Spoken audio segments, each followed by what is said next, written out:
welcome, everybody. It is that time again.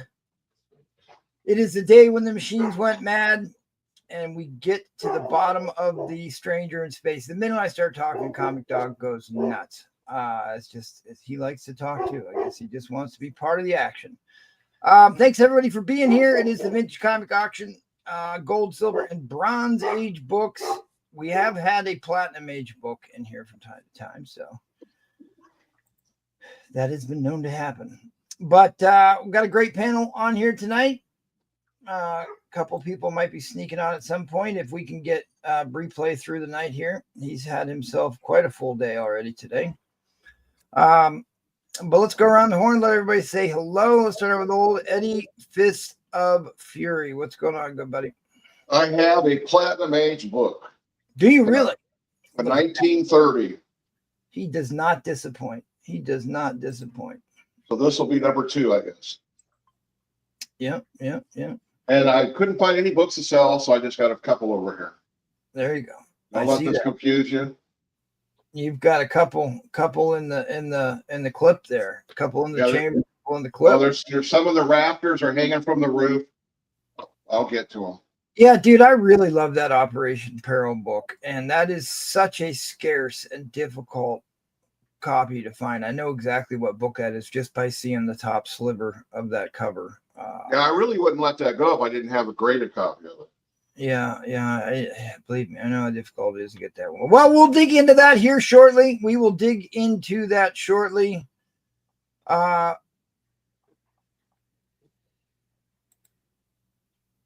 right. I thought you dozed off on us. You want to say hello to everybody? I'm here, dude. I just can't wait to get the alien invasion report today. So what did you learn today out in the wilds? Oh my God. I coached a soccer game today, and then immediately after we had our Oktoberfest. So spoiler alert, I'm not German. I just coach soccer at a German soccer club. And so we were just drinking Hop Rail Oktoberfest the entire time since 2 o'clock this afternoon. So it's now 8:30. So yeah. And I had schnitzel. I ate a bunch of schnitzel and had some Hungarian goulash, bratwurst. Yeah, it's not even September yet, right? Well, it's September. October. Now Oktoberfest is celebrated in. And dude, I can feel it in my stomach. I've drank. I was just gonna say this sounds like another cat in the bathroom situation like we had there. Dude, it's right here. All of my I think I gained about 10 pounds tonight. Easily 10 pounds. But I'm here. Take a nap? You are about to see the worst half hour of television ever. No nap. Oh man. And here's the upsetting thing. This is why I get down on myself personally, is that I spend literally 3 weeks preparing for this show. Yeah, so I'm here. I press, I clean books, I wet clean. Like I get so ready for this auction. Yep. And then the game's over and they're like, the Oktoberfest. I'm like, oh great, the Oktoberfest. Let's party.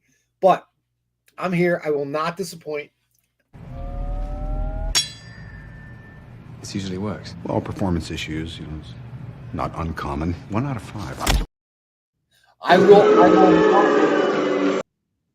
will not disappoint. I will not disappoint. All right. Well, that's good. I wanted to get the update there since Boo Front's not here. Oh, I'm so much schnitzel and I'm definitely gonna have to mute that sounded big. We'll get to the bottom of that. John Arcano, I will not disappoint. I promise I will not disappoint. All right, let's head on over and say hello to Mr. Trollfire. Oh my goodness. He's going to disappoint. Don't do it. No, I'm not. I'm not going to disappoint. Just like totally ignored my whole thing about we got to dial back the language, and that's the shirt he wears. I tell you what, friends like these. What? Friends like these. I didn't cuss, did I? There's no I there. Yeah. Like I even sanded it, man. Yeah, look. Have you ever wanted to believe in something, even though you knew it couldn't be true? Did you ever want to? Well, we'll have a good auction. Good night, and I'm sure we'll find something horrible that we'll have to deal with. Well, you got some banger books tonight. I'm looking forward to what you've got going on for sure. In fact, I need to make sure Lucian Kerwin is here. Boo. Banger books. What's wrong with Lucian? Look at that. He's trying to upstage me. He's got books on his wall that I'm already putting up. Actually, not too many. Not too many. It's too many books. Well, I'll just pull them off and like go in order and then throw them back up there. Yeah, you can just rip them in half and throw them across the room. That's real popular. Something, you know. You can always get a Silver Surfer 4 there. So I've got, believe me, I know what's going on with those. I cleaned and pressed 2 of them, and I looked over that 7.0. So at any rate, I finally got the Instagram account verified. And so then I started paying for ads for this show. I have to pay like every day by the day, but like supposedly they have a 24-hour review of my ad before they'll post it. And they're like, sometimes it takes more than 24 hours. Apparently it's not running even though I paid for it. So I'll be interested to see how That's that goes. not good. Well, I mean, it is what it is. It's the first go around, but at least one of our accounts has been cleared. We're still working on the YouTube, but we'll get there. We'll get there. I'm hoping we're about ready to hit 30 days exactly here in just a couple days, like 3 days. So hopefully that will turn the tide. Let's go ahead and move along to Blue Room, Bizarro World, Bougie Crew. Bougie Crew Paul. Oh, hold on. I got Blue chair. It's here. I got hold on. I got it. Yeah. Like I said, you can land an airplane on that deal. Nope, some Ned will never have. Anyway, I thank you guys for having me on. Thank you guys. Man, look at that. Anyway, thank you guys for being here tonight. Ears like rudders. I do this for you guys. You know, I get messages all the time how I'm feeling. I'm still going to therapy. You know, that's what happens when you host the auctions on here. But appreciate it. Thank you guys. That's what happens when you drink too much water around the Arizona out there. You're blended into the wall. Move around a little bit, Paul. Paul's out there swimming in polluted water. Color bleed Paul tonight. Hey, there's Paul. There's Paul. Look, he's on the right there. See him? Look, that's him. The Lassie kind of blends in with the water. I was gonna say, Timmy just fell down a well. All right, well, let's move things along here. Let's head on over to Jackal. Say hello to the people. Hello, people. I'm sending out some invites even as we speak. I actually had some DC stuff.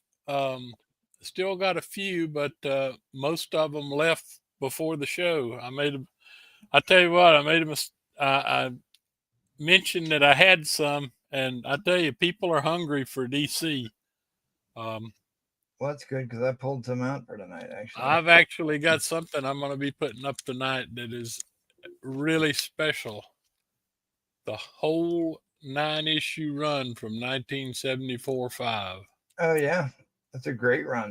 It's a great And run. I don't know. I didn't have many of these except that I used to read, but I'm going to actually put up a horror lot here.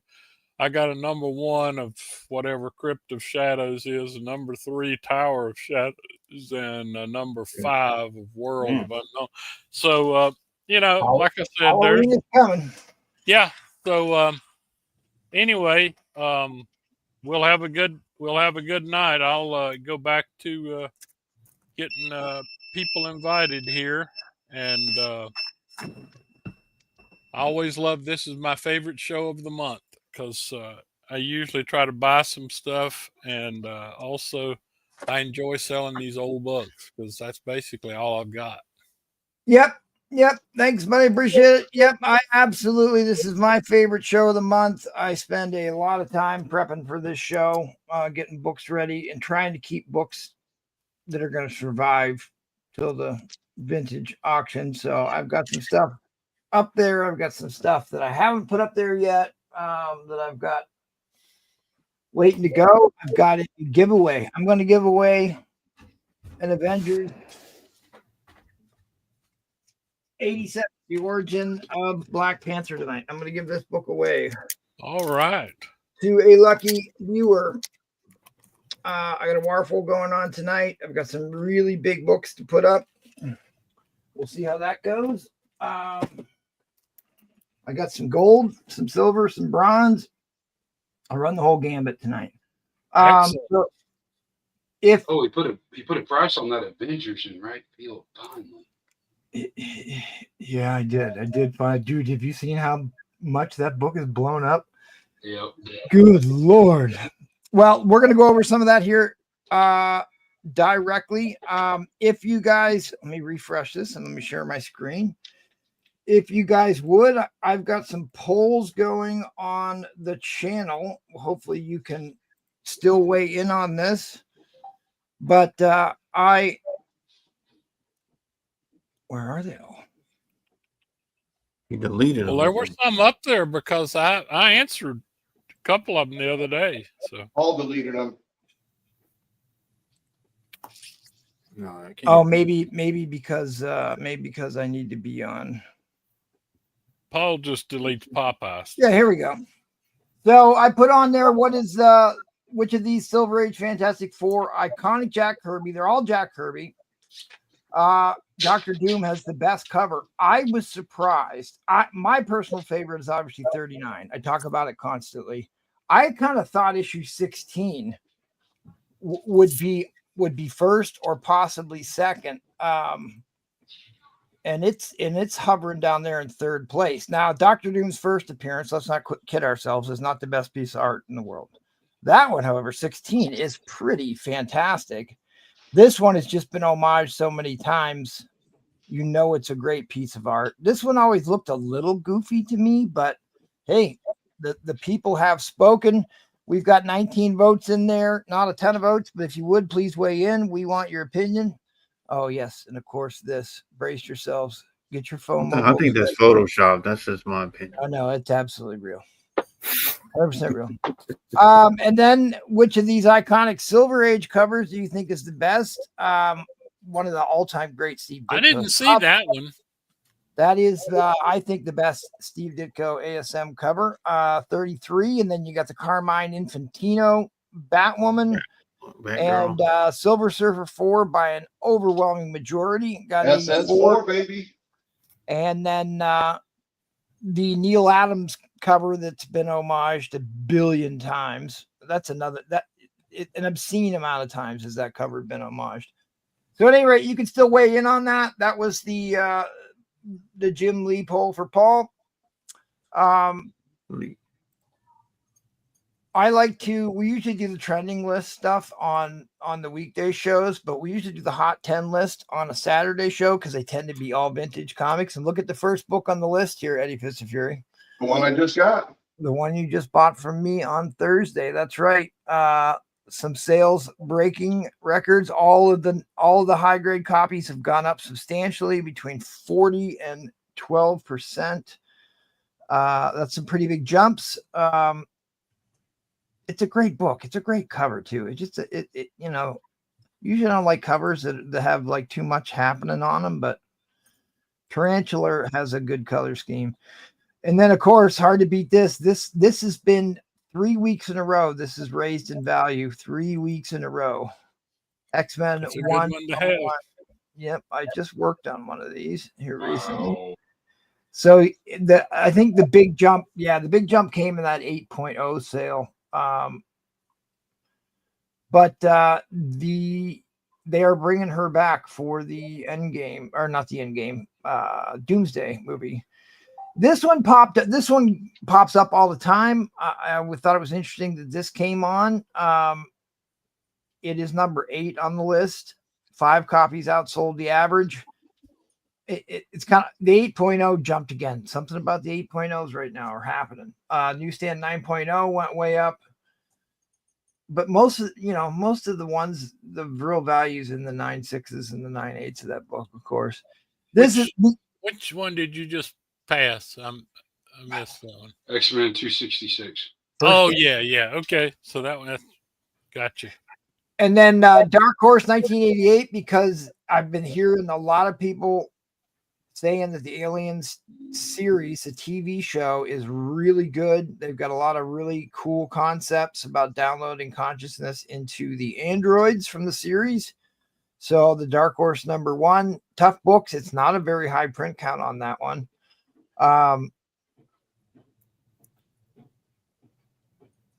35. What is it, like 2 of these are considered vintage at this point? No, I mean, all of them have except for the Dark Horse.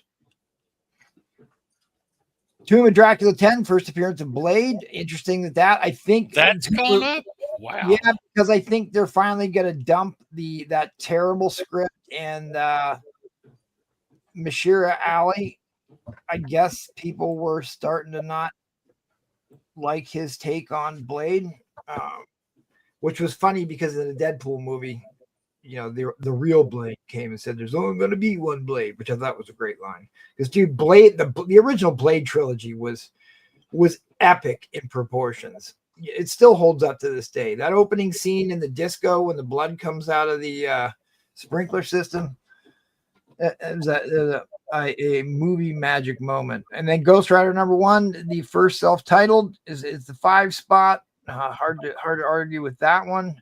The lower grades made some big jumps, I guess, on that one. And of course, hard to beat this one. This book for 3 weeks in a row, I do believe, has made the list.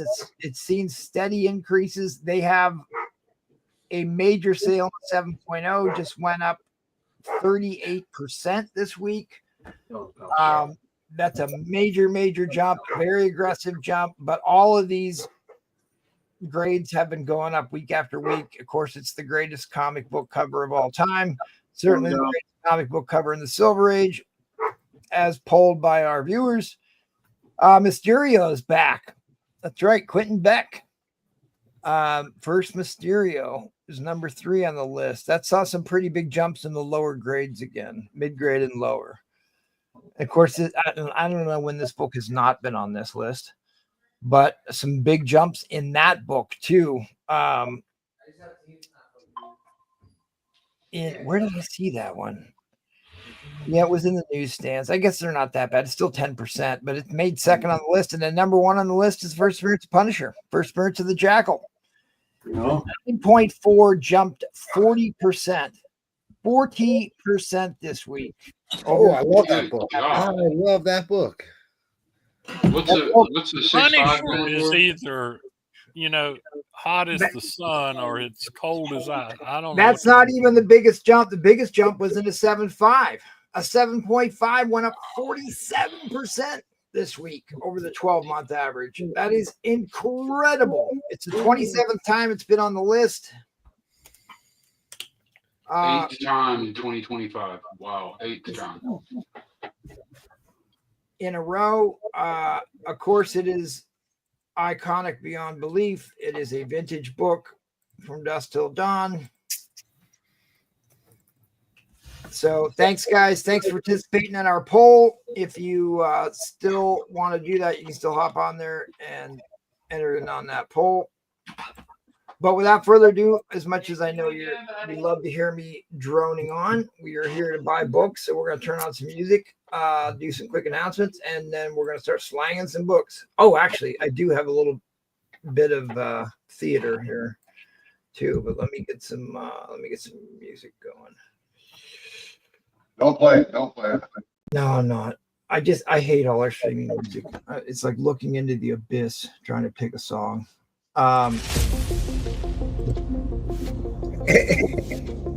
Ed Crates, why don't you make a song that we can play?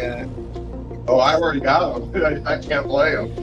I'll make a song. I made a deal. I won't talk about the moon, and we don't talk about my song. There you go. Well, it's like I like this song. It's just one line kind of is easy to misinterpret what's being said. And I know. We can skip it. We can skip it. I just don't want to take the risk. We can do that another night. Okay, At any rate, you were watching the Vintage Comic Auction. The big deal here, come back and see Paul host tomorrow. If you two want to subject yourselves to abuse, hit me up on Instagram or the email. We do have some new sellers that are making their first appearances very shortly. All things go to plan. Big shout out to our Patreon members. And it was Rafferty, Old Rom the Space Knight, won the Patreon giveaway for August. So congratulations on that, good buddy. I sent your slab out today. If you too want to join the Patreon, we'll be giving away another slab at the end of the month, courtesy of Paul Comics, right, Paul? Yep. And he's got a double cover 9/8 something. Nope. But if you want to sign up, there will be another giveaway at the end of the month. What do you want to do with that one I've got, MT? Yeah. We'll figure that out. We got a couple days to figure that out, but it's always something. It's always a slab or something really good. We've given away a lot of great stuff, except for that one that Replay put up. Oh yeah. Dude, I love that book. It was certainly better than Troll Fires, right? What about where's Paul Slab? Where's Paul Slab? Yeah, that is a real question. That is. I don't have it. I don't know. Misplaced. All right, let's go ahead and call out the chat and get down to business here. GTV Comics, first to the door. Dine and Dash, appreciate that. Jackal and Paul talking about boxing lessons. James Pulmicker is here. Let the games begin. All right. 2 men enter, 1 man leaves. The Thunderdome. I know you know the rules because there aren't any. Cafe is here. What's up, Cafe? Not sure I'm here tonight, but I'll watch the entertainment. It's just fun to see what books get put up, honestly. Get to see a couple good bidding wars, get to learn about some really key vintage books. I mean, education is half the fun of watching the show. We try and bring the hard-hitting news to make you more savvy collectors here. I mean, that's half the goal here is forming a community and providing you with support and infotainment. Ryan Ridd is here. That's a new name for me. He's got that. Looks like he's got a pug of doom, or is that a Frenchie? Is it a pug or a Frenchie? Hard to say. Let us know, Ryan. Inquiring minds want to know. Miss Mary is here. Good evening, Miss Mary. Hope you and Raph are doing well. CC is here. CC won that beautiful Torchy book on Thursday in the Waffle of Doom. Great looking book. Great looking book. Boofrun is here. I bathed for this? Well, hey, it is that time of year. It is that time of year. Boofrun has bathed.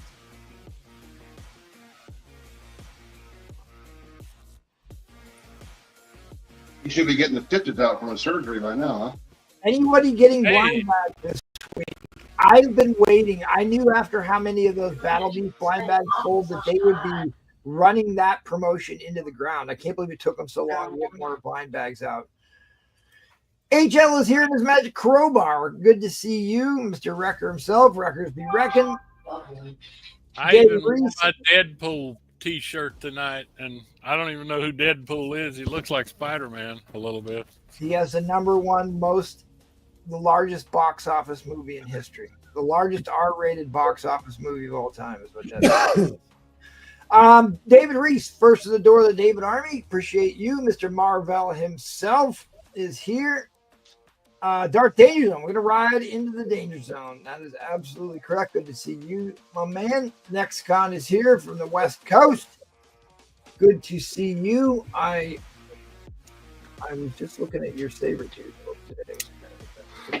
I should bring that upstairs. Replay. Shave. He's probably knee deep into a bottle of wild turkey already. I didn't shave anything.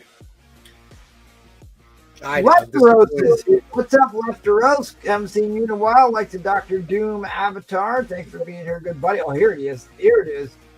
Astonishing Auction Royalty. Michael's Comics 54 is here. Champion of Champions. Champion of Champions. I need like an applause button. The confetti and balloons just don't do it. I'll get you an applause button. All right, thanks for being here, buddy. I appreciate that. Where am I at here? Oh, James Victor. Tricky Trapster's here. I sold my My Silver Surfer 4 was sold. Well, you should have sold it to me. Well, you might be seeing Tricky Trapster on here, depending on how long it takes us to get through these rounds. Glenn is here. What's up, Glenn? Spiderflint's books. Your books from Spiderflint showed up today. Yeah. Mark MMM. There's another piece of astonishing royalty. Can't believe Silver Surfer is voted so high. It isn't even John Buscemi. Oh, sacrilege, Mark. Here I thought we were close friends. Sacrilege. Aghast, clutching pearls. Cafe says I need an AS, and like Mark MMM, I'll have you know that I've made 6 videos about your Green Lantern books last night. 6 different videos about your they'll be posted to the interwebs.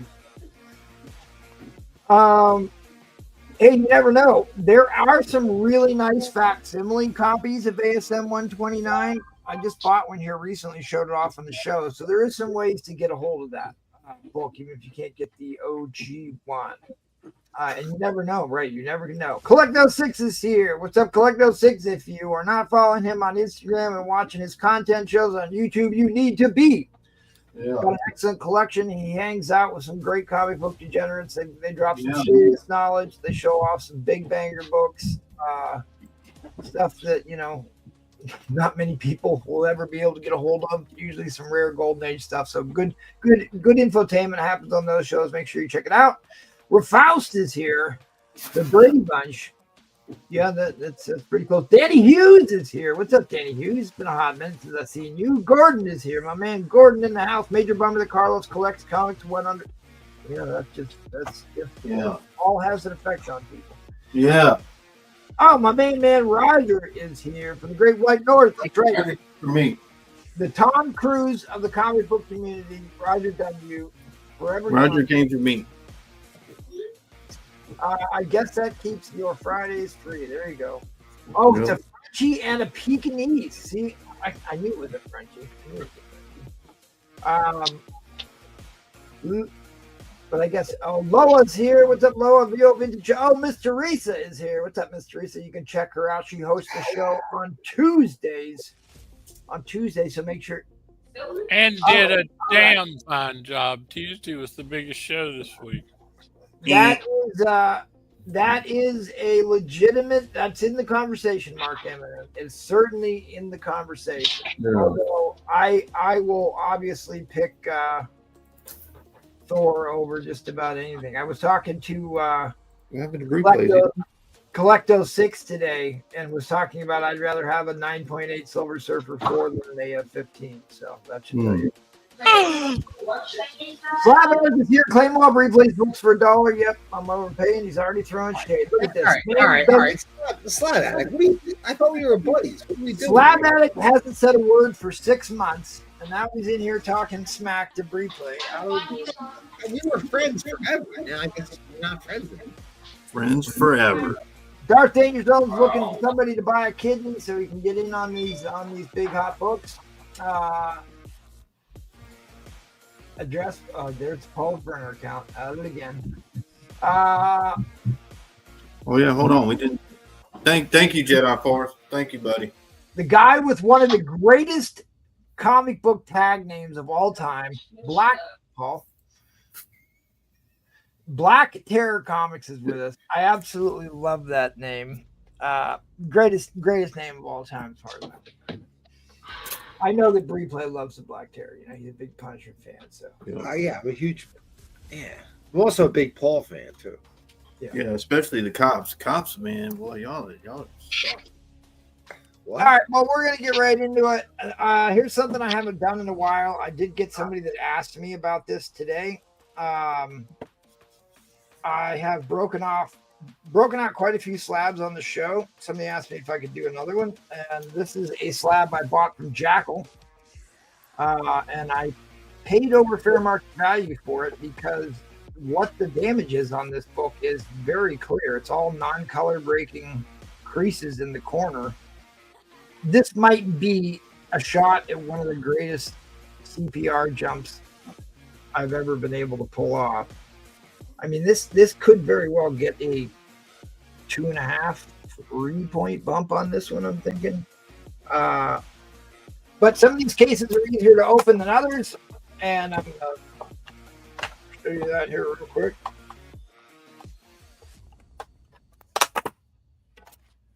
That's my new thing, is going to shows and looking for undergraded CGC. Yeah. Took me all of 5 seconds to open this case, so it is one of the older ones. But this is a white pager too, so that's another thing to look for. But it is probably the most impressive 6.0 you will ever come across. It's just got some dirt along the spine and those.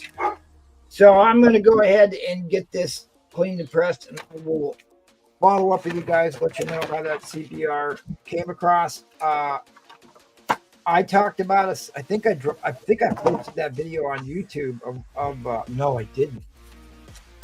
There was a slab I just cracked open for Collector that was one of the best welded slabs ever, and I had to really destroy that one. No, thank you, Leah. All right, let us get into it. Eddie Fitzfury, start us off with a bang. Oh, before that, I'm sorry, one more last thing. Please smash the like button. If we can get over 100 likes, I will give away a slab. I have threatened that for the last 2 or 3 months. We will deploy Linda Carter. Oh yeah, Likes.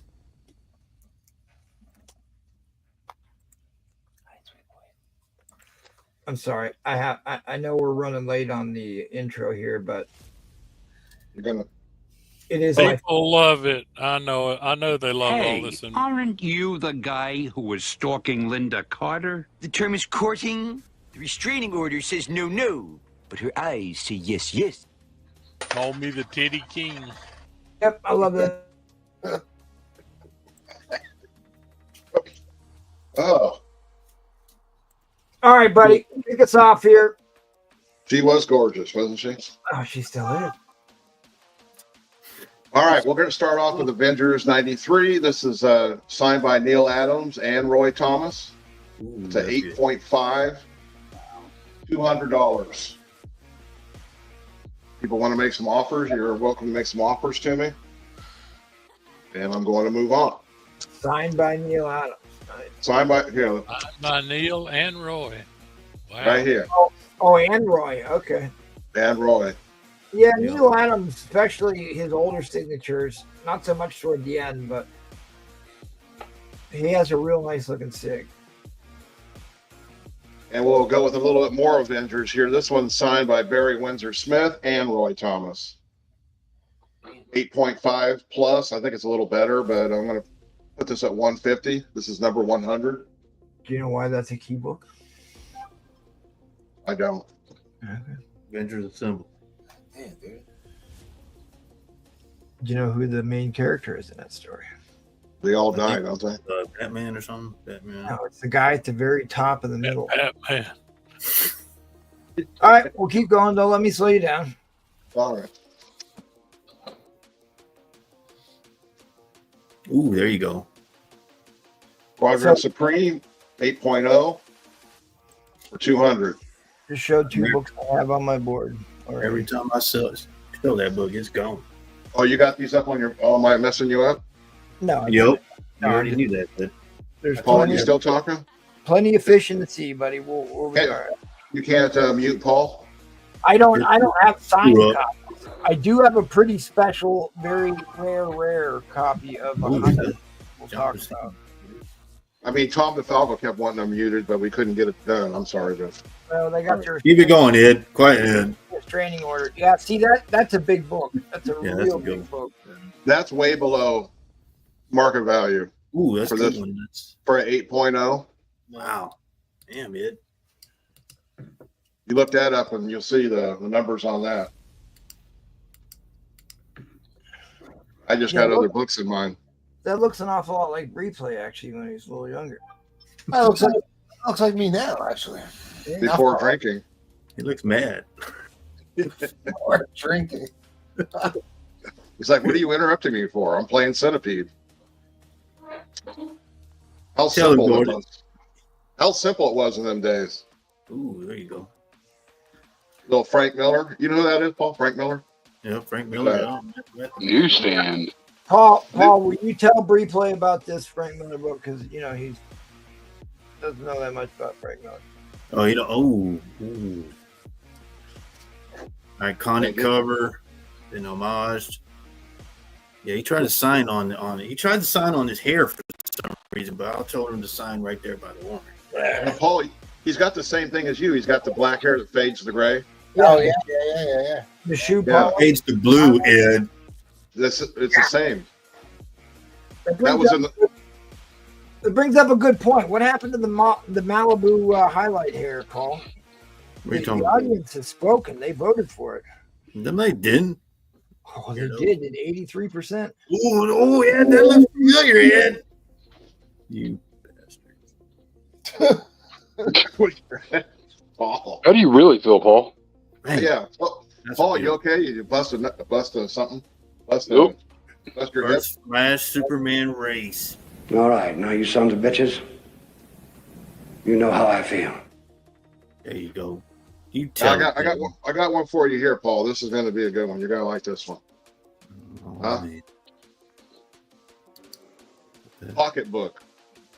Signed by Stan Lee. But not just Stan Lee. Gary Conway, Don Perlin, Lynn Wynn, whatever his name is. And then, hold on. And then there's another one right there, signed by Stan Lee. You get two of them. Number 13 and number 1. That's a 2-book set. Damn, it would have been nice if it was a flip book, Ed. Well, I got that for later. I got a flip book. Damn. What are we doing for an auction here, buddy? Oh boy. What is your starting bid? Put me at $1. All right, came to play. Tales of Suspense, number 96. Yep, they throw Captain America out of a plane in that one. Yeah, they weren't going to hurt him. Did No, they know? He is actually very famous for jumping out of airplanes with no parachutes. They even let him do it in the movie. He jumped on the top of a sleeper in earlier Tales of Suspense. You all throw out what you think it's going to grade, yet if we buy your thoughts of what it may grade could be wrong, you should all not place what you think. Oh, okay, cool. Then you know what? You're right. Cardi Hawk. So everything we're showing tonight is a near mint plus. Every book, near mint plus. If it doesn't come back near mint plus, shit on you. I mean, I don't even know how to respond to. I mean, if you roll the tape back, I never gave that a grade. That's a stupid comment, dude. Like, No, don't. There are no stupid. Well, except for Wacko is here.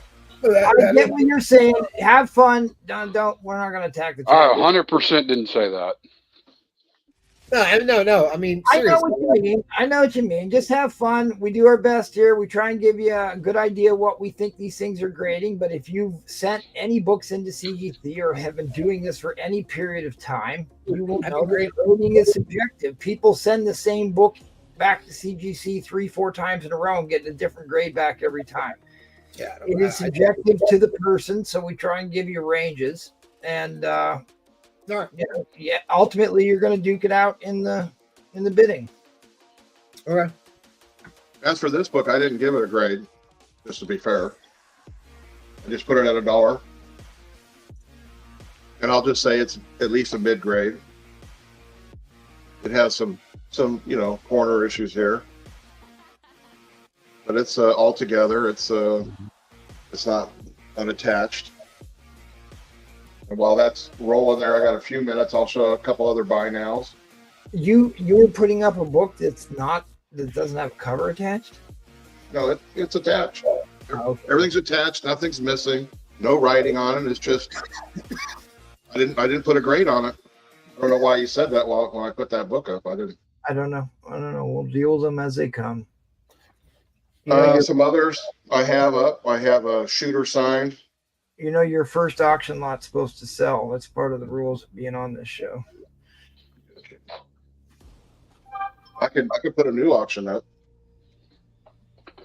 Yeah, I mean, try and be honestly, I like, think he should get more time, because all the replays going left a minute ago, we gotta get through. Here's the thing: is like, listen, we're an eccentric group of people whose tempers can run hot every now and again. So, but like, not everything comes across how you intend when we're reading your comments. So I try and give people the benefit of the doubt here, and I don't want to run anybody off.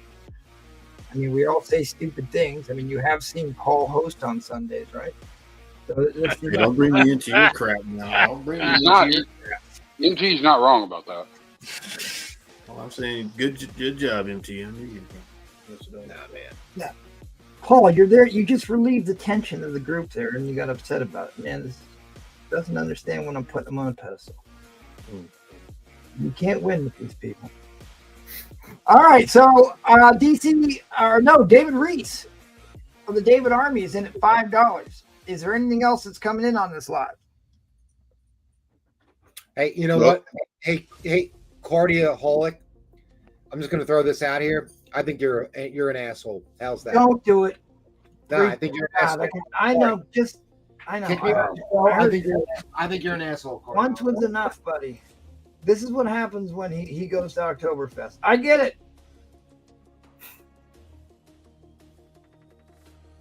Oh, shoot. I love a good controversy. Yeah, well, I can tell you that you haven't been doing it as long as people on this panel, but, everybody's entitled to their opinion. How long have you been doing this, Jaggle? Long time. Long time. Long time. All right, well, Eddie Fist of Fury. Yeah, Martin 2.0, right. Except we wanted to keep Martin. Go ahead and move on to the next guy already. Yeah. All right, well, there's the end line. End line is coming down. Well, your book did sell, technically. End line is coming down. You're supposed to, put the first 2 rounds, the biggest exciting auctions that you have of the night. Remember that whole thing? Yeah. We'll get there. All right, let's move things along here. See if we can't pick up the pace here a little bit. And Mr. Oktoberfest, are you ready? You want me to go troll fire? No, I'm good. He's got his camera turned off, so I don't know what he's doing. All these books are graded. And most of these books have been pressed and cleaned and graded by myself. So, first Red Guardian, a VG plus to a fine minus. So, if anybody wants to, it is what it is. It's $50, and that's a very fair price for that grade. Was the only reason to watch the Thunderbolt movie. The only reason, because that movie was. And there you go. Number 52, Avengers. First Grim Reaper. It's a fine condition. And it's $45, which is under fair market value for a fine condition. All right, we may have to stop the auction here briefly because John O'Connell has just jumped to your defense. The world might be coming to an end here. John O'Connell has jumped to your defense here, buddy. I don't know if that's ever happened before. I think that's a burner account, man. I'm going to investigate this. John. All right, so this is a book that, if this book stays on my board, I will be sure. So this is Avengers 53. This is X-Men versus the Avengers. I have it at a VF minus. And VF minus. So it needs a little bit of a clean. If you know why you should be buying this book, and these are my personal notes, VF minus right there, so you know that. So that came out of my PC as a VF minus. I have it at $90.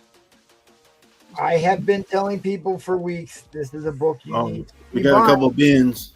And that book keeps going up and up and up, and there's a good reason why, because they've already said that X-Men is going to be in a different universe. They're first going to do the same Marvel formula where they fight each other and then they become friends, Paul, and they team up to battle the big bad. And there's another good The one. good old days. I have this it's a VG copy, and that's why I have it at $20 because it's a VG copy.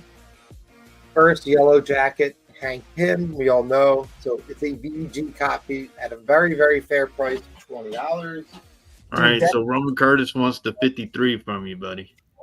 The 53. Okay. And then Green Ice Melt said he wanted both, but Roman Curtis came first. I think he wanted the other Avenger. Those are giveaway prices.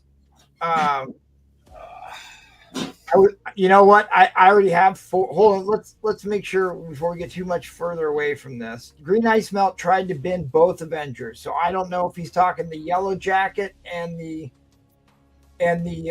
53, or if he's talking the Red Guardian book. So just clarify which one you wanted there, Green Ice Melt, so we don't just ignore you. All right. Avengers 71. This is my all-time favorite cover. This is also I believe this is a key. This is a first Invaders? Invaders. Yes, thank you. You're welcome, buddy. It is a VF copy, so it's probably like a 7.0, 7.5 copy. Another monster book. For $75. The unofficial first appearance of the Invaders in 2008. They reprinted that, and Alex Ross did an entire 12-part miniseries based upon that one comic. Okay, I just upgraded my copy of this from MT. Thank you, MT. I just got a nice VF Plus copy from you. This is Avengers 90. This is part of the Kree Skrull War. Is that Neil Adams? It is a Neil Adams cover. It is in fine condition. It is $30. That's a good deal for that book. So that is part of the first multi-issue story arc for Marvel. It was a major campaign, a big shift in how they. Oh, there we go. All right, this one is a slammer. $50, 6.0. Look, all it has is a crunch, like square bound, little bit of a crunch. Come on, crunch. There it is. You see that crunch? There it is. Hey, aren't we not supposed to have autofocus cameras or something? Isn't that a rule? Can you not see that? Now I can. All right, it's a 6.0. It's $50. It's either the third or fourth appearance of the Punisher. I don't know. This one is going to break my heart. This is a PC copy. There you go. Fine Plus VF minus copy. Issue 60. Dude, this one is tight. This one is so tight. It's got some ticks. HL wants to see that Red Guardian book again, buddy. I'll show you. It's got a little bit of wear up top. You can see it. Keep taking the ASM. He's taking the 60. Okay, yeah. Yeah, that one. Goodbye. Yep. Goodbye. 64. This one's a little more beat up. I'm calling it a fine copy. It's a little beat up, man. So it's probably like a 5.5, something like that. Tables are clean, everything's attached. There's no major issues. It's just a little dirty, and it is what it is. So if anybody wants an AM64 for 40, let me know. I thought this one was cool. First appearance of Grizzly. This is a near mint copy. $139. This is near mint. So I had this at like. I'm thinking it's probably $9. He bins the other ASM from you. Previous one. Yeah. Oh, okay. So I had this one at like a 9294. First appearance of Grizzly. $139. $35 is more than fair. Way more than fair. All right, Calf. I got you. Calf, I got you on these two. That's you, Calf. Got you. And then last. Where's Wacko at? Oh, Wacko. What happened to Wacko? I don't know. Daredevil. On fire about Wacko. 77 in a fine plus. $15. That's got Submariner, Spider-Man, etc., etc. Who took the Avengers? Keith. Oh no. This works better when you write it down. So Green Ice Melt said he wanted where is he at?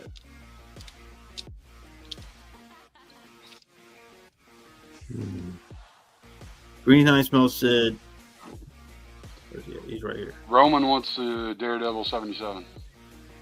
Roman. Yeah, Roman. This is the book that you bought for me before that you asked about, and I was like, "No, I don't think He you said he have." wanted 53 and 52, but I think 53 is gone. But he said he was going to look at whatever else you had. And HL wanted to see Red Guardian from you. All right, so nobody got this one. He says, I want 52.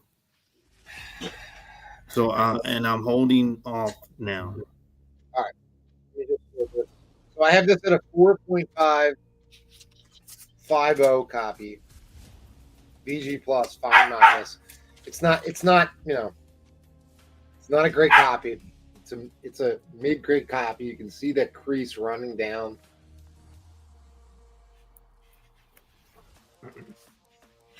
It's got plenty of wear on it. But 4.550. Show you the back. Without a doubt, mid-grade, right? I mean, it's not. HL wants the Red Guardian, and somebody's asking how much you want for the dog. Did you get if you pay shipping for the dog, you can have. So you got Avengers 53 for Roman, right?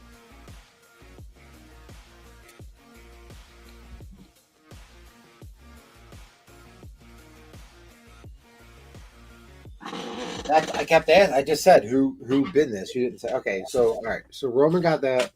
Yeah, Roman Curtis got 50. I thought you grabbed it because you grabbed one and put it away. All right. So Roman got the Avengers 53, and Roman got the Daredevil. Daredevil. Yep. And Khalif got both systems from you. Okay. So what's left on your board, for the love of God? All right. So Kef got these. Kef got the 2 ASMs. And then who got the first Red Guardian? Was that HL? HL. All right. What's your auction, good buddy? All right. So. Okay. Oh, he left. All right. We'll miss you, buddy. All right. Don't miss me too much. Brufron said, "Will you do $10 on Avengers 71?" Slab's taking your ASM 129.60 Mexican foil for $1. Is that what that was for? That's what he's saying. Damn. All right. Look. Fuck it. Let's just do it. Let's just do this first. Let's get this. What's the start? $1. Oh. Replays is officially gone Canadian. You dirty dog. Right, so this is X-Men 109. Yep. And this is in the 9s. Man, it's such a nice book. All right. It's somewhere in the 9s.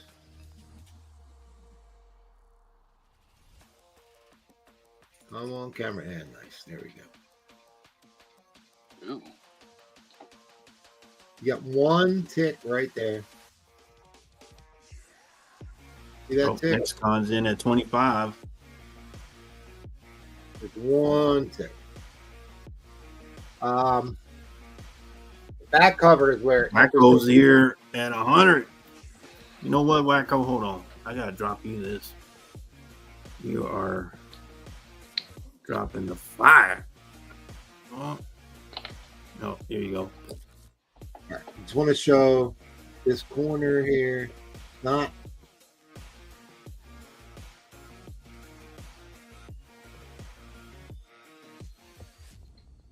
Gears like rubbers. All right, so you got the corner's not completely. You see how it's a little dull. Other than that,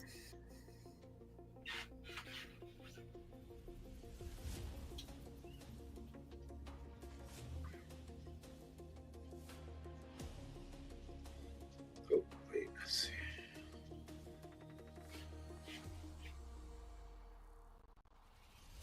So I think it's probably or easily a 9.2.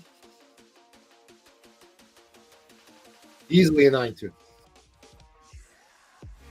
It sells for $100. Okay. Yeah. Blame Paul for the scroller. That's not me. I'm not even hosting tonight. But So I will take the blame. And oh Lord, oh no. First appearance of no. Oh, God. Don't worry, I'm on the case. so easily in the nines. Easily in the nines. I personally think it's like a 9.4 copy. But Really? Yeah, I do.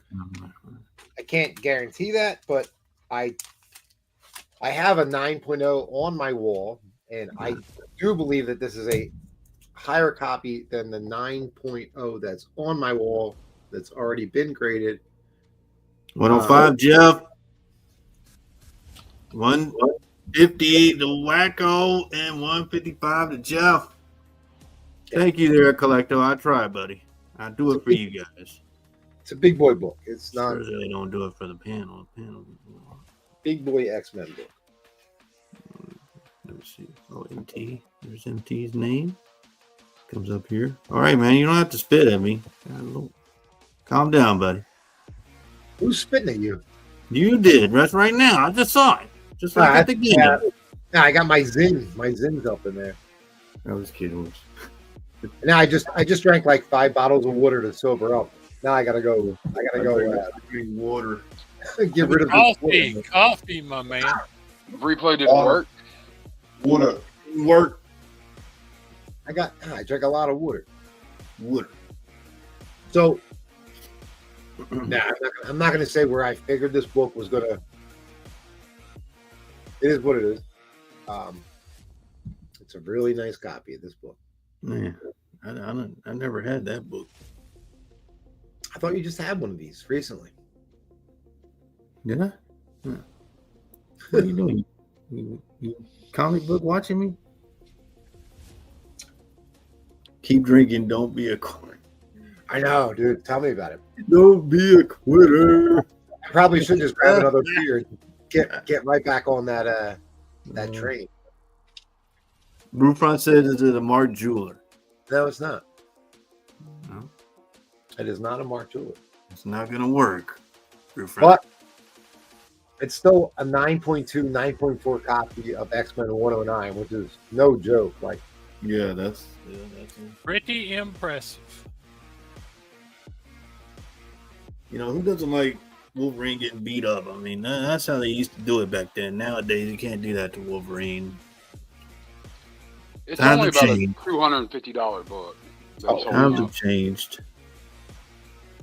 Oh, 200. And that's at a 9.0. Like, if it's... Yeah. No, folded.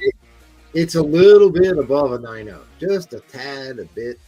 Like, I don't want to say it's a contender because I've not had great luck with X-Men books. Because I'd buy it, and then, you'd have to, it'd get bad. Yeah.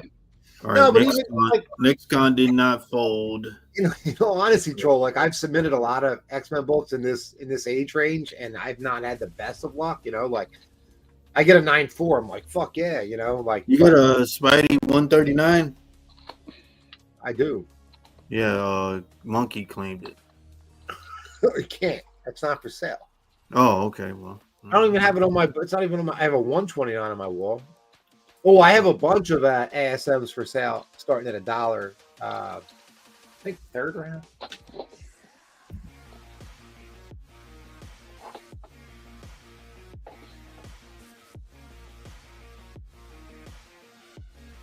All right. Nice book, man. Wolverine will press charges, huh? What do he's got? Oh, Roger showed up. 210. All right. He says, Roger likes it. So again, it's a 9+. It's a 9+. Could it be a 9.4? Could it be a 9.6? It's between a 9.2 and a 9.4, in my opinion. Could it go higher? I think a 9.4 is about where it's going to max out at. Wacko folded. It has one tick. The one corner on the back page is not as sharp as could be. But Logan, get out of there. Get out of the comic book room. Yeah. Yeah, Brewfront. It's the cat again. All right, Brewfront. If it was a candidate, I'd say it's a candidate. I'm not saying it's a candidate. I'm not saying it's a 9.6 or 9.8. I'm not saying it. The hell you going? Oh, okay. You were over there at the.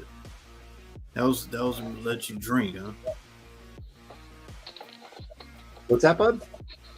The wristband. That was to let you drink, huh? Oh yeah, it was to get me into the. Oh, that's one. Yeah. All right, Roger is the winner at 210. I got him in the heroin tent. Oh, is that one? No, it was not a heroin tent. Nah, dude. That's what Roman said. Not a heroin tent. Yeah, Roger, you're gonna be very happy with this. Very happy with it. It is a higher grade than my PC copy, which is that's a behind hospital that. wristband. The hospital wristband will be in white. I don't have a hospital wristband. It was to get into. Don't worry about it, man. All right, Roger, you'll be very happy with this. Thank you very much. Next round, I'm putting both of these books up together for $1. $1. Dude, what? You're going, Troll? You're next? Is that? I don't know. Am I next? I might be next. I have no idea. Okay. Thank you, buddy. I appreciate it. I'll go next. Okay, buddy. Go ahead. I got you. You're up, buddy. Thanks, bud. Don't drink too much. All right. So, Paul, how many subscribers do we have right now? Let's see, buddy. I got you. 536. Yep, I got 536. 536. Okay. So, if we get to 555, the 6.5 will go up starting at $1. Either when we get to it, after we get to it, at some point tonight, if we get there, the 6.5 will go up for $1. Does that sound fair? Hey. You said we had to get to 555? 555. All right, guys. You got a lot of viewers. It's possible. Get everybody that you know and get that subscription up. We're at 536. Use your burner accounts. Get Yep. Starscream. Do what you gotta Do it. do. Yes, do it now. All right. So He said the 6.5 would go up tonight, but Black Terror is asking, what about the 7.5? the 7.5 is for sale. I'll put a price on it probably next round. But there is a 7.0 that's slabbed on my board right now for $1,300. So let's see here. ASM 93, 7.5, $60. Beautiful book. ASM 91, 8.5, $80. ASM 83, 8.5, $140.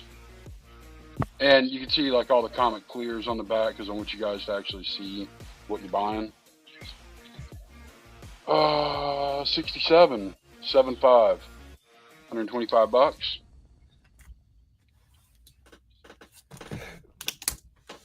ASM 65, 7.0, $100. 52, 7.0, $125.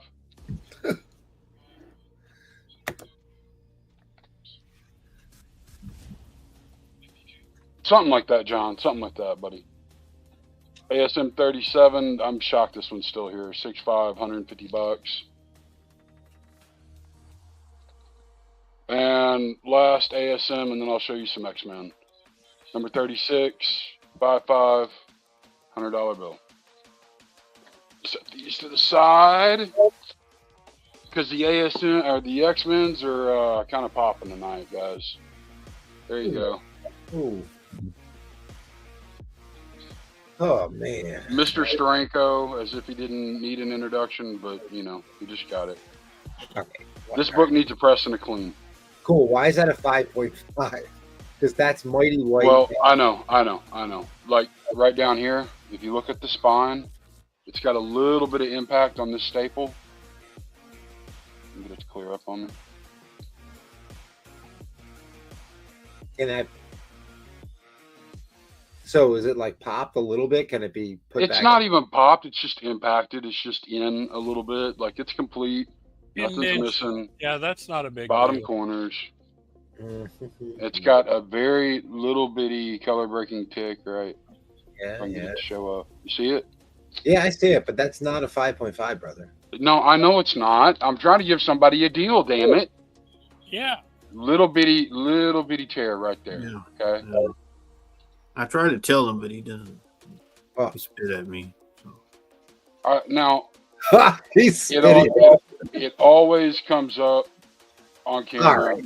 Come on, dude. This is not even close to a 5.5. Like, all right, 125, huh?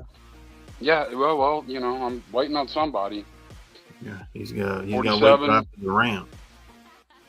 Oh yeah, it won't be there after the round. Somebody will buy it. Hmm. I'm gonna buy Got a 38, 7.0, $100.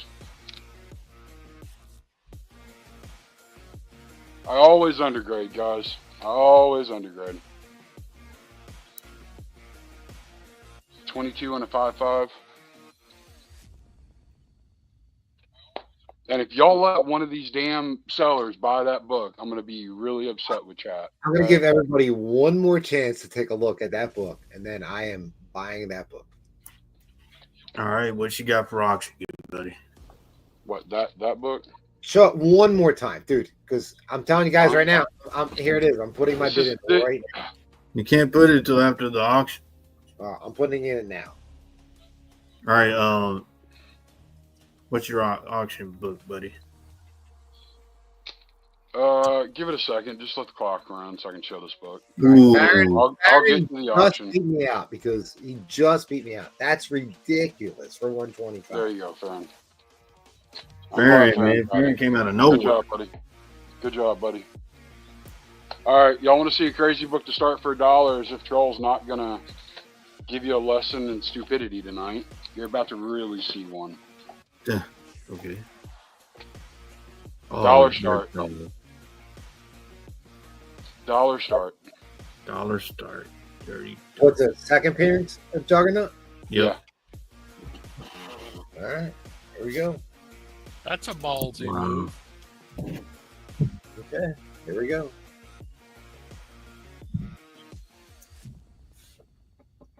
Now, let's be honest and upfront about everything. This has chipping on the top, okay? It doesn't have chipping on the side. It has chipping on the top, and when we start talking about chipping, I'm just scratching my head. It is what it is. It is a beautiful book.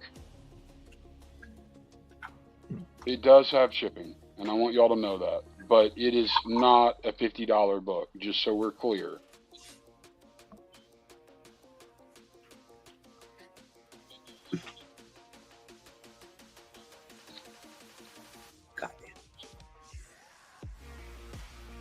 All right, we got. I think you got to wait till after the round. I don't think you can do that. It does need a press and a clean, guys. It is a outstandingly beautiful book.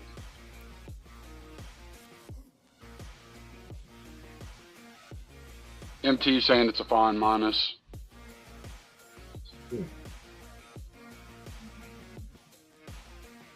Yeah, y'all are scared of replays like that? No, I think everyone's getting nervous when they see Seth bidding because Seth.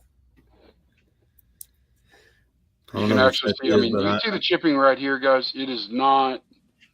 You know, it is what it is, but that's not horrible for Silver Age X-Man number 12, second Juggy.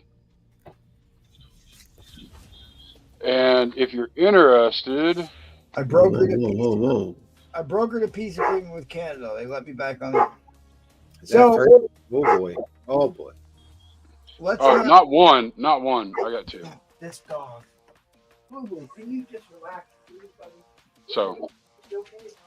You okay? All right, 75, and Mr. Collector. All right, so here's the deal, and I've shown this a lot in our group chat. I've seen 6.0s with pretty significant chunks out of the spine. That's called marble chipping at the top. And given the way that the rest of the book presents, its overall presentation does matter in these grades. I have no problem putting that book. You said it wasn't pressed, so let's just call it. No, it's not pressed. With a press, it could be a 5.5 because of how the rest of the book presents. It presents a hell of a lot better than a 5.5. It does. It's a lot higher than the grade. I mean, you could get lucky and it could be higher, but I think that's the safe grade in my opinion because of how good the rest of the book looks. It's just got some marble chipping at the top. I mean, I've seen 6.5s with that before.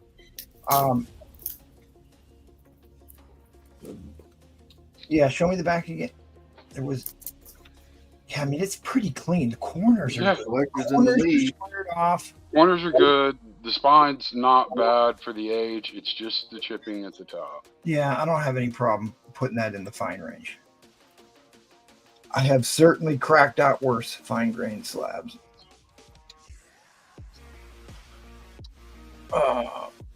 This is the first appearance of Jugs. Second appearance of Jugs. It is literally one of the first. That's the first appearance of Juggernaut. Just for the record, you know.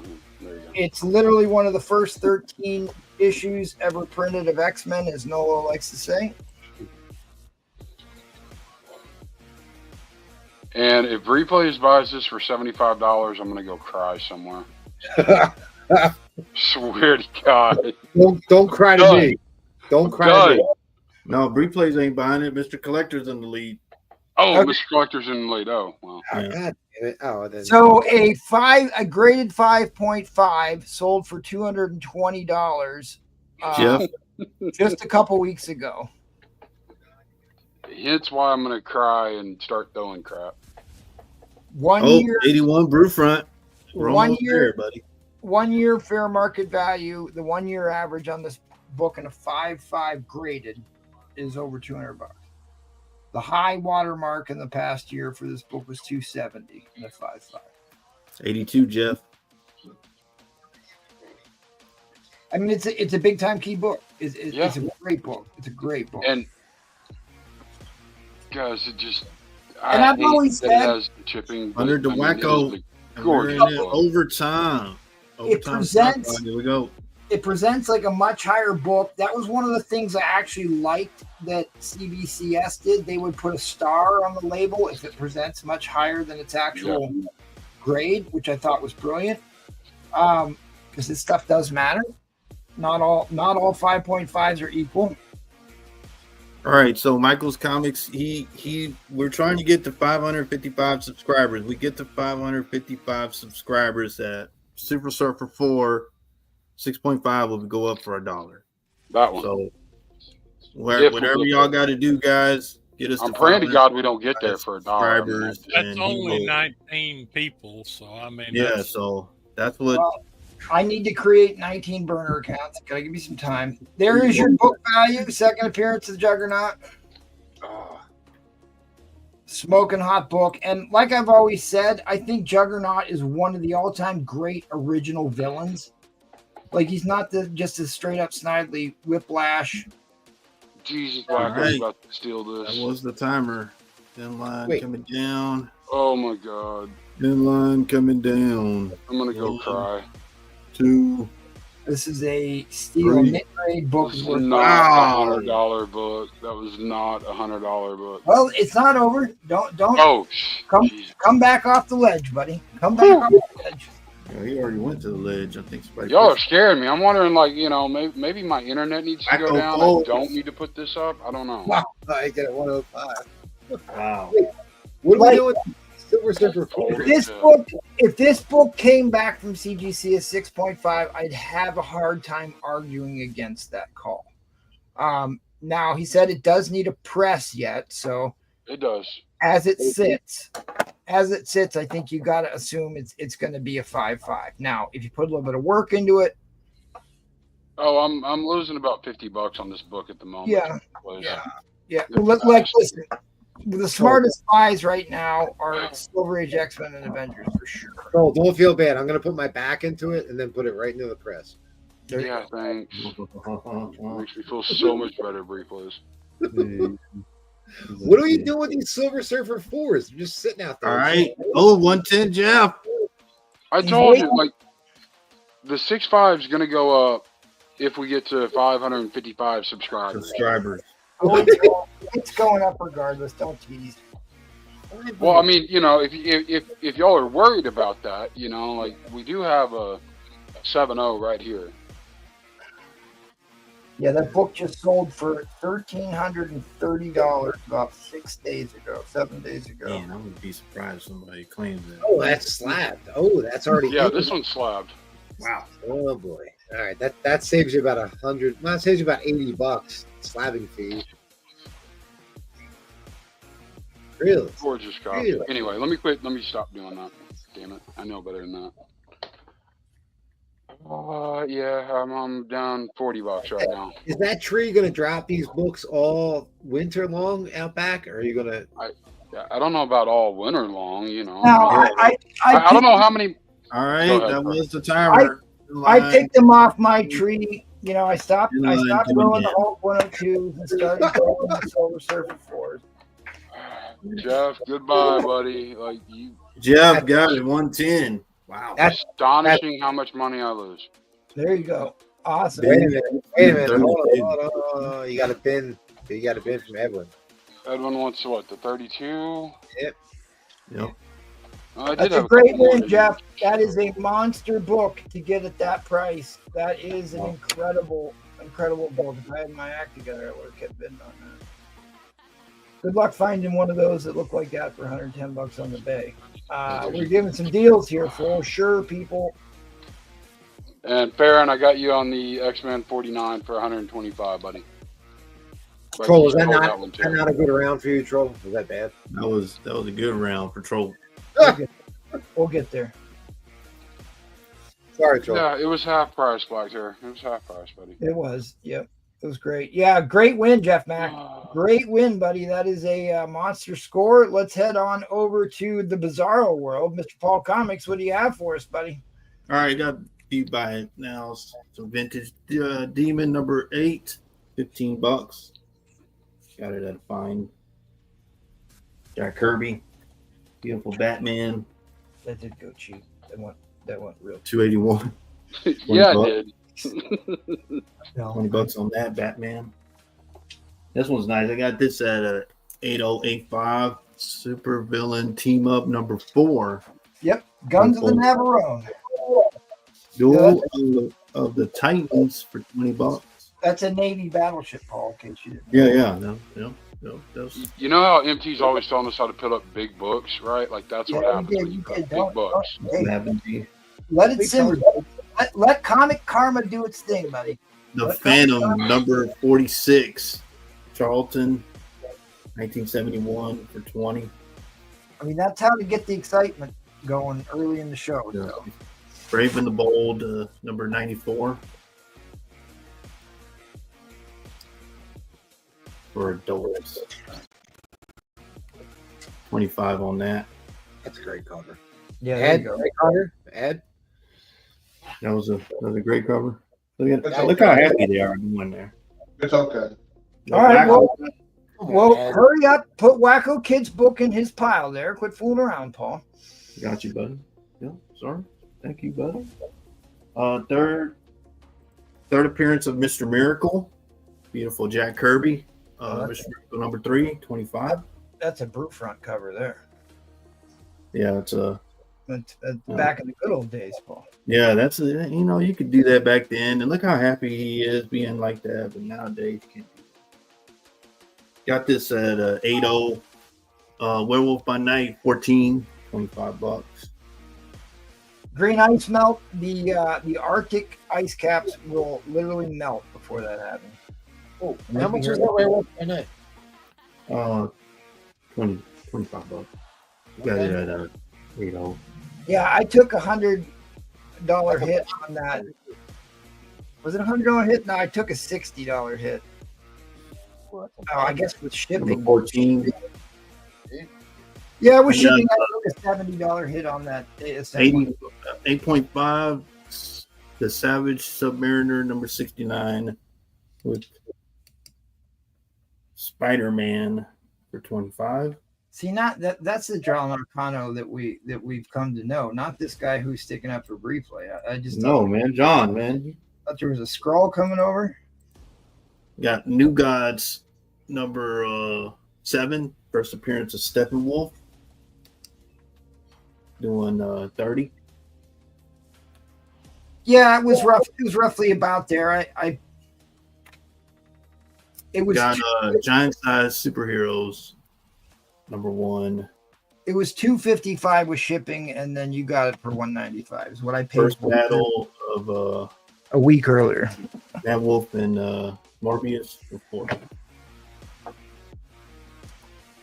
My last one, I got 1957 Dale Lassie. I think this number. This is the photo variant cover. Jeff Mack. I'm pretty sure if you hit me up on Instagram, Jeff Mack, I think I know this is you. I will send you Troll's Instagram since he's slacking.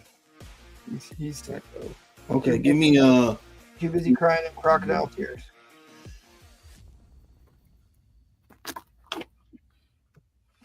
$20 start, good sir. You said $20? Yes, sir. I got 4 books. I was gonna do a builder, but I said screw it. We're gonna just do these. So first one up, I got X-Men 164. Oh, this is a beautiful, nice 9 copy. For was it Monica Rambeau because of Binary? That one's in. Yeah, that is the Miss Marvel we deserved in the movies. This is 48. This is, I think, something about the tracker, right? The tracker, the guy that can track the mutants or something. No, what is that book? 140. Apart from being a Swiftie v. Swifton book. So this is in. That is the first appearance. That's in. Got this at 8.0. Yep. 147. I had a long conversation with Paul just 2 days ago about $1 starting bid. I got 4 books in here. These are worth more than $5 a piece. 1979 direct. 120. Comic karma will balance the scales, my friend. These are all in for $20? Yes, sir. That one's in. That one's in. Okay. Oh, it's a 6% direct. A new 2 newsies. And this one's in. So that book right there. What grade is that book in? I got this at a 9.2 range. Liz wants to know how much Lassie is. You don't 25. You don't have to take it out. That's fine. Oh, all right. okay. That book right there, $25, $30 book, easy in near mint. Oh, yeah. Sure. And it's a smoking hot cover. Binary. I mean, Miss Marvel was, dude, she was awesome in 2008 when she led the Avengers. She had her own title. Frank Cho was drawing her. And that came out of this period in Claremont when they changed her into Binary and then Warbird. And Dr. Doom's on the cover, looking up Storm's skirt there. You say no? I think it's Wolverine looking. He's looking down. Oh, they say Wolverine's looking. That's the second. That's the second part of the Bill Cosby homage. That's right. He is used his peripheral vision. We know he's looking. And then look at that. That's when Dazzler like puts all these nice balls. You know. All right, well, Miss Liz is gonna save Timmy from the well. Oh yeah, that's the photo variant. Oh, okay. When Dazzler puts up all those nice balls, he said. Well, I mean that's what they are. Look. Yeah. Okay. All right. I got you. And 19 like Why is MC was saying 1979 direct. Why is that a key ball comics? Yeah, Isn't that- what 3% of the print I count? thought that was Colossus's origin, maybe. Yeah, that's when he stops being part of the proletariat, rises Well, up, I mean, Is so it 124 or 122? This is realizes how foolish communism is, and comes over. I mean, look how happy they are. You could do that back then. That was illegal. Dude, how smoking hot is Rogue in those couple issues? I mean, it's like 20 issue set. Oh. That's All like the four are third. in. 124 is the third direct, right? Oh, I That think sounds it's 122 was the first. I'm I looking think it up that's right now. the first one, I believe. One or the one before it, probably. Infotainment is the name of the game, so I'm going to give you a definite answer on that. Give me just a second. Yeah, 1957 photo variant. You know, he's still alive, so I'm gonna go see him at the show. You know? Oh, yeah, well, hey, you're collecting those restraining orders. You might as well get another one. On the dog. We don't want to know what you did to the dog, Paul. Oh man. All right, the first direct appears to be issue 122. That's what I said. It's 122. Right, yeah. What third one, like Troll said, yeah. Okay. Say that again, Paul. What? Colossus. Like what Bree Plays was saying, because Troll was all. All right, This so is let's the third one, Troll. let's recap here, Paul. You've got 4 books in this lot. It's at Yes, sir. $50 right now. Some Claremont goodness here on the screen for your viewing enjoyment. We got issue 148, which I'm still waiting for you to tell me why that book's a key. It's that tracker, isn't it? The mutant tracker, ain't it? And then Angel quit the X-Men. First appearance of Caliban, who has appeared in the movies already. Angel also takes his ball and goes home, quits the X-Men in that issue. It's the X-Men now. Spider-Woman crossover. You get some Jessica Drew. Jessica Drew in her Shadow of Death. In her cat suit on there, right? And then you got the Proletariat book, which is I think he's right. It's Origin of Colossus, maybe. I'm trying to remember what that one was. All right, well, we're into overtime. 60-second shot clock. Here we come. That 147. That one, Paul. What grade's that one in? I got it at 8.0. Yeah, Rogue is for the streets, but Oh yeah. Collecto 6 is in the lead here at $50. So we're looking at $12.50 a book here, and I mean that's your money book right there. I love that cover. I have a lot of those. Love that cover.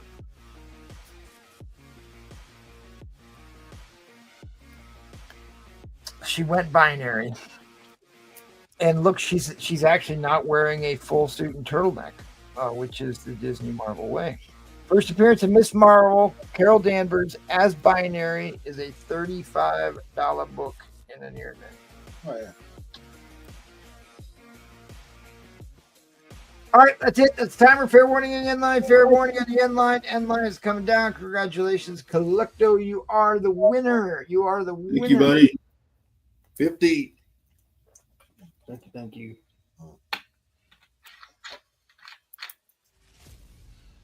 you. Thank you. All right, guys. Thanks for being here. Appreciate it. Cannot do it without you. Please smash that like button. If we can get over 100 likes, I will give away a slab. I'm also doing a giveaway of a major Black Panther key to the viewing audience. So help Linda out and drop us a like. How many subscribers we got so far? Okay. Well, I will check here directly. Well, like count Liz is usually on top of subscribers. Oh, okay. Let's see if she'll update us here. I see 537, so you've got one so far. So we're on a roll. All right, let's head on over to Mr. Jackal. All right, Jackal, the floor is yours. Fine, I'll go do it. You thinking? Oh, you got your space gun. I think you're on. I think you're on mute, rookie. Oh, there we are. Okay. Let's see what I got here. First, let me show you, just for fun, if you buy millions of dollars from Diamond Comics, occasionally, I think once in a lifetime, you get something from them. Oh, shit. An amazing Spider-Man knife with all the paint coming off of it. So, But is it radioactive? Is what you? no, but it is. Like I said, it is pretty poorly made. So. Yep, Jackal did have the Spidey tank video. I did catch a few seconds of that today. The dog making the dog go nuts. Yeah, that Spidey tank is rarer than rare, guys. Okay. From what I've seen tonight, I'm a little afraid to do this, but I'm gonna do it anyway. I promise people. We've had people asking for DC.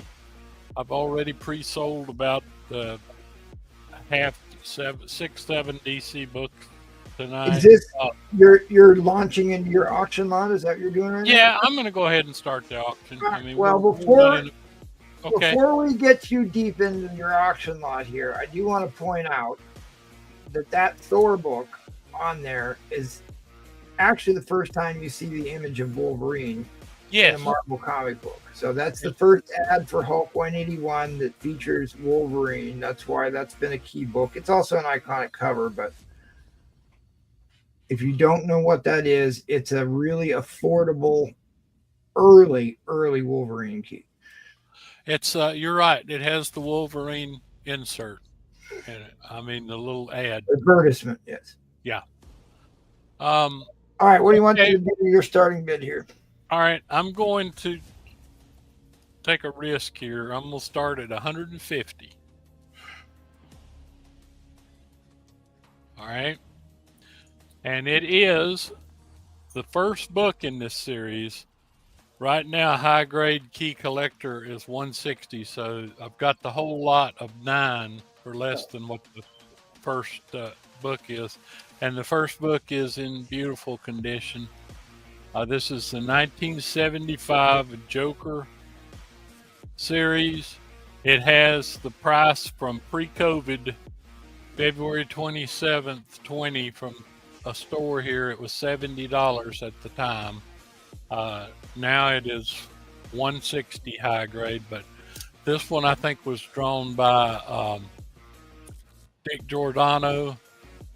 And then there's different artists there's Ernie Chan, there's different artists on a lot of them. But anyway, I'm going to go through all 9. First of all, they're all high grade, all very fine, except for one. And the one that is not high grade, it's a 5.0. I don't know why, but it's number 2. I'm calling it about a 5. And I don't know what the Joker's doing, but there's some great art on these. A lot of playing cards. Then here's another one, like I said, stated February 27th. This is a beautiful, beautiful cover here. Yeah, that's got Joker Creeper on there. With the Ditko created Creepers be creepy. Right, yep. Creeper. And this one is beautiful. Do you have the whole set? I have the whole set. 9-run set, 1975. I'll say this. Here is a really cool cover. Look at this. That's back in the good old days. High grade. Yes, man, look at that. There's no way he's going to be able to stop him in time. Yeah, that's back when you could throw women off of bridges all the time. Yeah, she's happy too. Look at that. Man, that's a beautiful cover. Look at this cover. Oh, okay. And these are nice copies. It's like, I think like at least half of all these covers have playing cards in them. I do like the final issue cover is a really good book. You never find the whole set, guys. Wow. No, I've How never about had this the whole one, run of guys? these. Wow. Is the Joker's trying to portray Sherlock Holmes? Man. Are these covers cool or what? I mean, look at this is a black book. Look at the condition that's in. Man. 1976, early No, 40s. 75. Villain to, well, that issue 76, but Yeah, villain to have well, I his mean, own in title. 75 and 76, because it ran for 9 issues, but it started in 75. Issue 6 is Yeah, he's getting thrown off a building and he's happy. Yeah, and look who's throwing him off the building. Lex Luthor. Steve, Yeah, give me the good old. Look how beautiful. Look at that Yeah. book. you throw women off a bridge and they throw you off a building. It turns Here's my favorite out of the lot. This is the coolest. No, that works. Look, Okay. the Joker and his dog are walking Scarecrow. down the street saying, That's Scarecrow. He's about to "Beautiful get night him. for a murder. Let's Uh-huh. find a victim." And right around the corner is the Scarecrow, and he's saying, What's he got? Is that "How about a comic victim? dog? He's got You." comic dog. Yeah, it looks like it. Look at Nice that. full comic dog. And that is the salute to the bicentennial. You get your free bicentennial quarter with that. I want you to So look Roman at that. Curtis takes your Captain Marvel for 25. Okay, we got that. Look at this cover, though, guys. The Scarecrow about to kill the Joker, who's out looking for a murder victim. These are All right, just marvelous. We still need to get on to the final issue, which is one of the more expensive books in this. I know. Ain't even there. Oh, Catwoman. There it in is. silver That's Back when you could final cage up issue. women. You could cage up women and hit them with whips. Paul, back in the good old days. Yep, you sure could. Cage up women, hit them with whips, and like I said, I want you to look at the condition. If we got DC people here tonight, they're asleep. All right, so I was waiting for you to get through the whole run here. Oh, I guess I'm going to share my screen a different way. Uh-oh, I lost him. There we go. I'll get it on there. Hang on. I just don't see how these can. That's the final issue. That's the first meeting of the Joker and the Scarecrow. That book value is actually pretty darn low. That's too low for that book, actually. And then you got the Joker versus the impersonating Sherlock Holmes, of course. First And appearance of in the course, Ace of Spades. Lex Luthor throwing him off the roof. A lot of playing cards in here. And then the first solo title is a pretty big book in a Yeah, reasonable it's grade. more than the whole. It's more than the Starting I bid, started right. the whole lot for. Look at the only one, like I said, that's a 5.0 is the issue number 2. But look at the spine on it. Take out the number 2 and look at the spines on these suckers. So we are up to 17. Oh, we're past $17 an issue here. We're up to 175. That's closer to $15 an issue. Oh, You said put up some good stuff. This is my first round at 10:22. I love the creeper. I love the creeper here, and like I said, you got to love him throwing the girl off the roof and Green What's that, Arrow. Nate? All right, collect those sixes in the lead, and we are into overtime, and I overshot that by a margin, so we're going to go to a 30-second shot clock because I was too busy showing off books and not watching the clocks like it was supposed to. So we got 20 seconds left on the clock. Do not delay. I got to figure out what I'm going to put up. Come on. There's the book that I think is the best. Looking for a murder victim, and it's you. All right, Man Cave comes in at 200. That's going to quickly reset the clock. If I can find the clock. And... All right, guys, we are at $200 to Man Cave. Oh, collect those six. You know Man Cave then, huh? Yeah, he knew what his name was. If this isn't worth $200, I mean, What's a welcome to you, Jeff? What's a welcome? Creeper.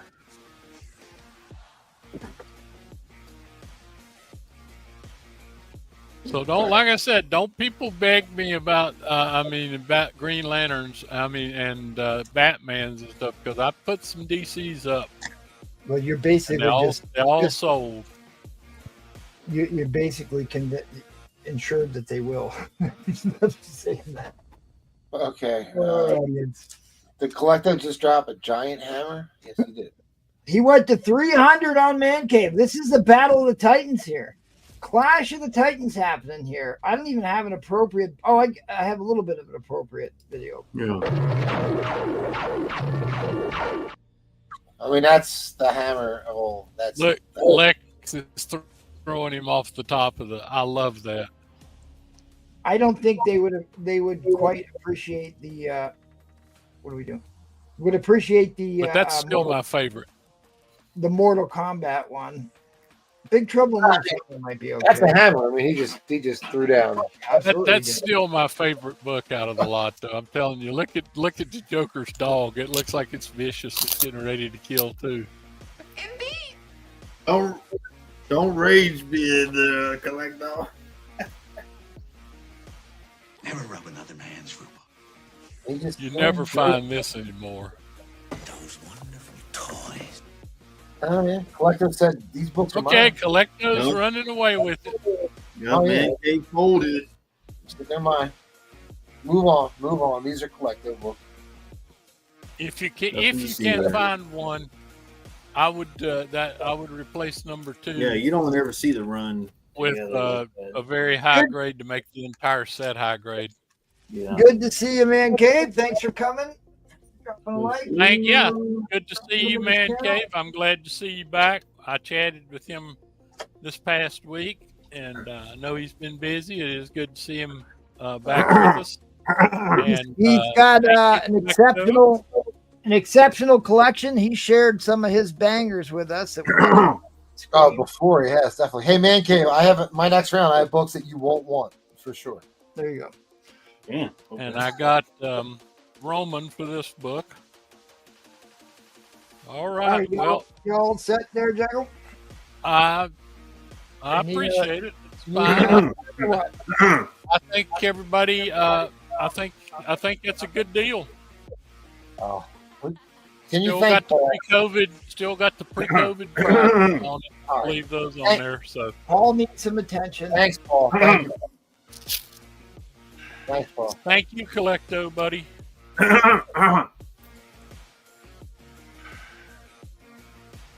Thanks, Paul. Thank you, Squid. You plays.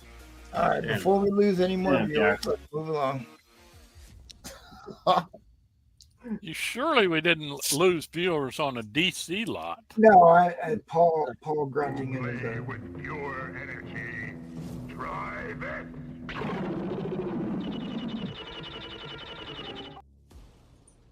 No, sorry.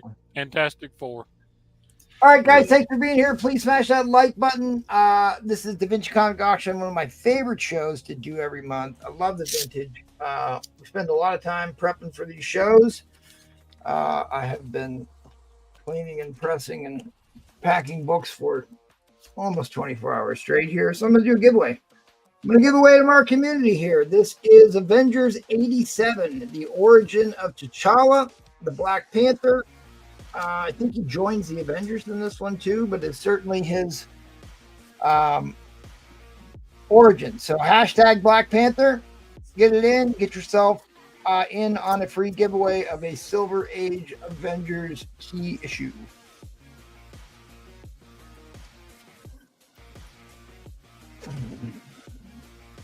If you see something on my board you want to bid on, let me know, or I'll just pick something out. It says we got 50 likes. I have a waffle going on.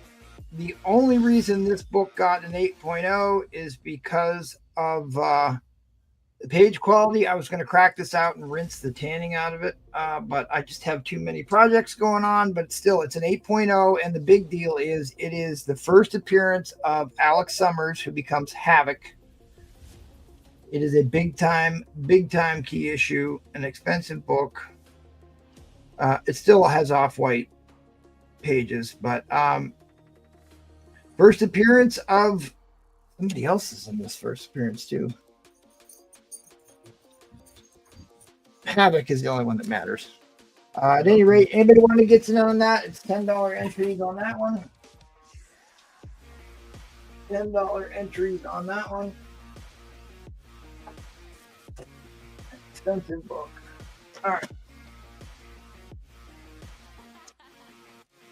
I have a very, very high grade copy of DC Superstars. This is the first appearance of the Huntress in her lovely thigh-high boots, and she's giving the old side eye to Green Arrow there, and that is Michael Villarreal right there in his pink outfit, if you remember that night.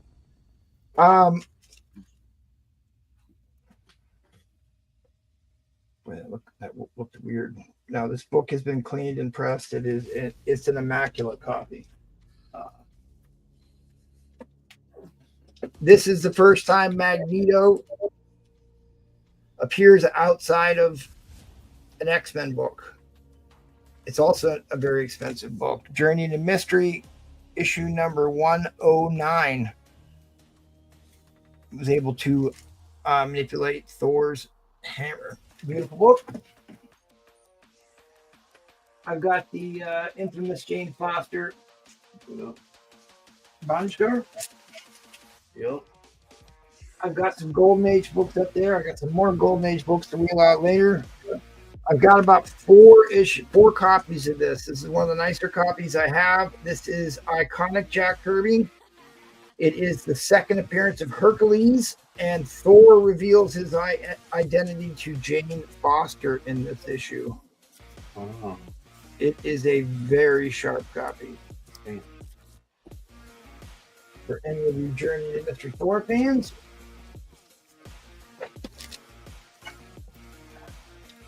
First appearance of Squadron Sinister, a pretty high grade. Value on this is really high. But you can get a VF copy here, 80 bucks.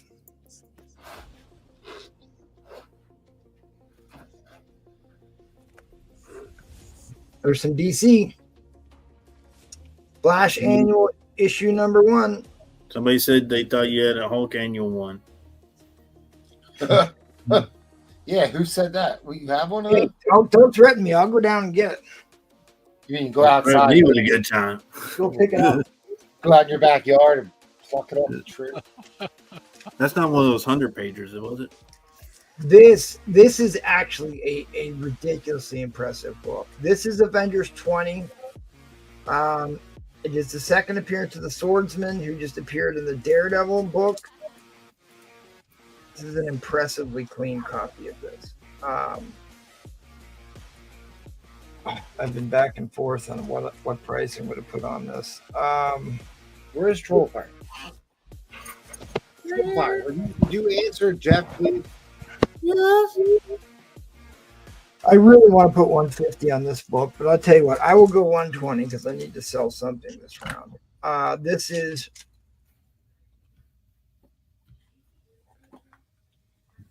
I think Swordsman joins the Avengers in this issue too, if I'm not mistaken. Yep.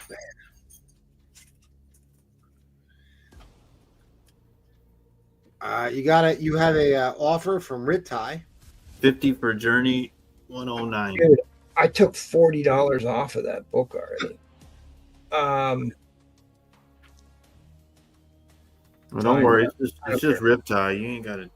I don't care. It's fine. I will take. Oh, this is early Journey into Mystery. Early Journey into Mystery in the pre-hero era. First appearance of RRO.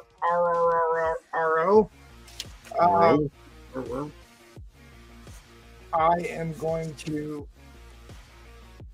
I will take the money off of this book because I did show it last month and I didn't pull it back out again.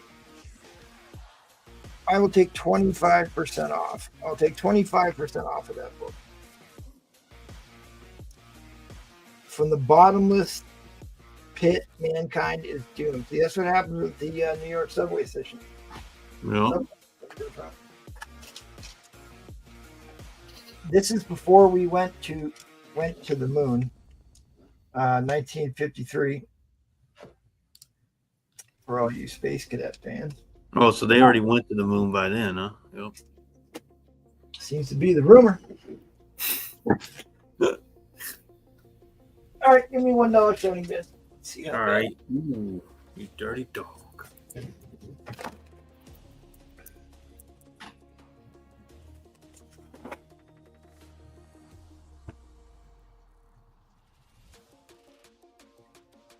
This is a book I cracked out of a 9.0 Gen 2 X-Men 24. I don't think it's going to get higher than a 9.0. I think it's probably going to be a 9.0 again. I mean, Wow. you might have a chance at a 9.2, sure, but I think 9.0 is really where this is going to be. You might have a chance at a 9.2, sure. That one looks familiar. Yes, it does. Riptide's in at $1. Oh, Darth Danger's in at 20. How come I can't believe nobody asked the price on N? Nobody asked about N. Like, is everyone Nobody asked on D or why I have that issue C on the board with. I mean, everybody's waiting for that Turok #1 that MT has that That's Robert fine. Downey Jr. held. They're ready to go. What's the price? All right, after this is over, I want the price on N. Oof. I put some big books up there to see what Oh, Gented in at 25. might be interested in bidding on. Everybody's saving their pennies for that Silver Surfer 4 lot, probably. I wonder how many subscribers we got. I think we're at You can look that up. Troll, look it up. Not enough. I'm we're at looking. 555. Give it a Googs, Troll. Trolls like, I don't want it to go up at all. Jeff was asking about shipping. God damn it, Troll. I got it. I already messaged him on IG. Slab's asking what's on C details. Too late. We're concentrating on this book right now. We are at X-Men 24. Oh, sorry, Slab. And why is there a star? He wants all the details. Yeah, somebody should have figured that out. Why? 537 subscribers. Wow. Why I would have that book on that board with star stickers on it. All right, guys, this is what we're bidding on right here. It is the first appearance of the Locust and a 9.0. It's a $300 slab. 327 is a year high. There hasn't been a 9.0 sold for looks like a couple moons. It does have it's got a shot at a 9.2, but I think a 9.0 is the correct grade for this actually. But I mean, could they give you a 9.2? Sure, they could. Sold earlier this year for $400. Great googly moogly.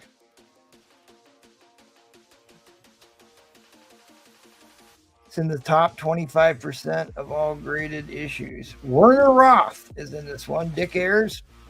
First Locust. Werner Roth drew a lot of those early X-Men, and he has been deceased for 52 years. This is a white pager. Roy Thomas, Werner Roth, Dick Ayers. So you're not going to see Werner Roth at any shows. So this was a Gen 2 label. So it was not cleaned or pressed, which I did already. I cleaned and pressed this book already. Boy, that adhesive makes it look like it's on the book, but it's not. You can see I got the backer board in the center because I already pressed it.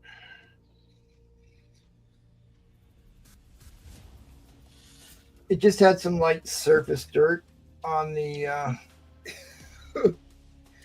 A slab addict. Mind your own business. Look at it. Slab addicts taking shot of replays. It's the second time tonight.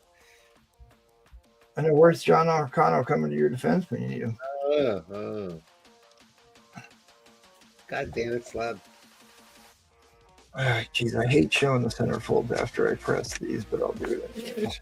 Since we're only at $100 for this. The staples still have their full bronze patina on it. True Silver Age staples actually have a bronze color finish on it that's supposed to keep it from rusting, but that can rub off pretty quickly on these staples, but this still has its full bronze patina. There's no surface oxidation on these staples. Kind of like the paint on a diamond Spider-Man knife. Yeah. Rubs off very easy. I mean, the ink strike on the interior on this is pretty good too, I thought. Looks like All right, ladies and gentlemen, put your overtime hats on, because that's where we're headed. Thank you, Paul. It had like 55 seconds left. What are you doing? Paul hit it. Paul hit the overtime clock. I was just warning everybody. A minute early? Wow. A minute early? What are you talking about? I thought it was a minute early. Maybe I'm wrong. I don't know. I mean, I don't know. I've seen some pretty high grades on CBC slabs here, on Silver Age CBC slabs. Higher than I mean, we just saw a 9.8 Silver Surfer 4 that had off-white to white pages. Yeah. You did? We sure did. I posted it in our group chat, and I'm trying to remember the last time I saw a 9.8 book, a 9.8 anything that had off-white to white pages. White pages is usually a requirement for a 9.8, but... And of course, I found a few other minor defects with it. That X-Men 24 is hard to find in anything close to a 9.0. Yeah, because it's got a solid red cover, just like solid black covers. It That shows might be higher than my PC copy. It shows every defect. There's nowhere to hide on this book. All right, Glenn P. in at 1:30 resets the clock. Roger back at 1:40 resets the clock. And the black is horrible about color rubbing too. Yeah, yep. But it's got full gloss, like I said. Oh, Roger's here bidding. I can play Roger's video now. Tony NY in at 1:50 resets the clock. There.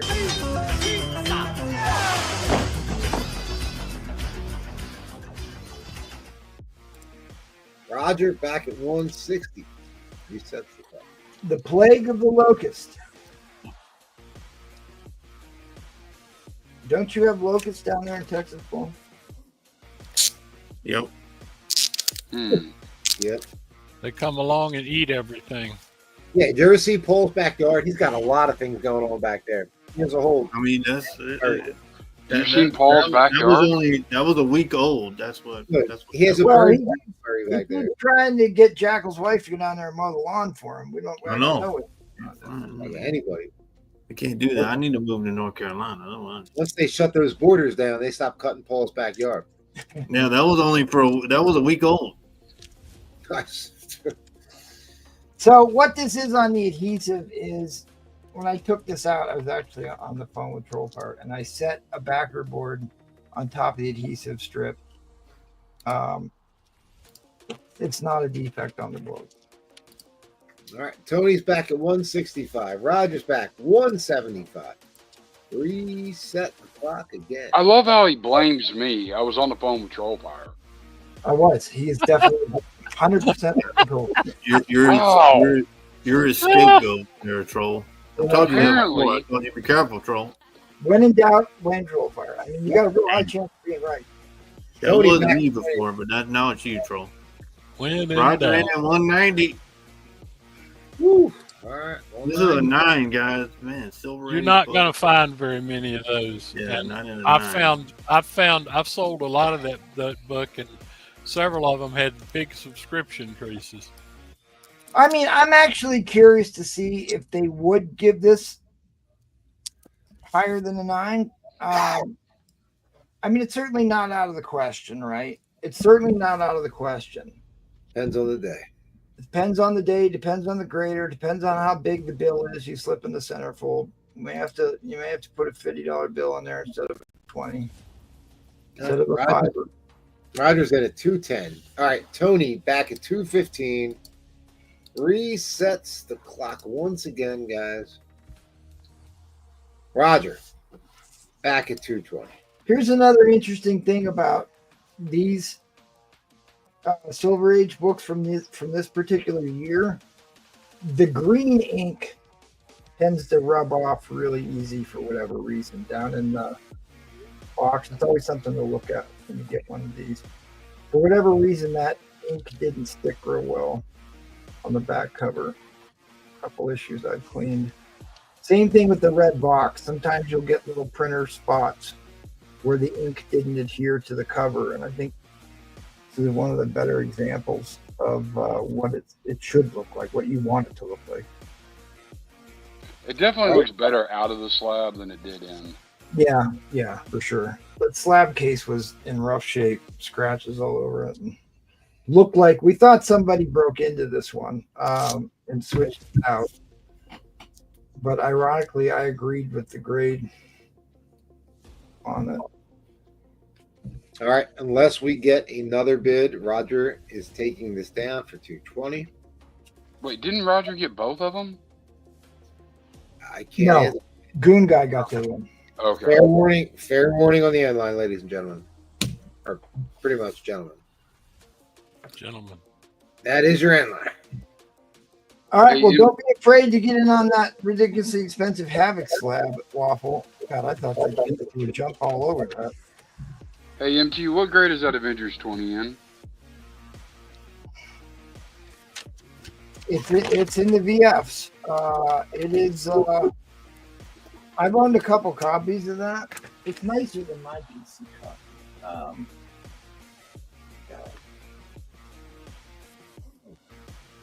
He always does this to me.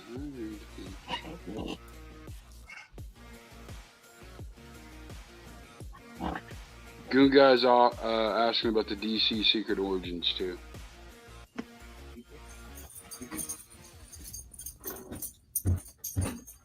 Oh, what, the Teen Titans? Secret Origins.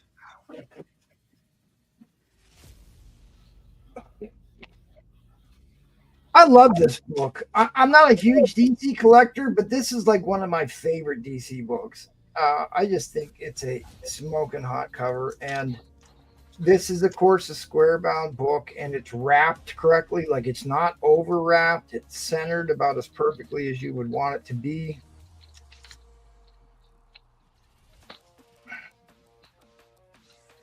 I'm going to basically switch this one out for my PC. I'm giving you the best one I have.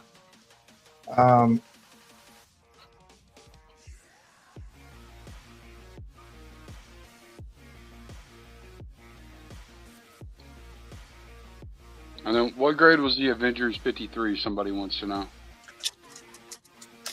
Okay. We'll pull out the big ones.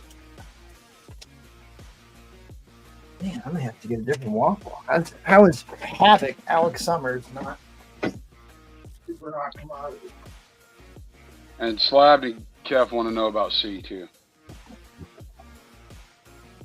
9.2 off-white pages. Really, I can tell this book was not cleaned. I'm on the fence whether or not it was pressed, but it certainly wasn't cleaned. You can see the dirt along the edge of the spine that would clean off, especially down here at the bottom right here. I don't know. It's hard to like justify cracking out a 9.2 white cover Silver Age Avengers book, but like there's also like a little thumb dirt right there from where they opened the book up, and if they'd have cleaned this off, I think it could have possibly got a 9.4. But this book has been going nuts. There was one sale at like $3.50 about a week ago or so, and like there hasn't been another sale at a 9.2 for years. So there just isn't that many. 340, yeah. 340, is that what it was? 340? Yeah, 340. So at any rate, I've got a star on this because I believe it presents higher. I think it presents higher than a 9.2. And it has the potential to, if you really want to roll the dice and CPR a 9.2, the potential is there, but I mean, the 9.2 is pretty daggone high enough. Yeah, that book's on. This is a book that's going to keep going up. It's gone. You got So it. I'm going to be firm on that. Oh, it's gone? Yeah, it's gone. That's the second time Collecto bought that book last Saturday night too. Smart. He knows. He knows. See what happens when I ask about a book every damn time. Welcome to my world, Frank. Dude, I sold mine tonight for $90. I got one for 70. Nobody binned it the other night. That Avengers 20. Collecto, did you bin that? What was the other question here? Because I want to keep moving here. What was the other? Somebody claimed that Avengers 20. Oh, that's gone. Avengers 20 is gone. All right, I'll tease this book because I was going to put this up for an auction lot. This is a 1972 National Diamond insert, star stamp of Avengers issue #1. It has the rare insert that was only in 1 month. The insert that's in here was only in 1 month. This is a big landmark issue number 100. I think it's Black Knight joins the Avengers, officially joins the Avengers. It's a Black Knight story. Great Barry Windsor Smith cover, Avengers Assemble, and we do mean assemble. I mean, I'd start that at $1, but people wearing something like that. I've got the second appearance of Wolverine. I can't believe about that. I teased that book for a week. If there's any Wolverine fans, I'll put that up starting at $1. What did I say? I said okay on Ritai. Dude, this book is about as affordable as it's been for 10 years right now. But all right, Ritai, that's yours. All right, well, let's keep moving because I sucked up a ton of time here. I want to try and get some other people on the show here tonight too. If I missed your question, please let me know, and I'll circle back and try and what's up with L. Okay, real quick. Nope, and him. This would be another auction lot. I cracked this out of a slab.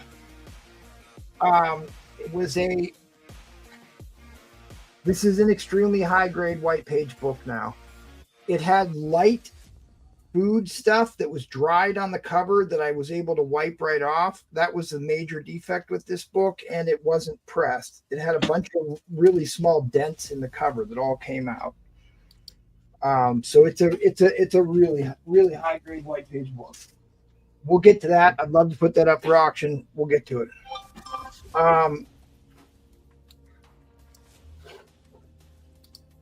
When did the machine go mad?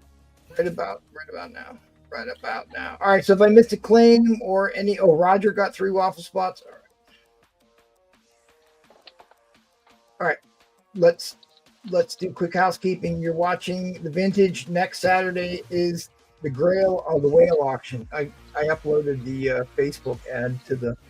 I'll have to change that back. Yeah, Facebook doesn't allow us to advertise for whale auctions. They think we're actually selling whales. So they don't approve our ads on Facebook. So I have to change the name to Grail Auction. But it is actually the Whale Auction. The name is catchy. At any rate, check out Paul tomorrow. He's hosting with the regular Sunday crew. Roman Curtis should be there. Jump on and give them your support. And then big shout out to our Patreon members. We cannot do without you. Thanks for keeping the lights on. Paul's going to give away a double 9/8 cover at the end of the month. We'll find something for you. Is that Patreon membership list updated? Yeah, it's up to date. Okay. I thought you said I can't remember it, but I thought you said we had a new Patreon the other night. No, you're right. You're absolutely right.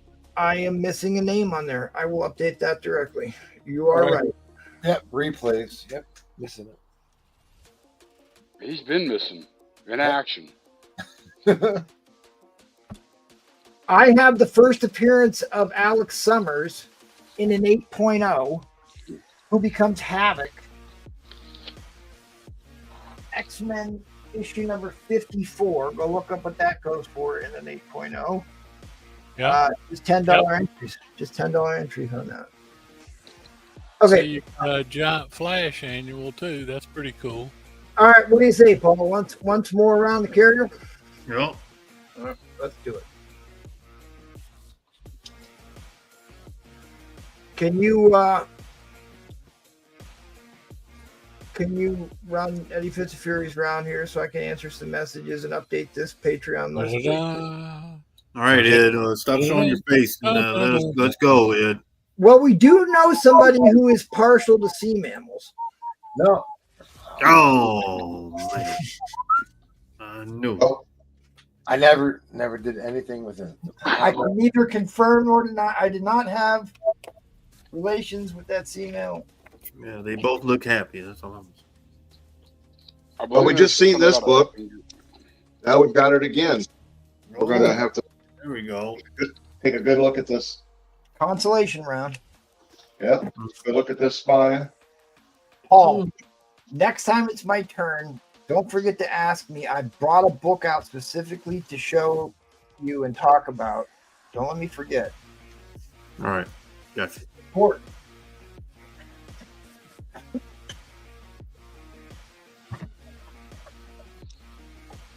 It's got the micro chamber paper in it. Yeah, it's got a key issue sticker, guys. Key issue sticker. that. I know Brick like Play it's loves key issue. It's like it's the same quality as the last one. He tells me about them all the time. Yep. He's like, Paul, did you see the Ed's new key issue sticker? I'm like, oh, I don't care. Dang. Here's your chance.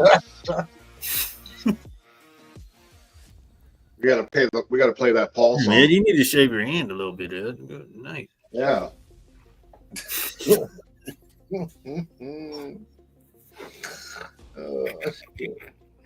What else we got? All right. Well, Glenn P wants a while. Okay, we'll tell them T when he gets back, buddy. What is it? Got a nice golden age here from 1951, 7.0. High grade for Marvel Tales at this age. 200.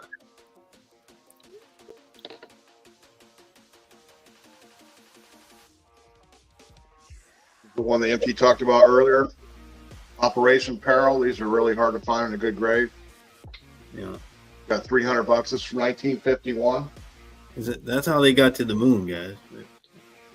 Yep. Get the bubble helmet. Yeah, I'm sorry, man. With that rocket pack, that dude ain't gonna make it. He's gonna be burnt. We've got Star Stamp Menon Millionaire double cover with a black mark jeweler insert. It's a high grade 8.0 for 200. The hell is that? Oh, got the star right here. Black mark jeweler.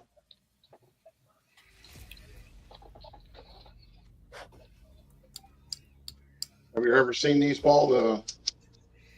The Menon's insert? MT's watching you. Wait, MT's watching you, Ed. Did he say you Menon? know that.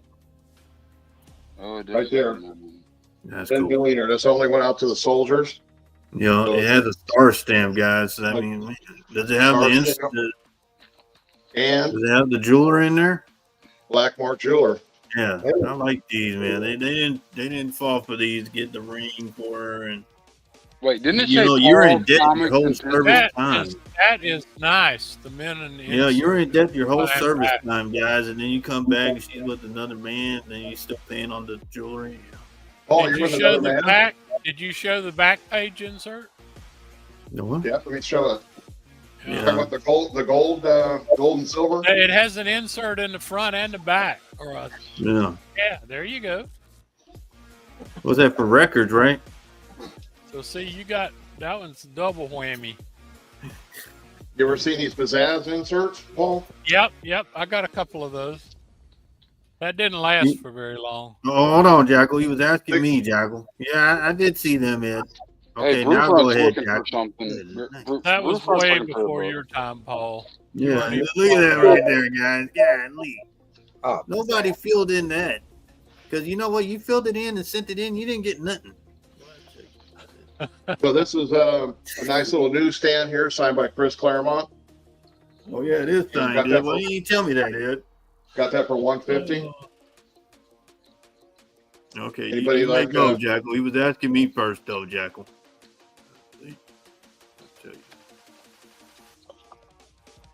A DC book. A 12 high cent grade 9.0. Wow. All right, what we got for auction, Ed? Auction? Shit, I just started. What the fuck? Just You fucking you guys, you talked your way through 20 minutes of my shit. Yeah, no, Paul. you asking me questions, Ed. Okay, Here we go. We got Ant-Man. Paul's not doing Number his job. 10. I want Another you to keep Minute me, Millionaire. This has also got the black mark jeweler in it. 8.0 high grade for 250. Does that have on it? No, it doesn't. No, it doesn't. Is that one not a national diamond? No, this is a black mark jeweler. Okay. All right. Yeah, You got one like that, don't you, Ed? Yeah, I've got an Ant-Man that's also a national diamond. I guess they were. Now here's a star stamp. Right up about the time. Black mark jeweler, Andy Kubert art, 7.0, pretty high grade for $40. Andy Kubert was drawing back then. Joker. That's Not got Joe Kubert, Ed. I said Joe. Oh, okay. Yeah, Paul. Let's see. I heard Andy. Paul, pay attention. Golden Age, Rangers Getting Comics, excited. 1951. The lunar eclipse. Well, it's pouring rain here, so we're not eclipsed.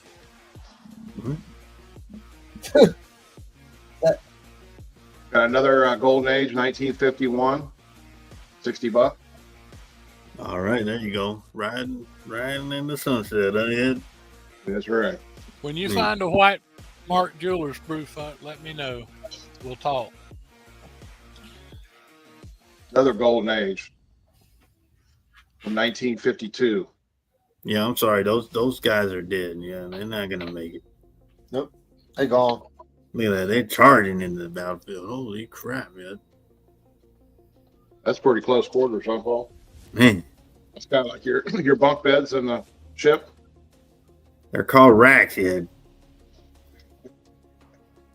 Paul was on a carrier. They have luxury accommodations, not like the on butt? the That the butt? What's this one, Ed? It don't matter. You don't like it. It's just a book. All right, Oh, what we you got had- for auction, Ed? Give me a you had $50 some start. sweet on the carrier, didn't you? How much?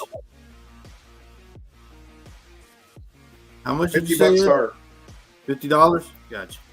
Yep. Ooh, you dirty dog. Hey, man, it's a direct, Ed. Want to take a look at it? Dirty dog. Take a look at this spine. Damn. Mike said, guys, this is Secret Wars 8. Man. Origin of the black suit. You see anything on that spine? Hmm? I see the staples are up by the price. You see anything on that spine? Huh? No, it looks pretty Yeah, clean. I see stuff on the spine, Ed. Is that what you're asking me? What you Yeah, that's what I'm asking you. Look at it. Yeah. Look at the edge. Trolls in. Look at that corner. What are you grading that one at? Yeah, yeah. I have it conservatively about a 9.2. Okay. Okay. And we'll look at the bottom. All right. There we go. Oh, easy, Ed. All Really right, nice. Trolls in. Troll wanted to let me know he's I'm in. trying to figure out why it's a 9.2. Yeah, I'm I trying think to it's figure it higher, out. Paul. Okay. Honestly. Okay. I'm trying to figure Nothing that to out. see here, too. people. Nothing to see. Oh, there goes replays. I knew it. There you go, buddy. Well, you know what? You're not wrong, Paul. I'm coming in shortly. Don't worry about that. I was just messing. Okay. Troll says there's nothing to see here, guys. Just a Secret Wars 8 at a 9 point. Ooh, Keith said nope.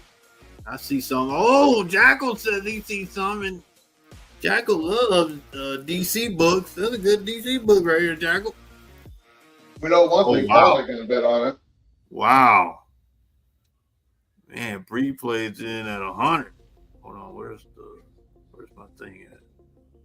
Where's my It's in thing your at pants, for you? Paul. It's right between your legs. Just Where's that thing at for you, Ed?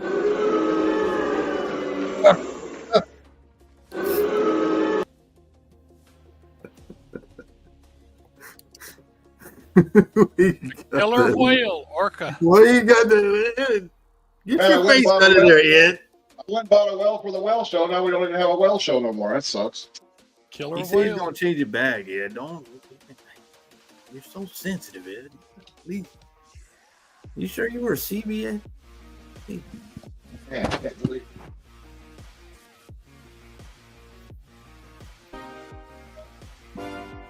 If we're selling whales, I'd like to order a humpback. Oh, what's this? Oh no, we can't play that.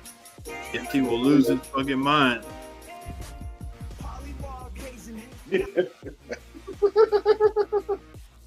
That you, Brian? Yep. Oh boy, he left you at the wheels. Yeah. He left you in control with that. Yeah, for tonight. I'm sure I'll be losing them shortly. Yo. Anybody interested in this Men of War up here? I got pages 19 and 14 over the original art, Dick Ayers. Right. 300 a piece. Right. Oh, you can't see them, can you? Nope. Right here. This is some original art right here. 2 pages. I got them at 300 a piece. I'll cut a deal if you get both. And I've got the book over there that goes with it. Sorry. This is original Dick Ayers art.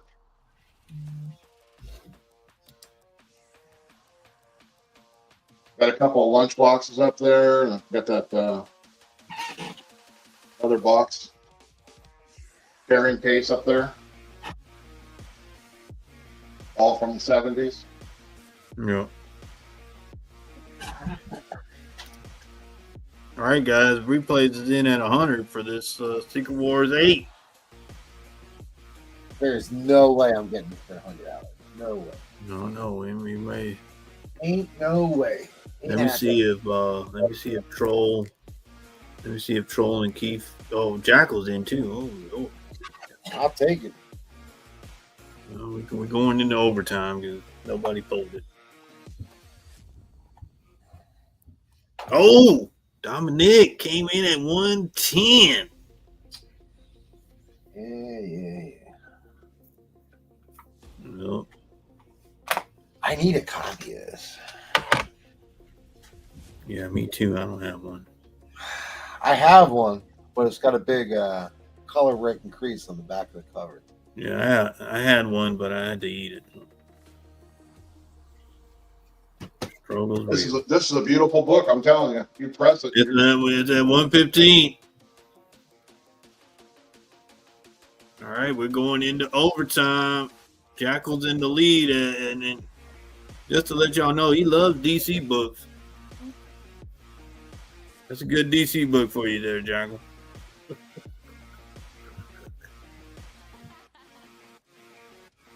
Real quick, I want to show this Platinum Age book from 1930. Jeez.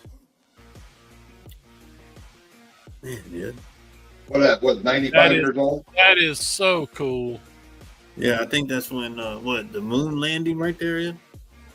I want to ask MT if this is about the moon landing. I think that's They weren't sure back then that you couldn't breathe on the moon. Yeah, they landed on the moon back then there, Ed. Oh, there's Ed showing his face again. You Actually, a little bit, Ed. if you Dominic at 120. Wait, that I didn't restarts it. all right. Come on, replays. I didn't sabotage MTs. With your 9.2 Rusty Staple talk, everybody all of a sudden thought my book was a 9.2 with Rusty Staple. That was Troll's fault. Well, yeah, I guess Trollfire is the default person to blame today. Oh yeah, that was. I don't. That's when. All right, so Eddie Fitzfury, who were the people that put the first man into space? Yuri Gagarin. Who was the first person to do a spacewalk? John Glenn. Michael Jackson. Can't Nope. do that. Who was the first? He did a What, moonwalk. Neil Armstrong. what country put the first female into space? Oh, that was China. What was the first country to put a living being into space? Russia. Right. America. They put Monkey. monkeys and dogs. Inline coming down. Inline coming down. Cosmo the space dog, who became a character in the Guardians of the Galaxy. Actually, That's not a damn human being. He said first living. living creep. being. Yeah. Yeah, I've they got didn't an- worry about getting them back then. They just said adios. Dominic right, is the Dominic. winner. It. You got a Who good was, one, Dominic. What country was the first to put a satellite into space? Why, Soviet Union put up Sputnik 1957. Right. So Yeah, we, you take PayPal. we lost. We lost 7 out of 7, and then magically blew way past them and put a man on the moon. That was because of President John F. Kennedy. Yeah, that is the fairy tale. That The is the fairy space tale. race. All right, we're going to he, him. That is the Camelot. He, him. You're up, he, him. I'd be up. All right. So I don't have much left on my board, but I do have a bunch of stuff to sell. I mean, you got some more stuff on the wall. I do. First Grim Reaper. Yeah, flying condition. I don't... Yeah, it's fine. $45. Avengers 52. JFK started Do you know? from Do Nixon. you know why? Do you know why Grim Reaper is actually a hot ticket item right now? It's Halloween. Yeah. Do you know who his brother is? No, I don't. He's got a Red show Bull. coming out in February. That is Wonder Man's arch nemesis and brother, Oh, I did not know that. Simon Williams, and he's Yeah, his Wonder show Man's drops- arch nemesis. His show drops in February. Tune in Wednesday when MT calls Neil Armstrong. I will show my buy it nows one more time. Right into my auction. John's waiting for that. He's got it on his calendar. Oh, you know what? This might be John Burner account. He said Bree plays all these. Nah, John O'Connor's my man, dude. All right, Man, hell no, man. That dude was giving you. Man, what a great book. I agree with MT. I think it's a Burner account. So is that the third and the fourth appearance of the Punisher? No. That is supposedly the third. Third, 3. In fact, we agree. Third. What the hell was that? Near-mint copy of the first appearance of the Grizzly. Ooh, 35. for $35. Yep. Oh, if nobody's smart enough to claim that, I'm going to claim that. All right, I am just going to quickly. So I want to be fully transparent with these two books. I'm going to start them at $1. This is what these books look like before. So you can see all this, just whatever, man. Looks terrible. You see the stains everywhere. Both of them look the same way. So full transparency, they were both cleaned, wet cleaned, brass staples put back in, the whole deal. I'm starting it, both books at $1. Both of them. So you got your first appearance of Dane Whitman and then first appearance of Dane Whitman as the Black Knight. I will just say they're both a 4.5 because that's kind of like what they were when I got them. They are much higher grades now, but $1. Both books. I will show you. This one I'm very, very proud of. Very proud of. And I'm not going to geek out too much, but I will just say that the methocellulose, I think I really have that down now. And MT, I really wanted to talk to you about that. Yep. It's impressive. It's an impressive technique I didn't know about for like the first year I was wet cleaning books, and it makes a huge difference. Dude, the gloss like better than better. Like, so how impressed are you with these? This one I'm really impressed with. Like the gloss, dude, reapplying the gloss to this book, or if you want to call it like a sealant, I don't know what you want to call it, but I'll explain what it is. So when after they're done printing the books, right, they apply a coating on there that's called sizing. It's a weird name because it sounds like you're trying to change the size of the book, but no, it's called sizing. And what it is it's a gloss coat on the book that makes it water resistant. So if you've ever dropped water droplets on a comic book, you notice it beads up it beads up first before it kind of soaks into the book. You can usually wipe it off pretty quickly. That's the gloss coat. It's supposed to help keep the ink from coming off. So when you wet clean a book, you can reapply that gloss coat and not have it be considered restoration.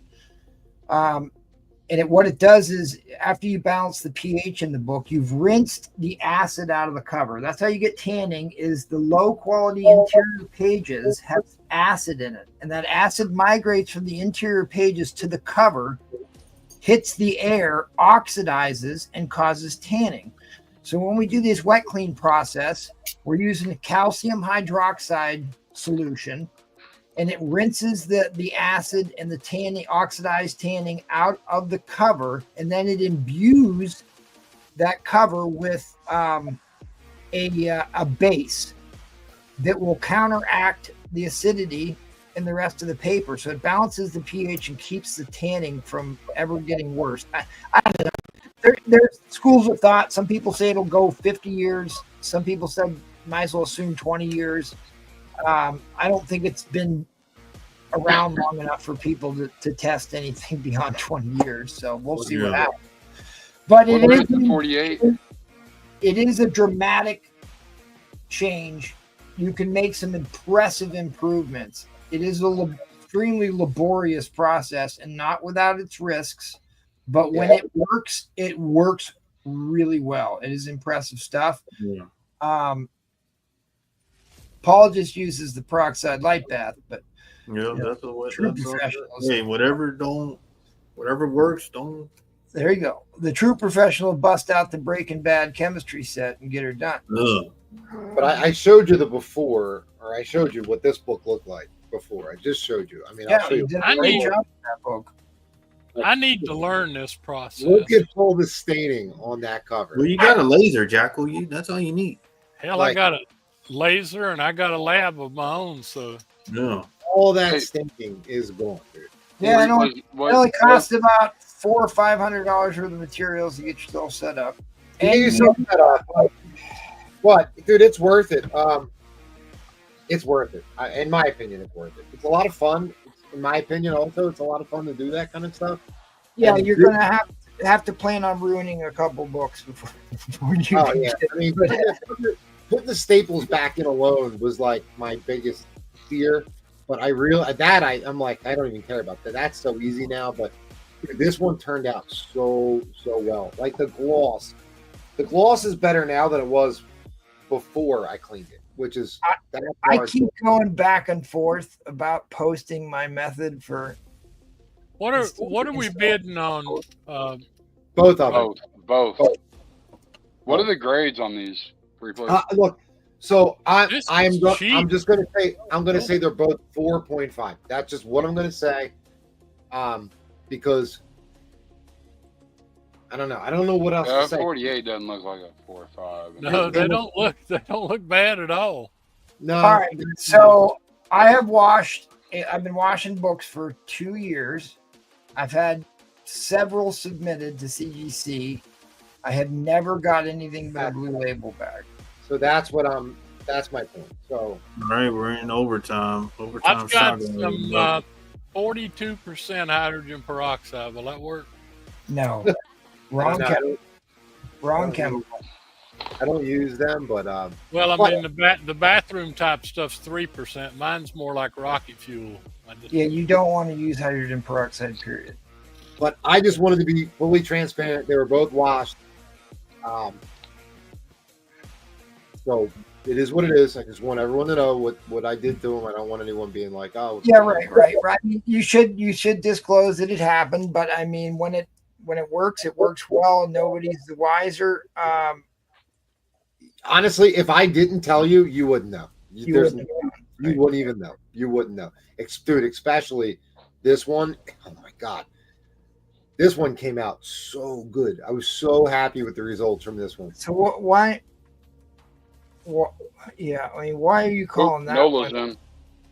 Why are you calling that one a? I'm just because, I mean, because I am. Because I am. I don't know, man. Like, is there spine ticks or what? He was huffing. He was huffing the chemicals from cleaning it, and that's when he graded it. You do have that HP that somebody wrote on there. You know, you got the corners aren't great. You got some spine ticks. I would be happy just saying they're both 4.5s, and all right.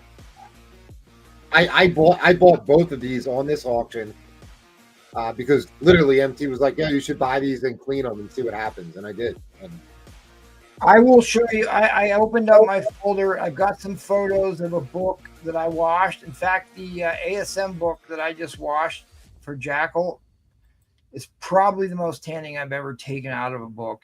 But the Iron Man, they had the whole glass full of it was brown dark. shit, dude.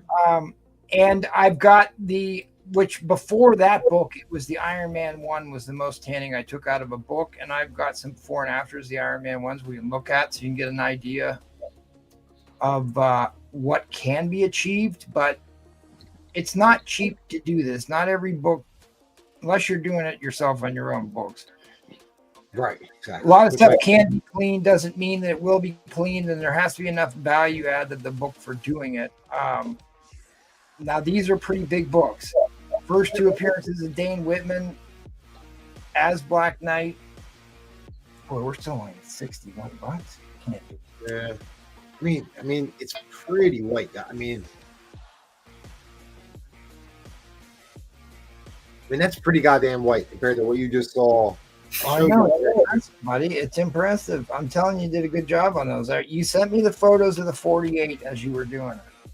Yeah. And I thought you had an excellent result with that. 47. You already said if they sent them in that they'd still come back with a blue label. So. Well, there is no guarantee. If you go too far, they can give you a conserved grade. So that's where like getting practiced in good, but like I don't think he went too far with these. No, I did not. When you go too far, when you wash too much, because these books are not bright white to start with. I think they look really good. I'm just well. They end up looking great. What happens is like the page quality. There's something off on the page quality sometimes when you wash them too much. This is my opinion. Yeah, you can feel it. But when I read, and I will absolutely off topic talk to MT about the methocellulose. Like I did it a little bit. I added a little bit more, and I didn't put it in the refrigerator and all these other steps. Yeah, I stopped doing that. Doing that. And the results were so much better. Like the gloss quality on the front page, the feel was actually better than it was originally. Yeah. I think I stopped doing because I finally reached out to the guy. So why are you telling us to refrigerate this? Like, well, you just don't want to pour steaming hot water on your book. I was like, can be room temperature then. Why? Because he told me he was the one who told me to put it in the refrigerator for an hour. Right. I don't do that anymore. I put it in there, at least 90 degrees. It seems to apply better when it's not like at 40 degrees. So it's what I've been doing. Are these chemicals coming from China, Bree, Absolutely. No, they're coming from Mexico through Paul's cartel connections. Yeah. Okay. I literally. What's the main chemical that you use if it's not hydrogen peroxide? He said meth or something. No. I'll say it again. Methylcellulose is the gloss, and then there's another chemical that you use to actually clean the books, and that's a different chemical. That's a different chemical. There's actually multiple different chemicals in this process.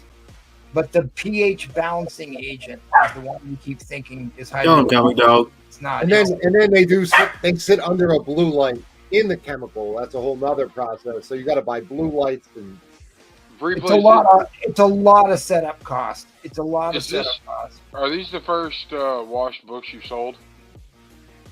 Yeah, I think so. Right. I sold one. One more other than that. All right, Goon Guy has tried to bin that Spidey 139 out from under. I'm sorry. And Trollfire's just ignored him the entire time. Hashtag blame Trollfire. But I do not use peroxide. There's been no peroxide. Benzene? I didn't think they sold benzene anymore. I use benzene, but it does sit under a blue light for 15 minutes on each side. Yeah, just peroxide like that. So what the thing is if you use peroxide in your book, what peroxide does and why it works as a disinfectant is it permeates organic cells and blows the cell wall apart. So cellulose, which is paper fibers, which is what your book is made out of, if you put too much peroxide in it, all it does is break down the cell walls of the cellulose and make your book brittle over time. And it also removes the gloss coat. That was the timer. Inline coming down, inline coming down. But what we're using is calcium hydroxide. Yes. Calcium hydroxide. Calcium is the important part of that because you're trying to balance the pH of the book. Calcium is a base. And that's very much akin to Red Devil Lye, which is sodium hydroxide. Right. All right. So here's an example of an Iron Man 1 that I did. Hopefully it's big enough on the screen you can see it. Probably not, huh? It's pretty doggone brown. Okay. So there was like some pencil stuff I cleaned off too, but you can see how bad the tanning is on this book. It's pretty heavily tanned. It had some stain. It had some moisture stain, but the staples were actually really clean and shiny on it, which was the impressive part of this book, right? So that's the before. This is the after. I should have queued it up. Okay, so this is how much tanning I washed out on the second wash. That was the third wash, fourth wash, and that was the first wash. That's how much tanning I washed out on the first wash cycle. It was a heavy book, so I had to use. It looks like a men's outhouse, right? Yeah, it looks like Bree plays after Oktoberfest. So here's the other thing, and maybe I'll go back and show you here, because here's the other drawback of this process here. I mean, the Iron Man wasn't exactly in the greatest shape to begin with, but did I go to the after again? This book had a date stamp on the title. And, I like date stamps. Right. Oh, come on, Matt. There we go. This book had a date stamp on the M. You notice that? So date stamps, like ink, is a polar chemical. So it comes off with water and rubbing alcohol. It's a polar substance.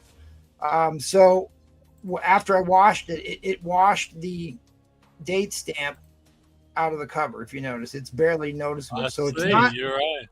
So you got to be careful if you're washing star stamped books or signed books. But that's the difference.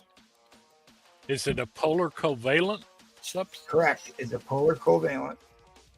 I wish I could show you the side-by-sides because it is pretty. That is very interesting. But, it makes perfect sense now because comics paper is acidic.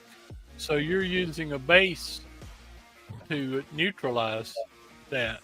That is the idea. So you find one of the inside cover usually is always calcium hydroxide is certainly would certainly be the one of choice because you wouldn't want to use potash, potassium hydroxide, or sodium hydroxide, Red Devil Lye. So there's your inside cover before, and I'll just show you the inside cover after. this is, you know, most of these are not as dramatic as this, but this is one of the most. There's the inside cover afterwards. This is one of the most That's dramatic marvelous that I've had. Right? They're not all gonna turn out like this, but this Does is my why. Amazing Spider-Man 24 look like that now? Yeah, I'm gonna upload the photos of yours to my laptop here so I can show everybody else because I just have them on my phone. I sent them to you once already. The photos. I didn't get any photos. Oh, I sent them to you a while ago. Oh, yeah. You sent the one of the Spider-Man where you took all the. I mean, you just showed me the craft. All right, where are we going to Paul? He's gonna have a heart attack, I imagine. No, not Paul, but you know. All right. Who knows? See, I took up for you, Troll. I said it's your turn. I hear you, Paul. I hear you. All right, go ahead, buddy. SS1 4.5 off-white 4 1/4. Hold on, buddy. 7.0 sitting there, $1,300. Yeah. The 6.5, you know, if we get to what did I say, 555? 55. I think you said 537. You put that up at $1. No, you didn't. 537. Yep. Don't listen to him, man. Don't fall for the bait. We're ways off, man. I don't know. Yeah, we're gonna get there. We're about 18 off. You're right. Well, if you're gonna put that book up, round 2 is the round to put that book up. There's a nice one. 4.5. X-Men 12. You know, I would think about putting it up for auction, but seeing what the second appearance of Juggernaut went for, I'm kind of scared, y'all. No, you've got this Silver Surfer way too built up to not put this thing up. You just want to bid on the Silver Surfer. That is true. There's a 6.0. $900. I never did hear that from Lucian. You know, because everybody's got a X-Man 24 they're throwing up. I just figured I'd, you know, throw one up there. Throw your hat in the ring. There's a 18 and a 5.5. $100. These are just the last of the X-Men I didn't get to show last round. There's a 23, 5.0, 5.5, $50. Yeah, let's show some other stuff. Hang on. These are cool. You don't see them in high grade very often. You know, you don't. Treasury, isn't it? Yeah, that's a treasury. 8.0. Gorgeous, gorgeous copy. And I hate how this camera makes reds look because it looks so dull. That red is so vibrant, it just pops like it should.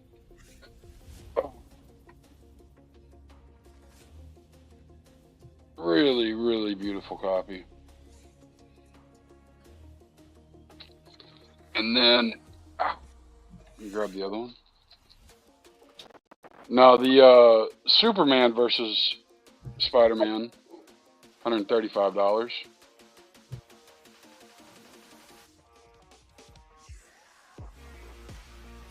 I hope he took lessons from Batman about kryptonite. Never can tell about these things. And then I got a couple slabs, and we'll figure out what I'm going to do for an auction. Bree Place. I hear you, Bree Place. There's X-Men 6794 white pages, $275. We're drowning all this out waiting for this. Ow! I'm just gonna start talking shit the whole round. Whenever y'all are on from now on. Why not? Why not? Everybody else does. I know, apparently, right? No, don't take the bait, buddy. You're doing good. Keep. There's a 9.6 white page. I'm here for you, buddy. $450. It's about a $550 book right there. $450. You know, everybody else has a Marvel Superheroes 20. I figured I'd throw mine up too. There's a 6.5 off white to white. That seems. I don't think MT ever answered his question, but I did for y'all. That seems affordable. It is affordable. That is very affordable for that price. I just bought one of those that was undergraded. Well, that particular copy came from me, if I'm not mistaken, and I think that one did. I think it looks a little bit better than that. There's a 238, 8.5 white page, newsstand, 3 1/4. Damn, no one's jumping on that too. That Dune book for $300. Ooh, now there's a book, ladies and germs. Yeah, There's a book. you do not see that one anywhere. It's a rare one. It's one of the all-time great headlight covers from the Silver Age, Dolphin.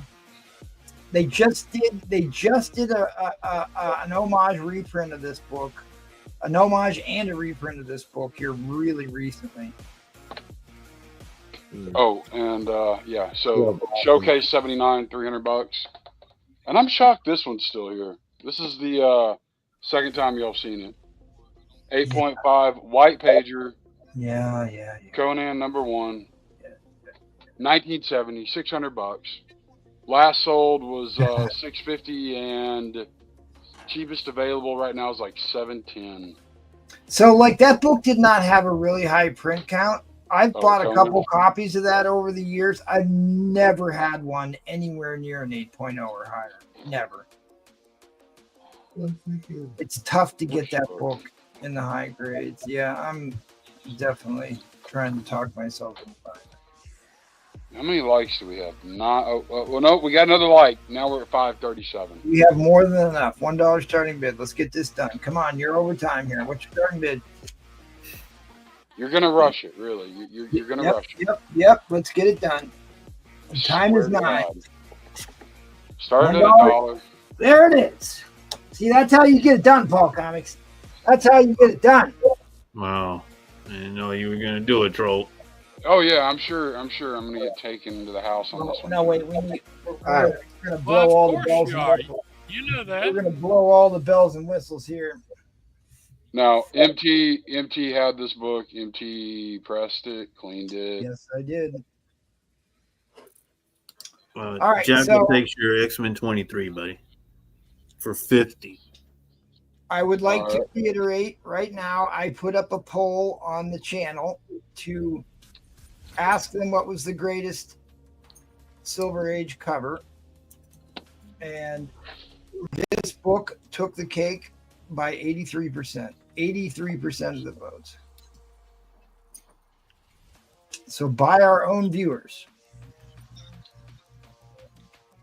And it should have been Amazing Spider-Man 33, but whatever. I'll give John Buscema credit for that cover.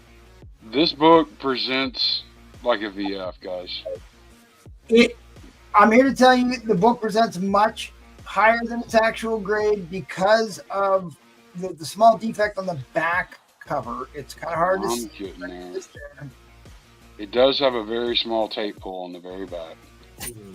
But it's very small. I still don't have a problem putting a 6.5 on that. I mean, it still legitimately could get a 7, but I think 6.65 is the safe CGC submission grade.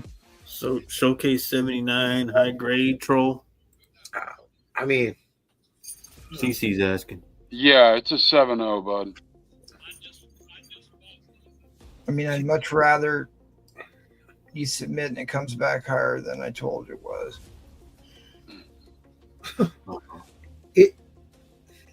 It doubles in price if it. Yeah. It doubles in price, exactly. It jumps up quite a bit. No. At a 7.0, it almost doubles, right? It almost doubles. Like the last 7.0 sold for what, $13.20? $13.30. That was the big increase we discussed at the beginning of the month. But this book has been jumping leaps and bounds here week after week for months now. That large of a jump. There was another one that sold for not too much less than that right after that one. But like, not all 7.0s are equal. Not all 5.5s are equal. Not all 6.5s are equal. This is a stunning example of a 6.5. There was a 6.5 copy that sold for $1,200, guys, in May. A 6.5 sold for $1,200 in May 18th. So this honestly, between the 6.5 and the 7.5, to me the 6.5 probably presents better. But Yeah. don't know. I go more off what the book looks like than. Yeah. The overall presentation I think is a little stronger. Like it's a little bit brighter white on the 6.5. I cleaned and pressed these. I put them with clear backer boards. I put in brand new Mylar and brand new top loaders before I shipped them out. Like they're dressed up like a package under the Christmas tree here. Ed, there's a Silver Surfer 4 up, Ed. Ed. You don't know what this book is. He told me to tell him that if there was a Silver Surfer 4 up. I'll show it to you in a minute, CC. I need number 3. Wow. Oh, Mephisto? Mephisto, that's what he keeps looking for. I need a 3 too. Like I've got 1 and a 9.0. Damn. See, Paul, you did it again. Yeah, what I do gorgeous again, book though, guys. What I do? Oh, we're in the Paul rule. I can't be bidding in $5 increments. Yeah, you can't be bidding in $5 increment. All right, What are we we're at? in overtime. Overtime shot clock. Here we go.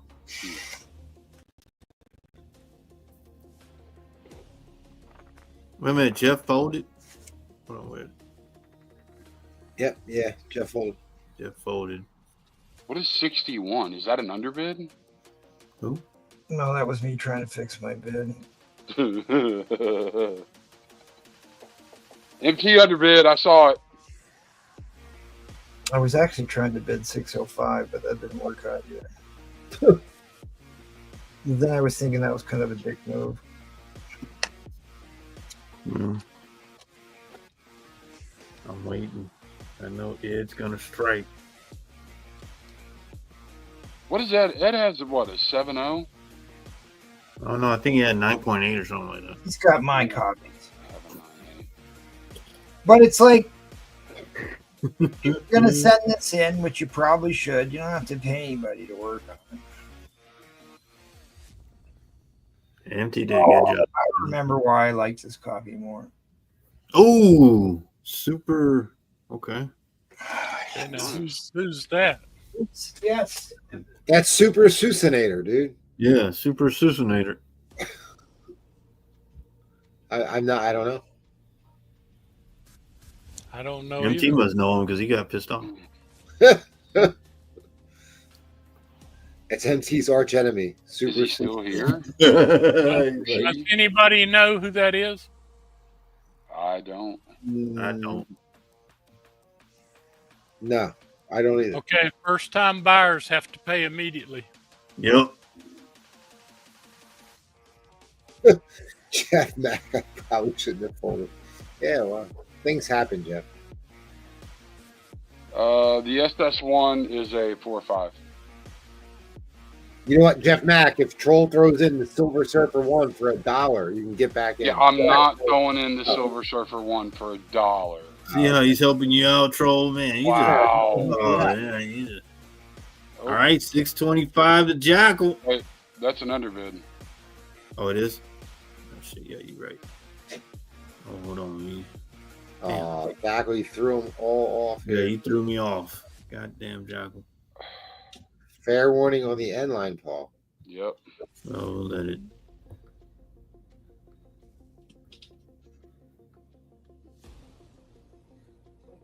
Okay, guys, fair warning on the end line. All right. What's going on here, Paul? You all right? Fair warning on the inline. All right. Let me drop the inline. Okay. It's there it is. 29 seconds still left. No, because that Wow, was you screwed me up, Jackal. What do you mean I screwed him up? You're entitled to. No, somebody no changed more the banner underbid. to the person that's actually selling, by the way, for the new buyer. yes. Pay Brian. Don't pay Brian. What? You don't want the okay. new guy to pay you? Super Susanator, my IG's at the bottom. Just contact me, please. Yeah, we have to pay right away, good sir. Well, you think Susan is a sir, Paul? Sir, ma'am. I don't know. We'll find out. We'll find out, yes, we will. I'll let you know if we're welcoming a new buyer. All right. Susan. All right. I think it says Super Sudator. Okay. Yeah, Susanator, not Sussinator. I don't know who said Sussinator. That person's stupid. Damn. I'm gonna go find a beer to cry in now. Yeah, Well, me too. they haven't paid yet, so you're. Yeah, well, that's true. Yeah, well, I don't know how that works. They don't pay to just. Never mind. I'll figure it out. Good God. We'll figure it. Yeah, that's already bad enough. Okay. All right. You got me, buddy. Yeah, buddy. All right. All right. I wonder if MT's crying. All right.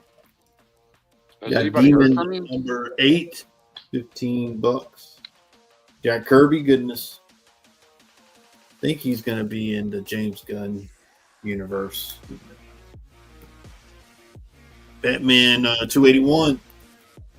Beautiful Batman cover. What the hell? Really? The Batman? No, he's punching 2 people at the same time. How is that good? Okay, well, $20. And look, the title matches the. Look at that guy. We got Phantom number 46, Charlton, 1971, $20. This is a nice one. So I got Super Villain Team Up number 3, beautiful Dr. Doom. So who's the scoundrel that won that? Some new person. Why did we put the inline down with 26 seconds still on the clock? Because there's no underbid. We took off that. You're not allowed to underbid. Yeah, $20. What do you mean you're not allowed to when did that change? That's happened months ago. Yeah. It wasn't months ago, but there is some confusion about when it happened. It sure was. They're saying sending you an IG, troll. Nice. Made quite a big deal about it. Brave and the Bold, number 94. $25. So it says in our instructions now that underbid. Yep, go back and watch it. All right. Okay. Mr. Miracle number 3, third appearance of Mr. Miracle. $25. Bondage cover. Yes, it's Trollfire's fault. We had the underbids in the first place, and it was Trollfire's fault. We had to do away with it. Got this at an 8.0. This is a pretty cool cover. Werewolf by Night 12. See, this cover is just. This is what they used to do back then. Look at that. Look how happy they are giving the werewolf a ride. Look at that. The good old He's all days. happy. They're happy. Yeah. $20. I mean, yeah, $20. Screw it. I try to read every single thing on our private thread, and I do not remember the underbid coming up. Marvelous Comics Maybe and it's just me. The Electric Company, number 53. Got this at 85. Beautiful Dr. Doom cover. $25. What grade is that in? Those are tough books to get in high grade. Got it at an 8.5. These were made of extra thin paper. They were marketed towards kids, so there's like all destroyed. Yeah, they're all got crayon in them. These are real difficult books to get into higher grades. $25. Got this Mariner 69 with Spider-Man 8.0 for $25. What's up, Gatekeeper? Gatekeeper. Oh, we went down to 57. We were up in the 70s there for a while. They said werewolves make the best. New Gods number 7, first appearance of Steppenwolf. Doing 30 on that. That's one I got. Giant Size Superheroes featuring Spider-Man. This is a first battle and team up of Man-Wolf and Morbius for 40. Morbius? Right. Morbius? Yeah. Oh, right. Give me a dollar start. Yeah, I'm gonna do this. I sold the other X-Men books. I got this one. One Dueler. Oh, nice. X-Men 99. Whoa! This predates the Death Star. Yep. It predates it by about a month. And or then so. you know this is when the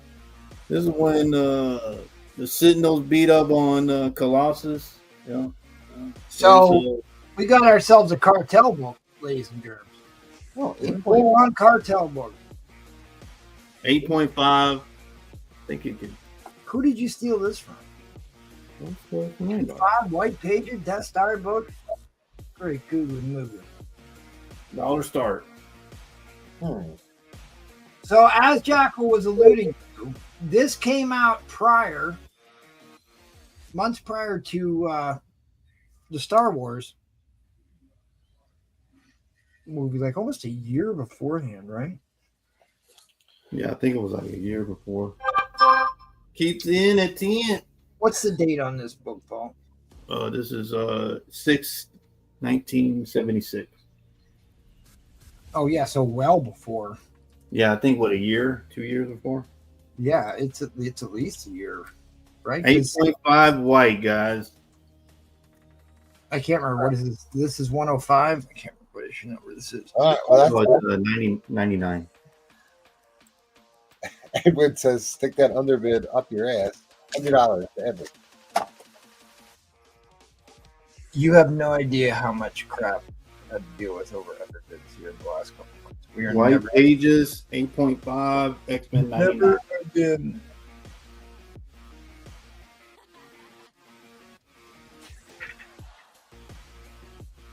Got this book, That's cold. $50. Somebody wants Yeah, it. that's not a vintage book. Put it back. That's not a vintage book. That's an iconic book right there. Not a vintage book. Not a vintage book. 1986. Oh, come on. It ain't no modern book, but it's All right. So this book is also a key for another reason, Paul Comics. Can you tell us Yeah, what? it says first appearance of Come on. its signal appearance. Yeah. Use your words. No, that's not who we're looking for. This person appeared in a Deadpool movie already. Oh, is it? Was it Tom Cassidy or Juggernaut? One of those two? Black Yeah, Tom Cassidy. Tom Cassidy, yep. That's it. Cultural appropriation. Yeah. Look at that. Look at Storm, Cyclops, Nightcrawler. Oh, you got another Sentinel back there. Oh yeah, Sentinels be Sentinels. Yep, look, he blasts him, so he's not gonna make it, guys. He's not gonna make it. And then you Sentinel. notice this guy, he's gonna come up and then start chopping these guys down. Yep. Yep. You got the Kung Fu grip on there. Yep. X-Men 99, guys. So who did this cover, Paul Comics? Well, Dave. Dave Cockrum. That's right. Yep. Who wrote this book, Paul Comics? Was it Oh, you had to look. Oh, Dave Cockrum? Yep. Take his. Take Chris your Claremont. comic card. Your comic card. Just turn it in and mail it off to Replay. You're done. Chris Claremont, the gold standard for X-Men books. This is the Chris Claremont era, my friend. Early in the Chris Claremont era. All right, Michael Comics 54 is in the league. I can't believe you just said Dave Cockrum wrote this book. Oh no. Paul's going to go back to summer school. My favorite writer is Jim Lee. He's a good writer. Yeah. Well, that's a vintage artist. Yep. Yep, a great American writer. That reminds me, I have a meme from Riptide. I need to show the community.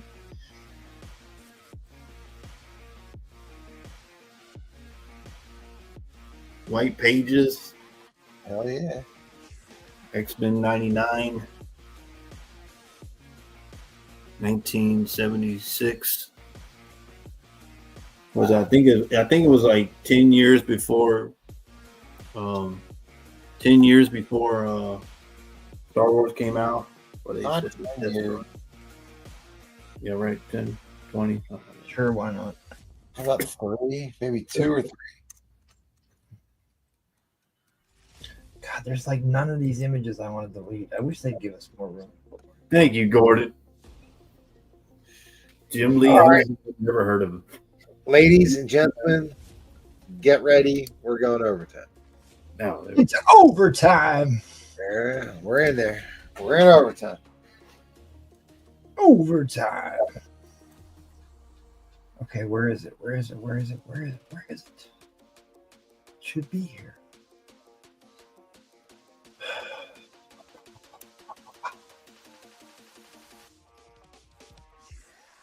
Darth Dangerous loves Jim Lee. I don't know what he's talking about. Giant Jim Lee fan. Yeah.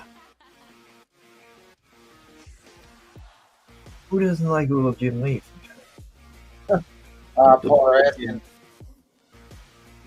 I think he could benefit, but there's really nothing in there. He doesn't know. The cartel just gave it to him and told us so.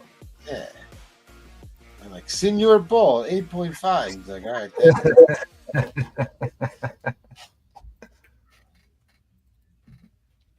All right, guys. Fair warning. Got to drop the end line. Here comes your end line. All right. Good pickup, Michael Comics. That's actually it. Yeah, Michael Comics, 105. Nice. Good, 20 to ship. All right, Paul. Who wrote this book? Who? Who wrote this comic book? Who? Chris Claremont. All right. Thank you, Michaels. Great pickup. Oh, no, Paul. There's a whole new thing. There's a meme for you now, Paul. Yeah, he's got a meme. You have like a stellar cap and everything. What is it? That's like the guy that sells beer, right? Yeah, the Dos Techies guy, maybe? Yeah, right. I asked AI to give him like a Popeye the Sailor outfit. And wouldn't fit. Close enough. Appreciate it. Thank you. All right, let's head on over to Jaggle and his board of doom. Meanwhile, Okay, back at the I Hall of thought Justice. you were going to show the before and after on my. With your energy, drive it.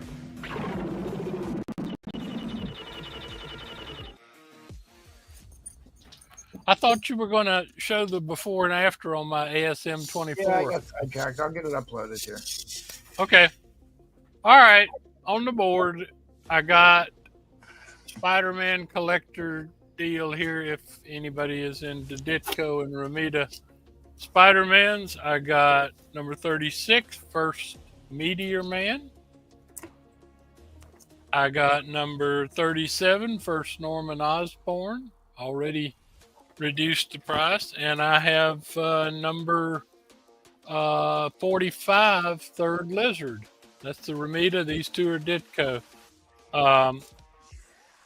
I'll let all three go for the first 300. All key book.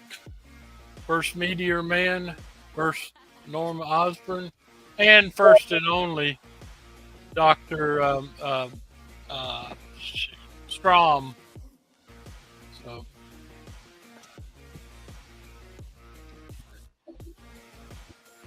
Otherwise, I have got trying to decide whether to stick with DC or because so far all I've put up and sold are DC, but I'll tell you what,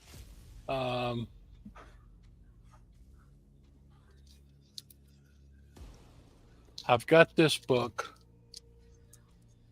which is really nice. I graded it a 6.0 because it has this little tiny abrasion right here.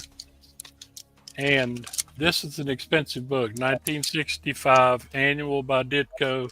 First meeting of his two main characters, Doctor Strange, and it has that little tiny chip on the back.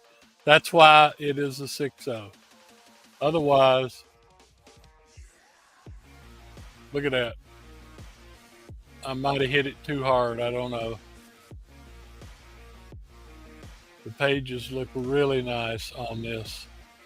So what I'm going to do is just to give somebody a nudge if they really need a good book, an expensive book. I'll do this as the auction and start it at $175, which would be a steal. Amazing Spider-Man Annual Number 2 by Ditko. First meeting of Doctor Strange. Notice that the No dollar store.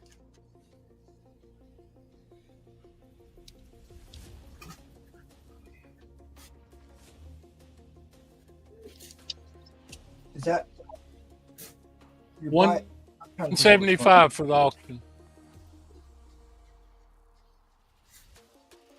I'm ready. I'm ready to do an auction. No, I'm sorry. I'm trying to figure out. I've got it priced cheap. I got you. I'm sorry. I'm trying to upload your videos. Okay.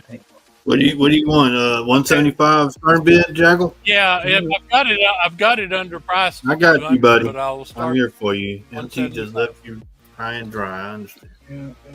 I got you, buddy. I just showed you what nice condition it's always in. rely on me, Jackal. What are you doing now, Jackal? What nice condition.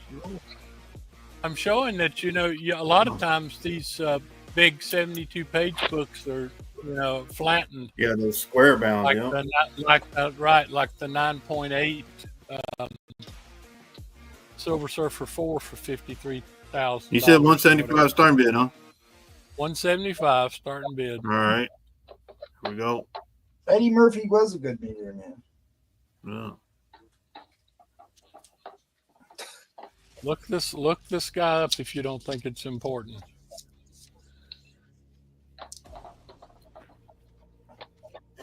It's on the outside of my book. Okay, that's not.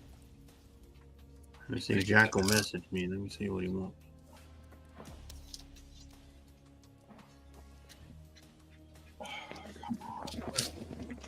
Yeah, that mark was on the stuff, but anyway. Yeah. Here's the beautiful 1965 book. Yeah. All yeah, guys, 1965. All Ditko, pretty nice. A little bit of tanning. Yeah. Pages are very nice. Yeah, look nice. Staples are solid.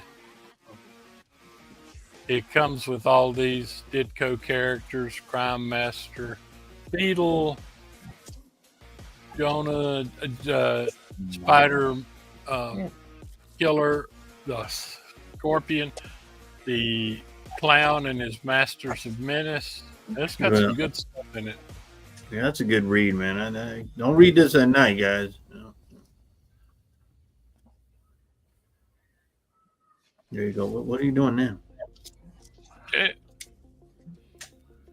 Careful now. Watch out. That book's kind of heavy. Careful. I'm taking care of the book. All right. Be careful, John. All right. No Spider-Man people here tonight.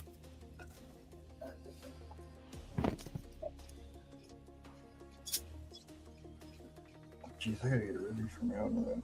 And like I said, that's a little mark on the. It's not on the book. It's on the Mylar. Yeah, that's MT's favorite cover right here, guys. Well, you know what? One of my favorites. It's that beautiful yellow with all the Ditko swinging Spider-Mans on it. What promotion?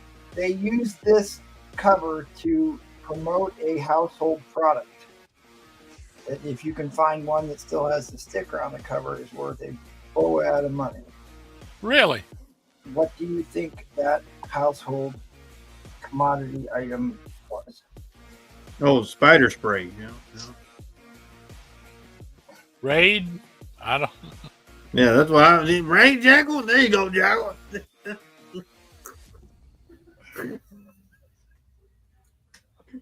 No, it's like I think it's some kind of.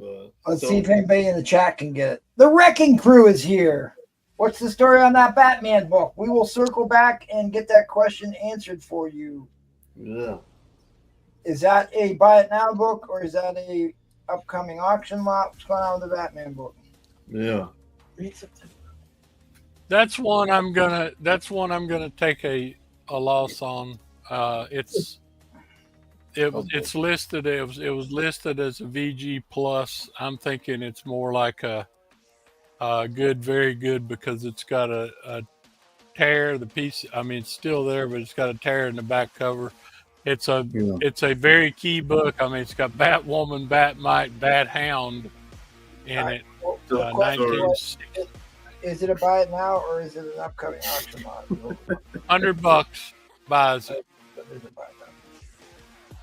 There we go. We'll get there, NT. 10 center.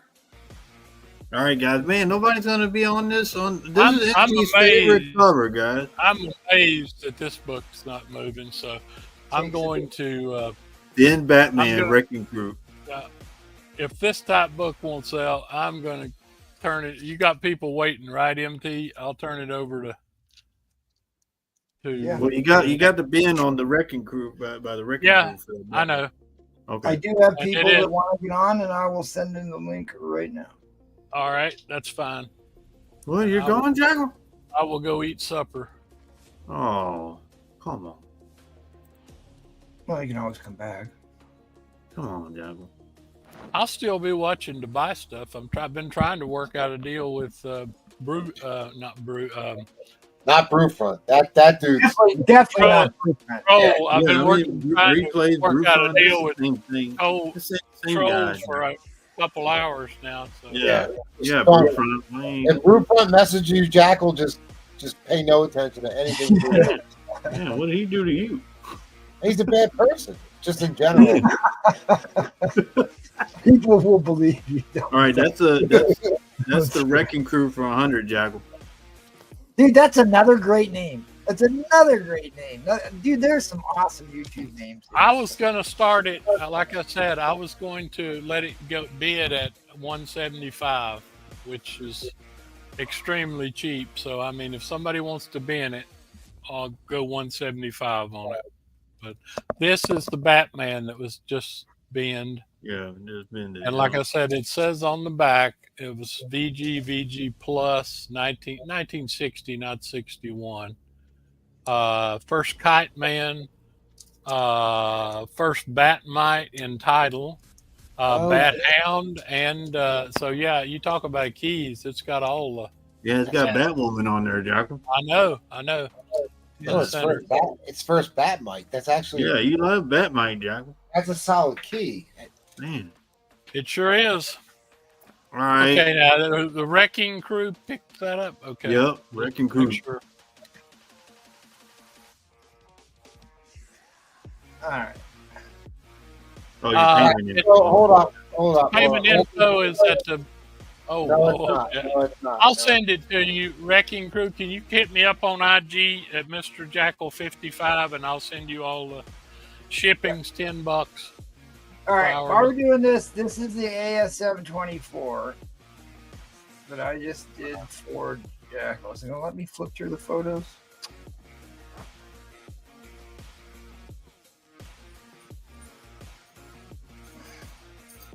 I wish if somebody in the chat had an app where you could put pictures side by side so that. Yeah, that must be. Well, I can do that here. If this thing would work. MT was thirsty. You can put it into a gallery. That looks like. Oh, it opened up. It opened. Okay, so.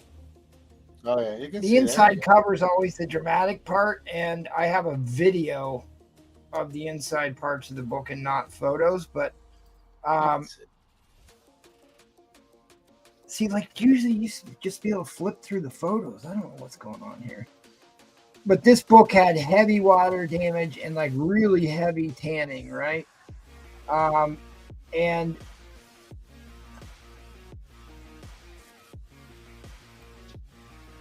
you know, that's about as good as it's going to get. It looks 100% better. I mean, like this cover is bright and immaculate compared to what it was. That's how, you know how you cold press and squeeze the tanning out into the paper towels? I've never had that happen before where it was that bad on the paper towel. That's why paper towel? That's the paper towel after I'm done cold pressing. I've never seen that happen.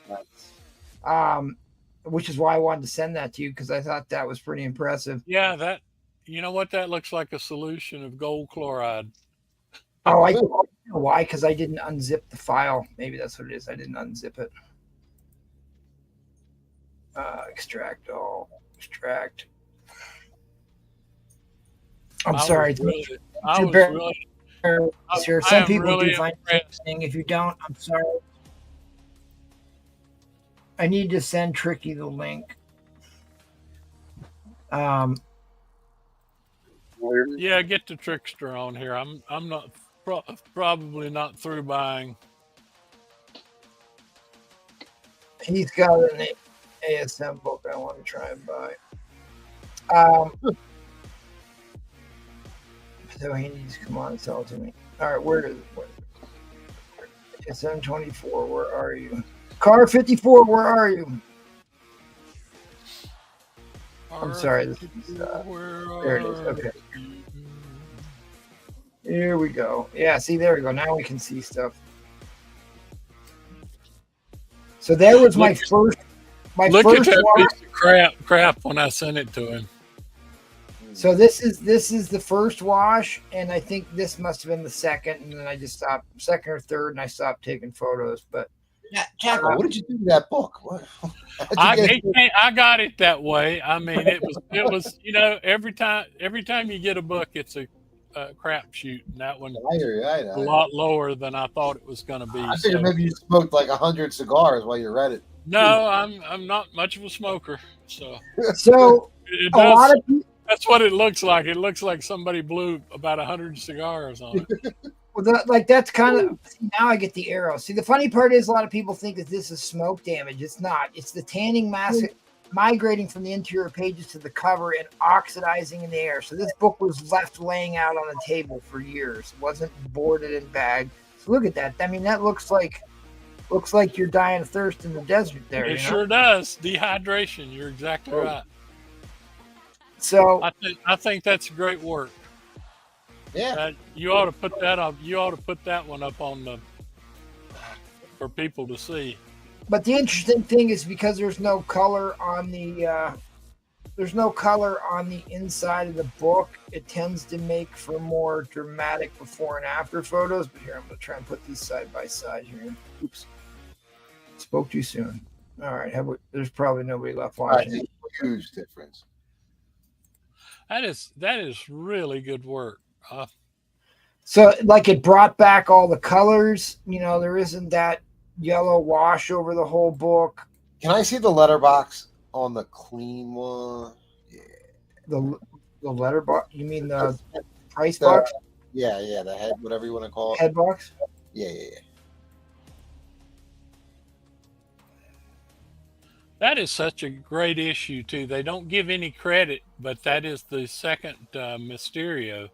Yeah, that's good, dude. That's good because that's where for whatever reason, that's where the. Isn't that amazing? I mean, that just looks like Well, the other part of this which is what I put in the video I sent you, is you can see that, you know, they get real brittle when they get a lot of tanning. So when you wash it out, you bounce it, and then you get the resizing coat. It makes the paper stronger. Yeah. Yeah, if you're taking all that acid out and neutralize, yeah, absolutely. That's all right. Well, let's sell some comics with the three people that are still watching. All right. Thank you. I know. I'm sorry. I'm sorry, Farron. I know. All right, Evan. Thank you, buddy. Thank you, guys. It's been a good night. Yeah, definitely. This is what happens when you don't use the borate coated side of the backer board. The acid migrates through the interior pages to the cover and then makes an imprint on your backer board. Collecto got that one. Yeah, I was about to say, I thought that sold. Well, I'm just trying to move it out of the way. I'm getting pulled in a lot of directions here. I have a giveaway going. I'm giving away an Avengers 87. Giving away an Avengers 87. All you have to do is type in hashtag Black Panther. Hashtag Black Panther. I've only got 24 entries in on this, so if you want to get yourself a Silver Age Avengers key, I'm giving one away. to our loyal viewers. All right.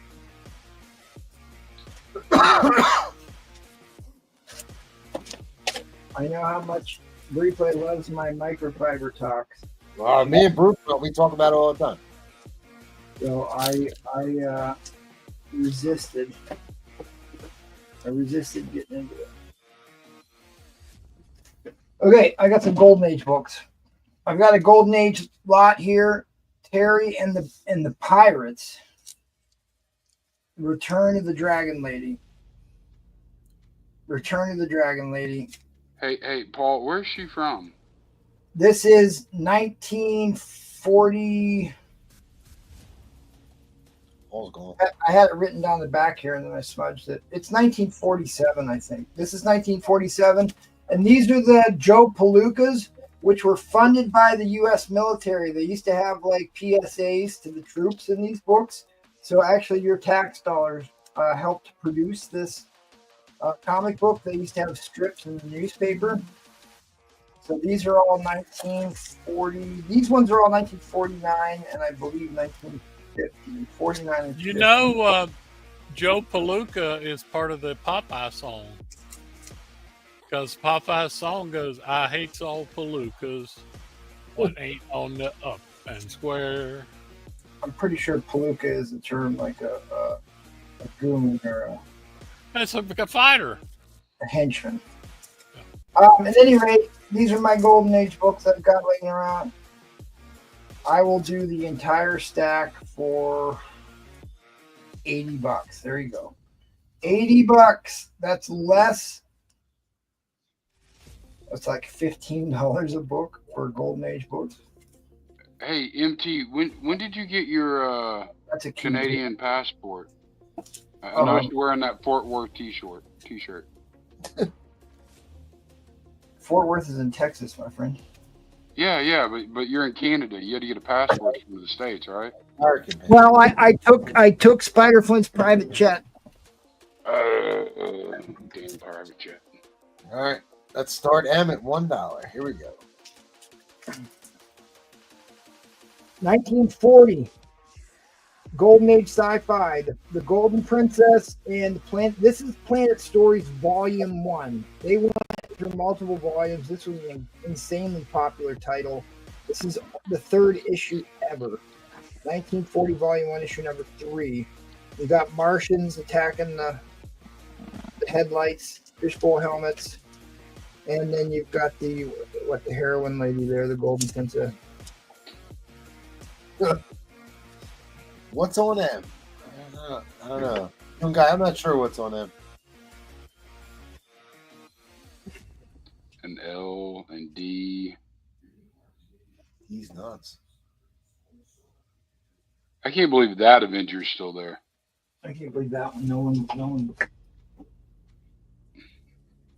Well, you never put a price on it. You just talked about it. Well, I was going to put it up for auction if anybody was interested in it. It's a rare book. Mm. Anyways, Waffles. This is the first appearance of Alex Summers, who is Havoc, Cyclops' brother. Amazing to think he was one of the original Avengers and not part of the Claremont New Avengers run, but that is the case. It's an 8.0, $10 entries, $10 you could win. Shipped and insured to your door. Pretty big key book and a high grade to get for $10.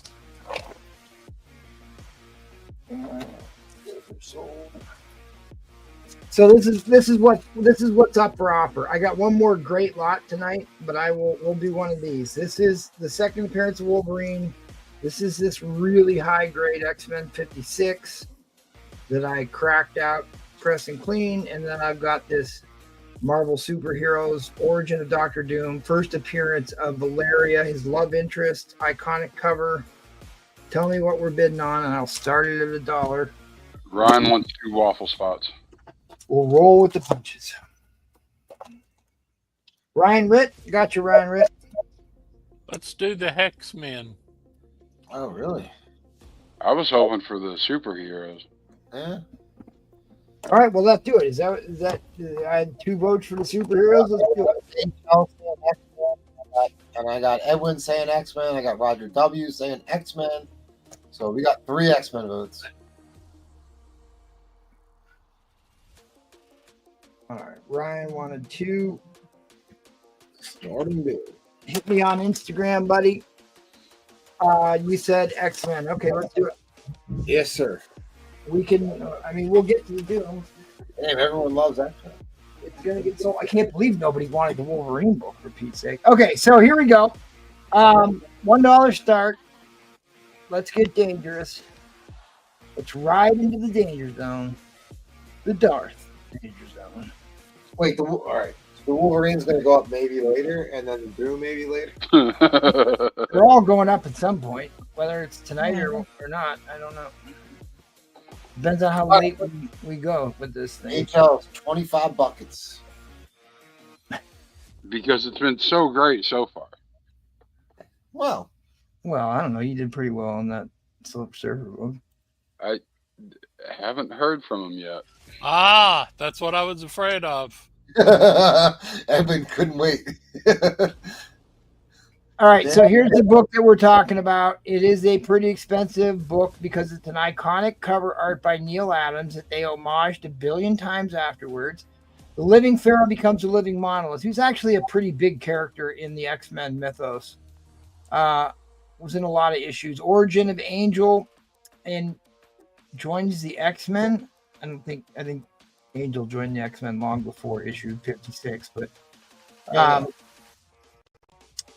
like I said, like you can look and see how much more money it is than the surrounding issues. I mean, it's that's your first full Havoc, but yeah. There's my waffle, which that's actually pretty low, the book value. So at any rate, it's an iconic book. What condition are you calling it?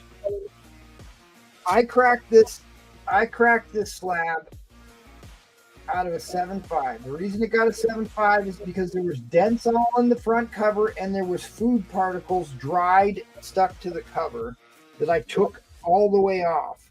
I think this book is a minimum of an 8.5. Wow. I think this book is probably into the 9s, but let's just assume that it's an 8.5, and if you do better on it, good for you. But you know, you're talking a VF plus near mint minus book of a major key that was certainly well worth cracking out. Neil Adams goodness. So they homaged. Here's the one of the more famous homages of this cover, and Uncanny X-Men 135. This is also part of that title interaction series. But once you recognize this cover, you'll start noticing it in a lot of other. You know, I never put that titles. I never put those two together. Yeah, it's like the pose for Wonder Man and Red Guardian. Once you see it, you can't unsee it. Okay. You'll start noticing it everywhere. They look exactly. That's some. I still think the subby predates it. Submariner. You're talking about the Tiger Shark book. Well, he's Yep. not grabbing the title in the Tiger Shark. I know he's not, but it's so close. It does look a lot like Tiger Shark. And that way Yeah. predates.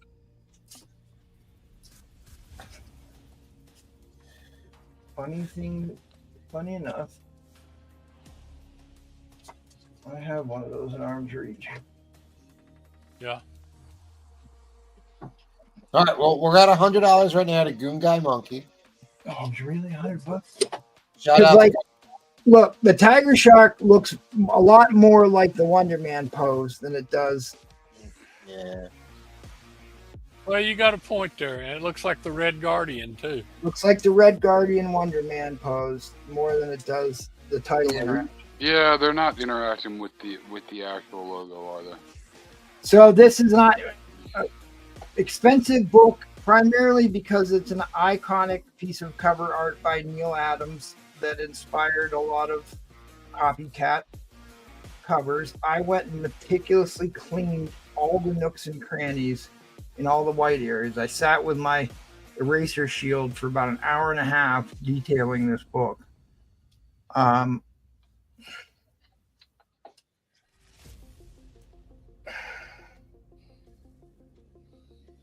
gotta look and see what The grade mine staples is. are clean and shiny.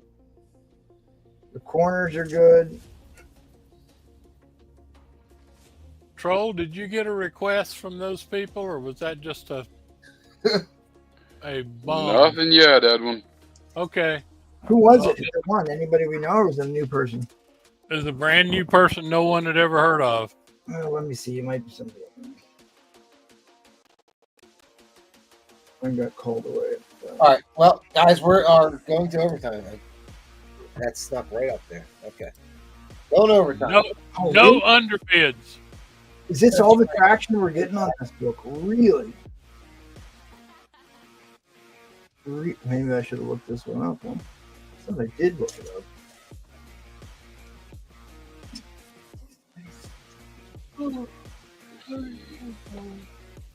The real question is the people that asked me to put it up, are they actually bidding on it? Mine's a 9.2. All right. Goon Guy back at 1:30. Resets the clock. Why? No underbids. What's the back look like? The back's immaculate. He just showed it. There hasn't been a copy of a 9.0 sold for over a year. All right. 150. Boom, boom, boom. 160 resets the clock. 170 resets the clock. 170 resets the clock. Is it 180 resets the clock. It's off white to white, right? 180. It was actually labeled as white pages. Oh, you cracked it. Yeah, I cracked this out. It was a white page book.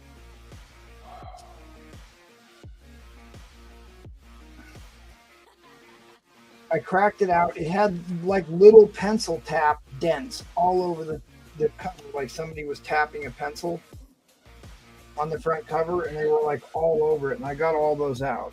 Resets the clock. Oh, sorry. You're right, Evan. Thank you. I got all those out, and there was like, it looked like dried pizza sauce to me. Somebody threw up on it. No, they were no, eating pizza or something, but it came off really easy. I don't know why. Like, all I needed was like a little cotton pad. I could see that sitting in a pizza parlor back in the 70s looking at that. So like nobody cleaned it, nobody pressed it, because like it did look really clean. Like it didn't much need cleaning up. Like the one spot that always needs cleaned on the back of these books are always along the spine here. So I cleaned that, but it had a bunch of like little marks. Oh, wait a minute. That'd be back in the late 60s. Excuse me. I said that wrong. That's somebody was eating at the Village Inn. So this is why you use an eraser shield, is to get in all these tight little areas without erasing the ink. So I sat for about an hour and a half and detailed this book. Beautiful book. But it was a white pager. So I mean, it is. And honestly, you know, I'm not overly concerned about submitting books to CGC unless I'm trying to sell it or something, because I think I'm always worried that they didn't put the microchamber paper in it, or it's not sealed right, or the guys that encapsulate it don't take good care of it. And I've got a great example of that. Great example of that book. Or pop a staple. Yep. See, this is why I never get into bidding wars against Roger. I just won't do it. I refuse.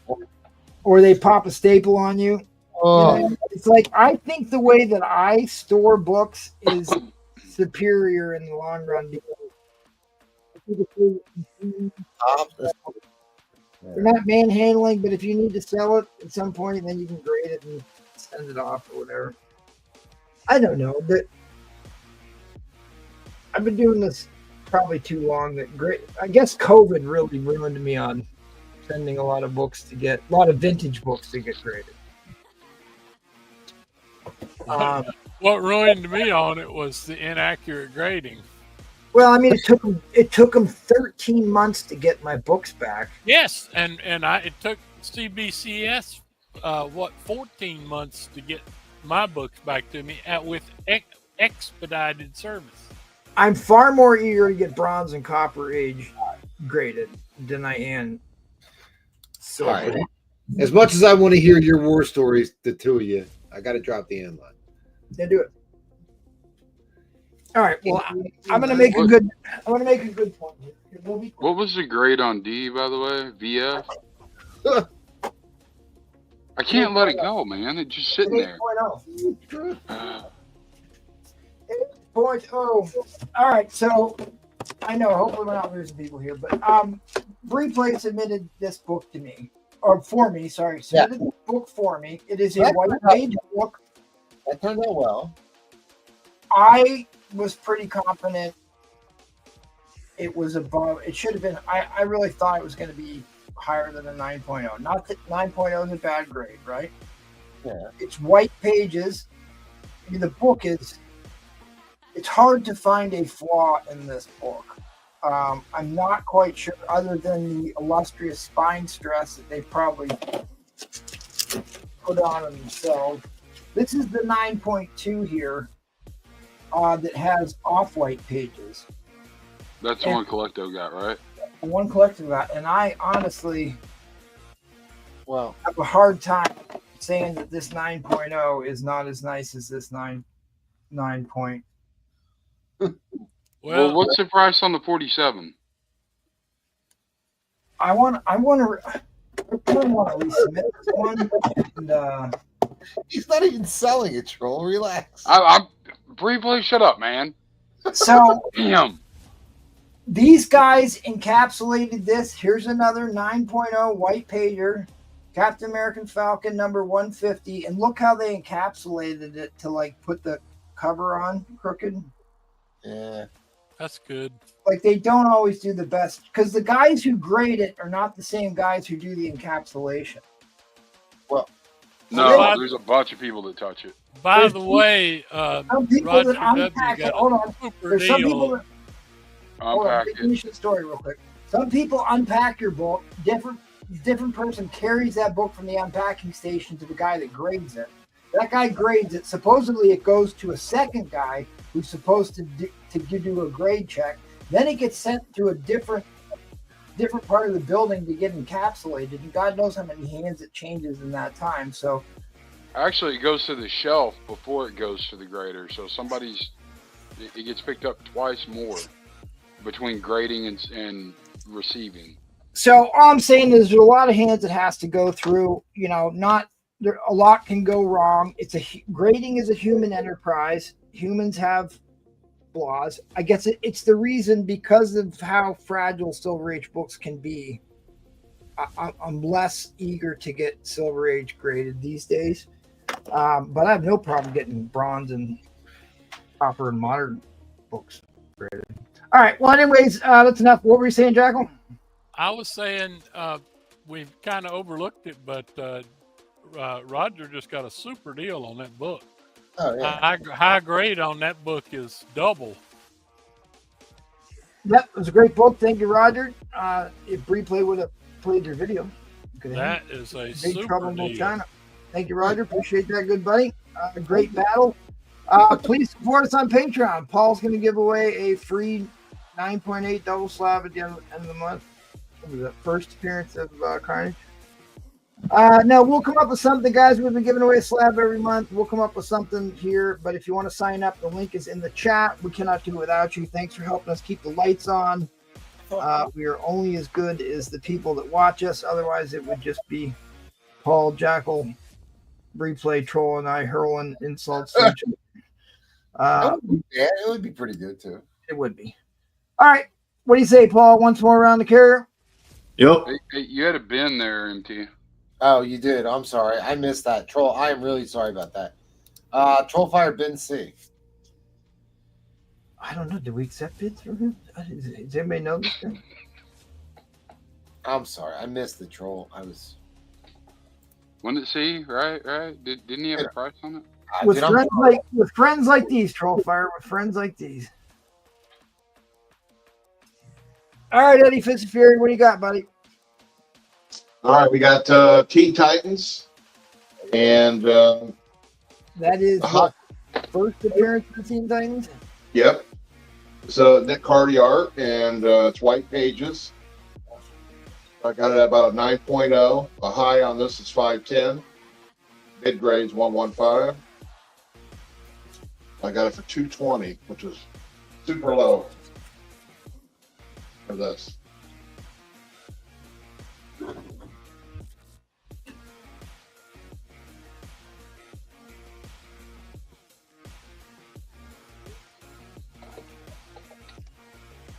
No comments? Oh, there's a red flag. Yeah, it's not for me. We got Star Wars #1, 9.0 plus, for 180.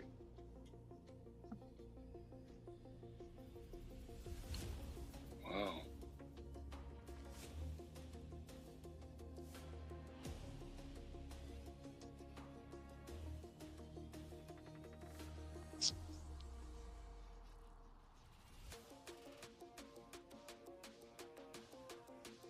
Giant size chillers #1, 8.5 for 140.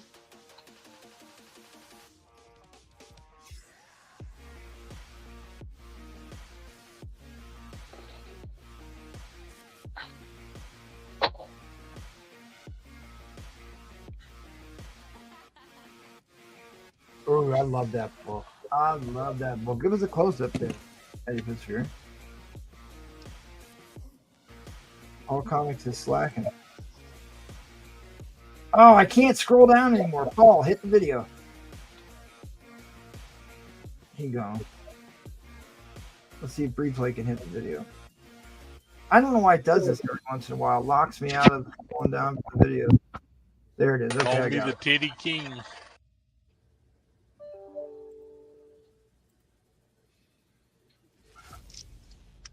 All right. That Monster Madness magazine is actually a really cool magazine. It's got some interesting stuff. Cool Interviews. pictures in it. Really nice. What you got? First boo window? Yeah, that's the first. That's the first titty window. Power Girl. Power Girl, yep. Nice grade, low price. Oh, now John's coming from Troll. John, you are off your paces tonight, buddy. Get him, John. Get him. You supported Breeplay. Did you call in a replacement? I'm working on it, dude. I am. Yeah, I get him. I get him. Okay, just checking. Trying to figure out who this guy is that didn't contact Trollfire yet. And you know that book you showed earlier, the #2 annual? Yes. King size? Yes. Did that have blank pages in the back? No. You know what that means? What does that The mean? blank pages is the rare Canadian. The edition. rare Canadian variant. Yeah, front and back. That is very rare. But it turns out I do have a buyer for the Amazing Spider-Man 2. So Lucian saw my message and didn't respond to me. Maybe that's what that is. Brewfront upset him again. Lucian didn't. He didn't respond to the invite I sent him either. Saw my message, which is odd. Well, let's not forget that Brewfront is a bad person. Let's keep that in mind. He is the root of all that. Bad man. You're a bad man. That's There right. No, we like Brewfront. That's why I keep making him do shows. That's why he got his own show. That's why I don't like him. He got his own show that he just That he never hosted. That he never hosts and never talks on. just abandons us. I want my own show. Just be me and Trollfire. No, we get the channel shut down briefly. Yeah, I was gonna say that needs some. I don't. That needs some oversight. I don't need another lawsuit, man. Yeah. Signed Herb Trimpe and Stan Lee here. Well, he was trying to do a show with Spiderflint before. Spiderflint was supposed to be the straight man. Troll, you tried to do a show with Spiderflint? You did.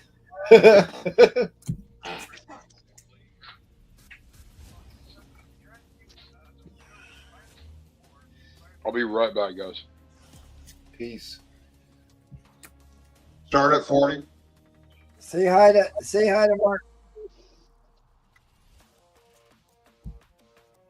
Start to auction at 40. Keep it. Starting bid at 40. Yep. All right, bro. So you got a UK version from 1975. It's a 6.0. Signed by Gene Colan and Gil Kane.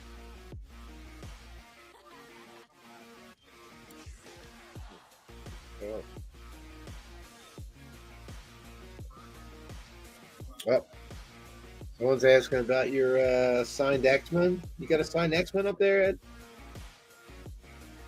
Let's see. Mike Claremont?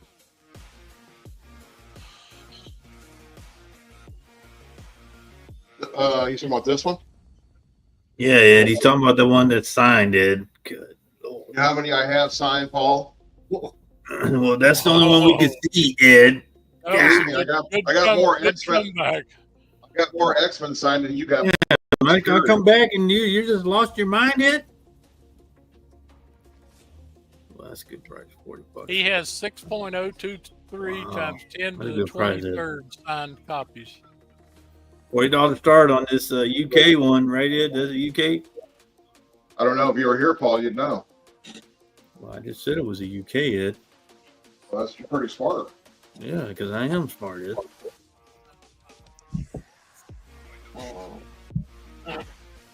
Yeah, Paul. Paul is sharp. No doubt about it. Yeah. I'm sure Paul can tell me Avogadro's number right now. Yep, 13. Yep. She's as sharp as a bowling pin. Sharp as Hey, watch it, Ed. Ed, what is...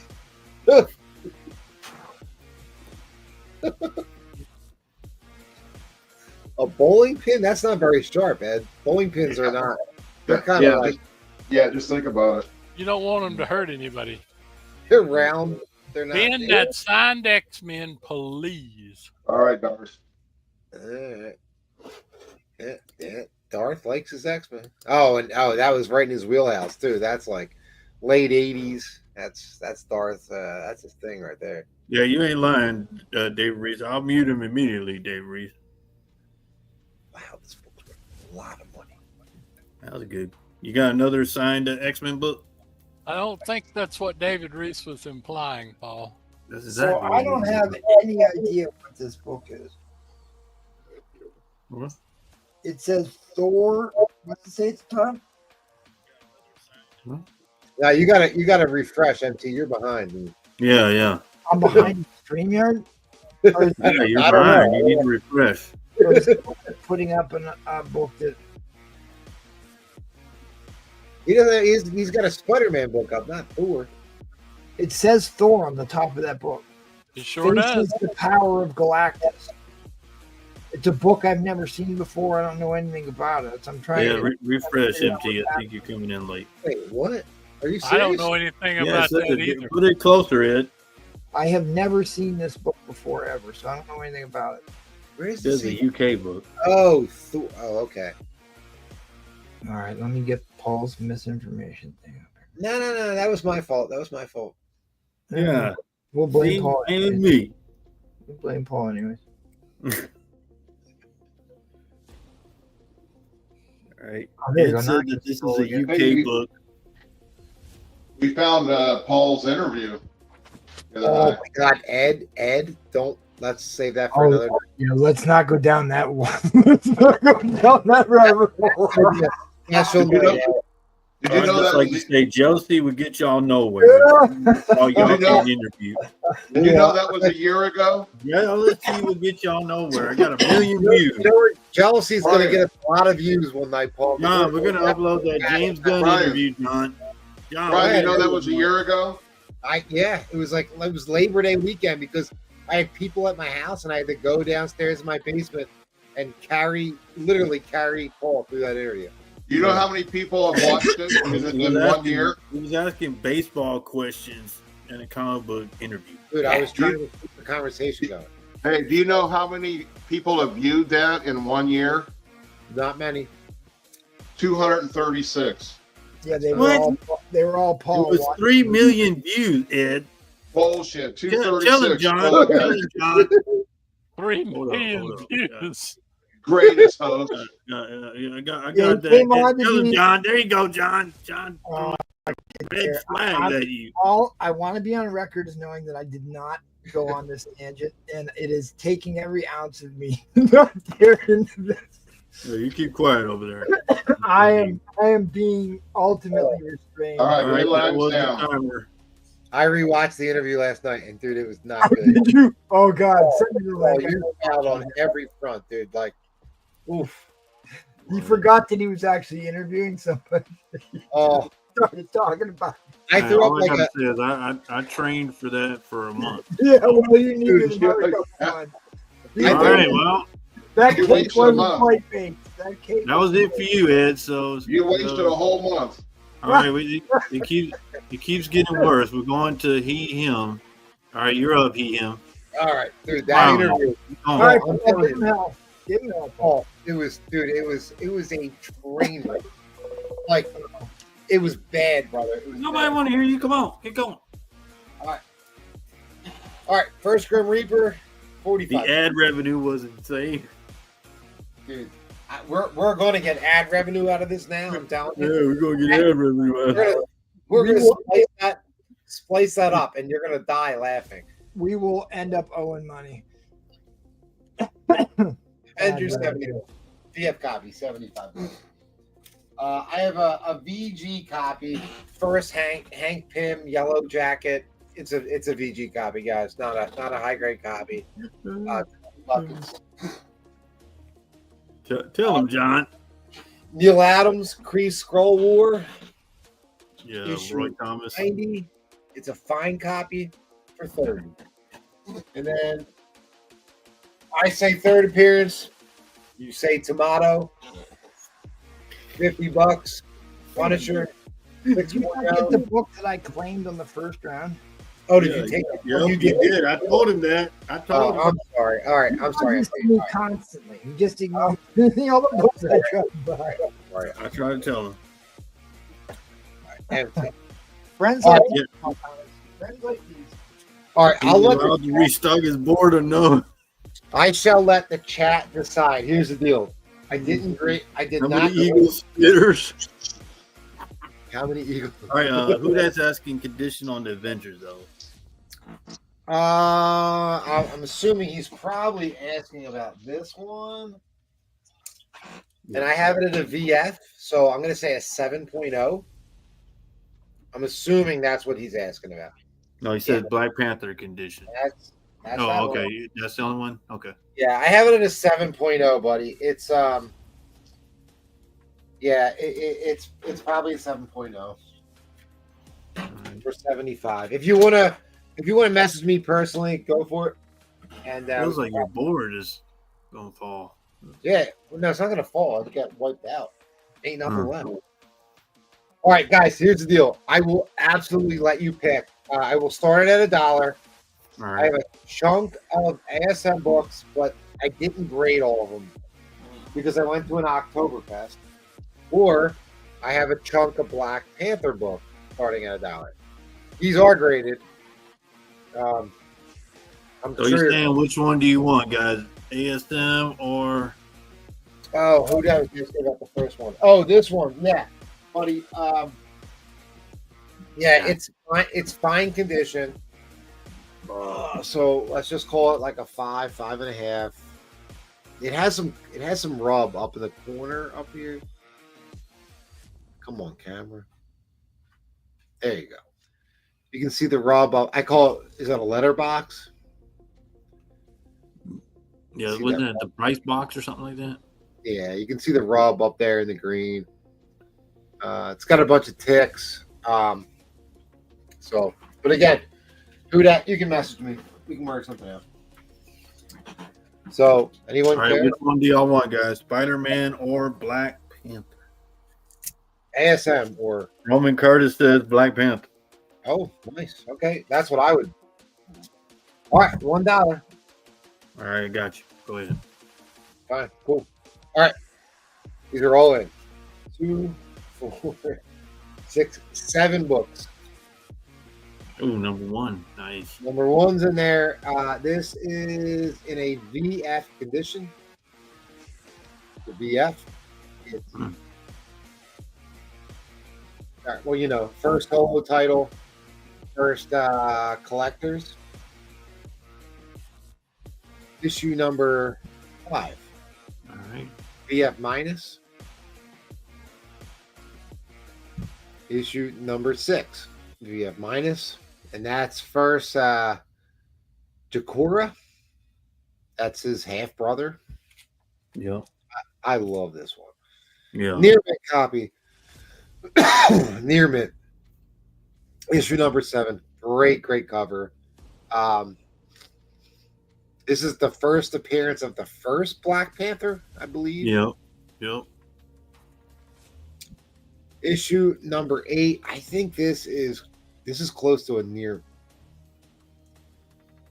This one's pretty close to a near mint copy of issue 8, and I don't remember if that's a key or not. I forget. Mm-hmm. Issue 10. This one is like a VF minus copy. Mm-hmm. And then issue 11. This one's a near mint copy of issue 11, and I know this is a key as well. He said yellow cover Avengers $35 offer. 35 or 35 offer. No, he's 25 in the bid. yeah. All right. Yeah, you got it, buddy. You got it. He must be drunk. No, I'm actually not. I drank like 10 bottles of water. Water? Water. All right. So these are all in. I drank tea. Issue 1.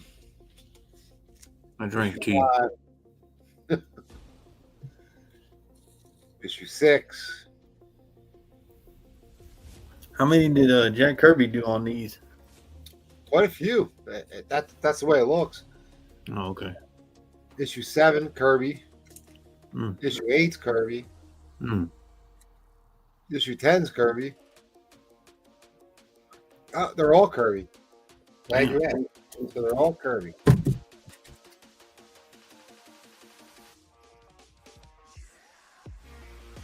Well, like I said, I have this in a VF. Yeah. Got issue 5, VF minus.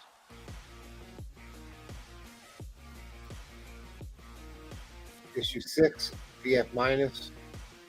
Another really cool cover, but just my opinion. Issue 7, I don't know, Ed, great cover? No. What? No. Was it a no? No? Yeah. Okay. All right. Near mint on issue 7. If you're a brew front, I would have said yes. All right. Issue 8.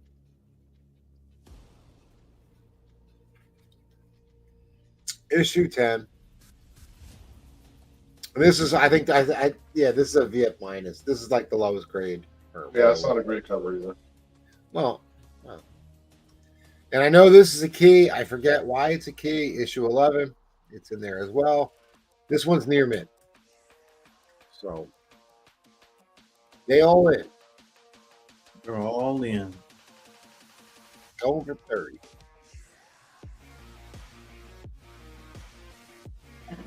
Who that took what? This Avengers for 35? Yep. All right. Yeah, it's a nice book.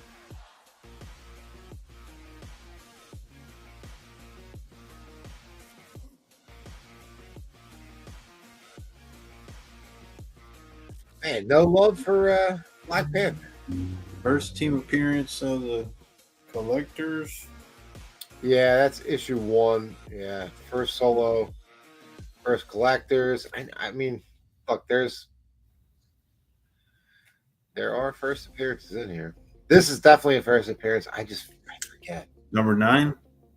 Number 11. I'm Oh, positive. number 11. First appearance of Kibler the Cruel. Oh, okay. Yeah. Yeah. He's a cruel Kibler. Yep. I mean, you got bids in, so you got Who Dat in there, Tony Hayes, you got Keeper in. So I got 2 black dudes bidding on Black Panther. now you got 3. Keep. Oh, I got 3. Oh, you got 4, Brian. Brian.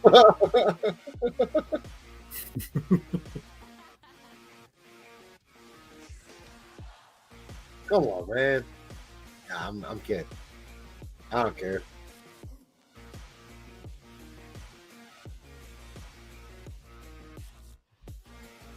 All right, we got Brian. We got Keeper in the lead at 40. We got Who Dat in there. Roman Curtis, Tony Hayes in there. I think Roman's the sleeper here. Brian, are they big and buff? Tony Hayes says, I am. Oh, James is in there too. Oh, I forgot about you, James. Tony Hayes is black. I didn't know that. All right. Well, Tony Hayes? Really, Tony? I didn't know that. Okay. So we got 3 or 4 brothers all getting in on these. There he is. There's Roman. He's sneaking out. He's like, nah, man. I'm taking the Black Panther books. We got Brian in. I know Roman's not screwing around. He's like, I mean, number 1's in there, guys. You ain't finding that for $40. yeah, I don't even think yeah, that's true. 45, Who Dat? This is the one I actually don't want to sell. This is my PC book, and I'm like, I just think this cover's so dope. 50 to Keeper. Where to keep?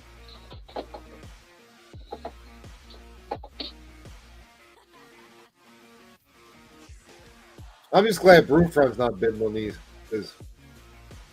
Yeah, nothing's more depressing, is it? He's the worst. I mean, Broomfront literally is the worst person on the planet. Next to, I'm trying to think of a worse person. No. Who's the president of China? Z? Yeah, Z. Okay, he might be worse than Brewfront, but then Brewfront. Putin. No, I don't hate Putin. Of course you don't. Yes, you do. Why would I hate Putin? I mean, he's never done anything to me. Either is she. Yeah. Nah, Z's done plenty, dude. Kool-Aid drinkers. What are you doing? Putting up Art Adams' book for $2 again? What did I tell you about that? Oh, you weren't allowed to let him do that. All right, Gatekeeper. I'm trying to stop him, but Gatekeeper's like, no, I'm not having it. That is a cool cover, guys. I don't care what you say, Ed. I'm not even going to ask you. That is a great one. The Jack Kirby Black Panther run is so tragically undervalued. I love this series. See, look, he's got a top hat in that picture.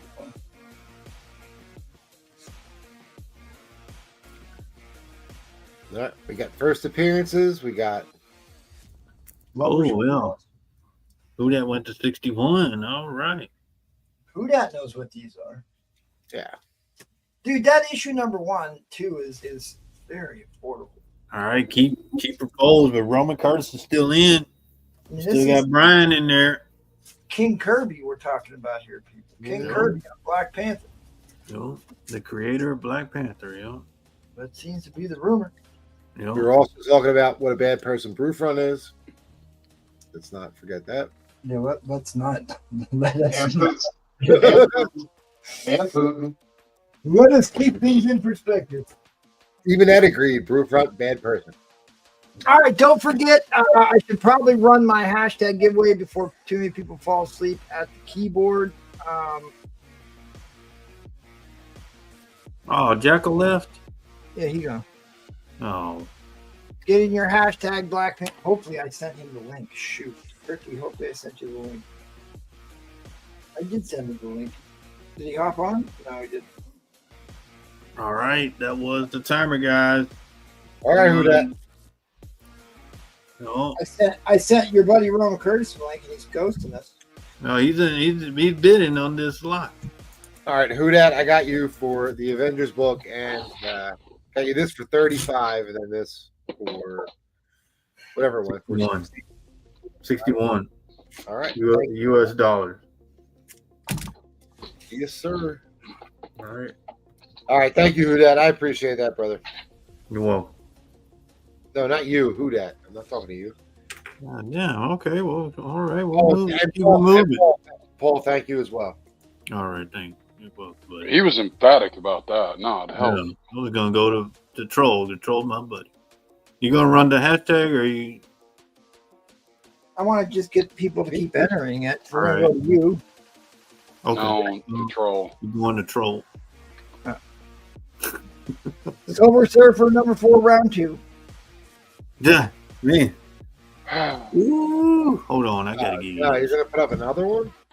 Oh yeah. I didn't get. What to do you win mean another one? I didn't get to win the first one. It's going up again. What? Oh, that's on you. Troll. That's all you, troll. Man, let me give you that though. Okay, so we One got more an X-Men number 12, 6/0, $900. Beautiful book. There's a 4/5 floating around here for 500. Are we going to get a peek back at your wall of fame there, or what? Well, I've been taking books off and putting stuff back up, so I mean that was kind of the idea here. He gone. Plenty of people want Silver Surfer number 2. I mean, that's a great book too. Silver Surfer number. I think some people asked for number 3 too. I got a 3. I got a. What do I got? I got a 5. You got a 1. Well, yeah, but I got a 5 and an 8.5 white pager. Oh, you do it. You got a 1. Dude, Silver Surfer only went for like what 13 issues, and all of them. I thought it went like 22, but I could be totally wrong. No, not volume 1. There's an 8.5 white pager, number 5. $200 on that one, which is pretty good price. It went for 18 issues. There you go. He said 22. Oh, well, he said that one's still there. Don't take the $300. Don't take the bait. Shocked nobody bought that for $600. Seriously. I mean, issue number 2 is. I know. I'm trying to get there, buddy. Trying to get, dude. It's a white page copy of that too. Yeah. Oh, great googly moogly. Is that a fire book? It's a tough book to get. I've had, like I said, I've had a couple copies of that. I've never had anything. I rarely see white page copies. No, I don't either. It's a square bound book. It doesn't have a real high print count. Gorgeous book though. It is. But Silver Surfer 3 is first. 1946 Batman. Holy shit, dude! So that's a big book. That is a real big book. Yeah, Silver Surfer 2 is the first Badoon, who the original Guardians of the Galaxy fought in the comic for decades. They're the ones who actually take over the entire universe and destroy the human race. Dorothy has a really nice signature. I just want y'all to know. Well, she does. She has good penmanship. That was a. Well, they used to steal books back then, so they had to put their names on it so they could retrieve them. Dorothy is remembered for the happy endings. Oh, all right. She gave the community. Whoa. What? We're after midnight. Wow, that's you, troll. Now there you go. Now we're talking. Now we're talking some big boy books, yeah. Was that like that's the preview of Wolverine. Well, no. Yeah. that's John Byrne. Yeah. That's Steranko. Oh, it's Steranko. I'm sorry. No, wait, it's Doom that has the no, it's this one. This one has the first Wolverine story, right? I'm gonna start clipping comic book cards. I don't think so, man. I think this is the Doom one. No, this has got the prequel for Wolverine. Don't take the bait, buddy. Okay, that's number 4. Fuck, whatever. Take First the time I've bait, ever buddy. cussed. You're the damn. Look, I'm gonna dox the hell out of Jay. The hell do you pronounce that? Never mind. I'm not gonna dox the hell out of him. All right, There you go. All right, let me show you this for a second here. Here's the Foom category, and the icon from the entire Foom category is that cover. Well, It is- all right. The Doom cover is awesome too, though. Yeah. the Doom cover is fire, but this is the prototype of Wolverine published a year and a half prior to his first appearance. This is this. Paul just screws everything up. You notice that? Actually, it was my fault. It was my fault. I said Byrne. Yeah. We'll blame Brewfront. He's the source of all. Yeah. Brewfront. Show the Doom. Anyway, Yeah, 400 the Doom bucks. one. Oh, There's the Doom. That's a beautiful. Boy, the Doom one looks better in person. It does look really. It does. Really No, it good. don't look better in person, but it looks good right there. But the Doom book is great. But I'm sorry. They had it at $100. They had the Doom. Yeah, good luck getting the Doom. Yeah, you're not gonna Good luck find it for getting that 100 bucks. I promise. You find it for 100. See, If this you is do, the I'm Jack buying it Kirby from you. cover. Okay. Let's- But this Steranko, apart from being a Brewfront cover, is absolute straight fire. It is an incredible cover. And it's got the freaking prototype of Wolverine. I don't think there's a better Foom cover than that one. 10. 10. 10? 10. No, I mean, you just like 10 because of what it Yeah. is. That's first X-Men, dude. That's first X-Men. That is the actual first published Deadly Genesis Yeah, X-Men. I don't like this one. I like the Doom one better. All right, what's Doom Doc? 12 says Show the James shit Bio. for it. All right, I'm sorry. We had to educate some people there. Wait, let's go back to Foom. Foom's awesome. Dude, look at how vibrant the colors are on that too. That's a sharp looking copy. If he actually would stop stealing Burger King internet and would get us picture quality here. Yeah, we can't get everything we want. He's using that Roman Curtis internet connection. Damn. Troll does not pay for Burger King or steal Wi-Fi. He just used dial-up, huh? No AOL either. But absolutely, the Doctor Doom and the Hulk one here are the two best in the entire run, hands down. Okay, so I'm gonna pull this now because nobody's interested. In All right, John Byrne. Except Hulk. us. People that, if you know, you know. Hopefully, Foom 2 says James Fomictor. 12. 12. Oh, he says Foom 12. Yeah, Foom 12's not bad either. I mean, to be fair, Foom 12 ain't bad either. That is dope. Vision. Yeah. I like Dr. Doom. We know, Paul. We know. You told us. He likes his man meat. Yeah. I just spent a couple hours staring at this cover. That Yeah, Kirby? I like scary. That's Kirby, right? That's No. Kirby. He's got his It magical can't be Kirby. magical cigar. He's got his syringe for shooting up, Okay. which is it's a lead holder. It's a drafting and drawing tool. But yeah, I just washed one of those for Troll. I never read Silver Surfer 4. Does Thor know the Silver Surfer in the center field? You're not putting another one up, are you really? No. Not at $1. No, the hell I'm not. Yes, you are. Stop. Not at $1. Nope, Don't dollar. let me, do not let Yeah, that. you're free. You have freedom there, Troll. Go ahead. All right. Well, what are we doing for an auction? We should probably get, Yeah. we're getting sidetracked too easy. I only need 2 minutes. Just 2 minutes. That's what I got left. Okay. $1 starting bid. $1 starting bid. Silver Surfer 4. These needs 2 minutes. No, not a dollar starting bid. All right. What are we doing? $1,100. What? $1,100.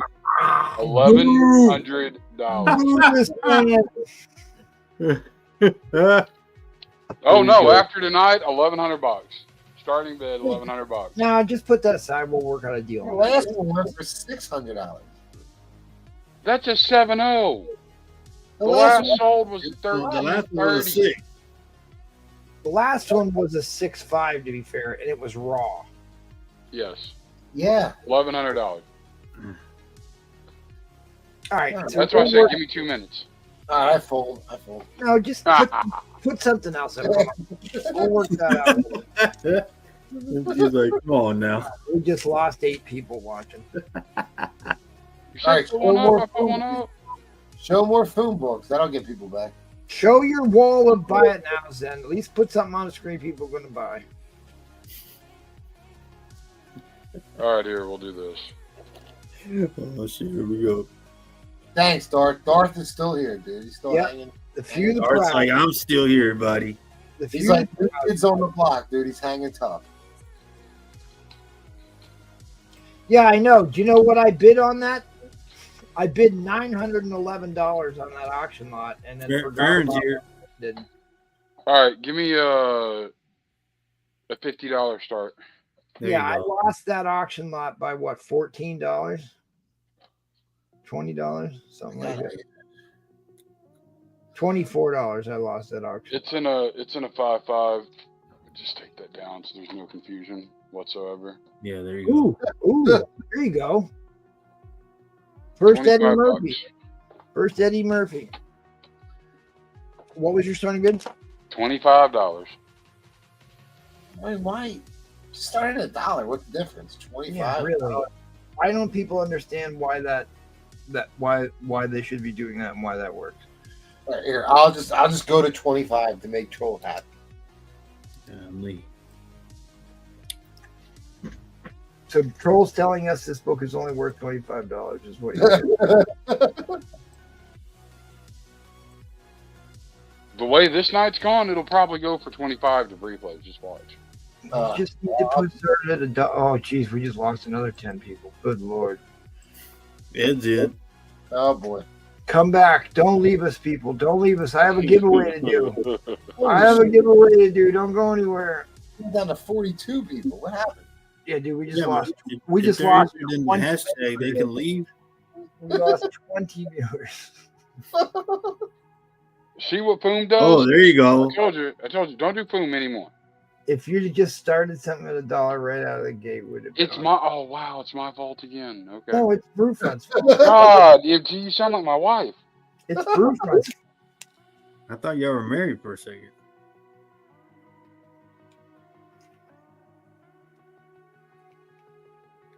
Oh, wow, everybody quiet. Well, I mean, he just threw a hammer down, so. Yeah, we it's just a hammer. Whoa, we're in the 36. What the We hell's just going lost on? another 10. That was 30 viewers we just lost. How did that happen? I blame Paul. Bots left. The bots went to sleep. You did a great job. First appearance of the looter, later becomes Meteor Man. What happened? Ugh. They'll come back. Come back. Come back to us. They didn't want a Silver Surfer. That's what happened. Well, they all thought you were putting up that Silver Surfer board. Right. Oh. They might have actually.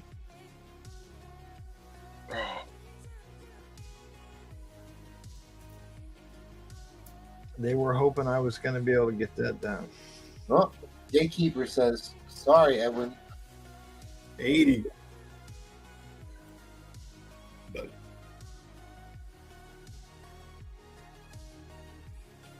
See, Tricky was supposed to come on and sell me an ASM 40 tonight. That didn't happen. Oh, Riptide has a claim for you, Troll. Oh, I'm sending my ASM 40 into CP. Oh yeah, no. Wait, I'll claim that SS4 for $7.50. No, Yeah, I don't. that's absolutely correct. Sold. You have the sticky notes right. I'm sorry, my internet must be out. Oh, it's that dial up again. Oh, here we go. The dial up. He's stealing that Canadian internet from what's the Canadian You're the donut shop? Canadian. How the hell do we know this? Well, it'll come to me. Tim Hortons. Oh, the Dunkin' Donuts. Yeah, the Dunkin' Donuts. That's actually a Canadian-owned company. Yes, I'm aware. yeah. Well, they don't have that down in Del Taco Land, so we have to tell them about this. No, they don't. We don't have Canadian. We got three viewers back somehow. There you go. Oh, look at that. We're back into the 40s. We're struggling. Dude, this book used to be so wildly expensive, too. Gatekeeper wants to retract his bid. I don't have a problem with it. Yeah, it's fine. All right, everyone's back in the lead at 75. Jelly-filled donuts, really? Dude, they used to make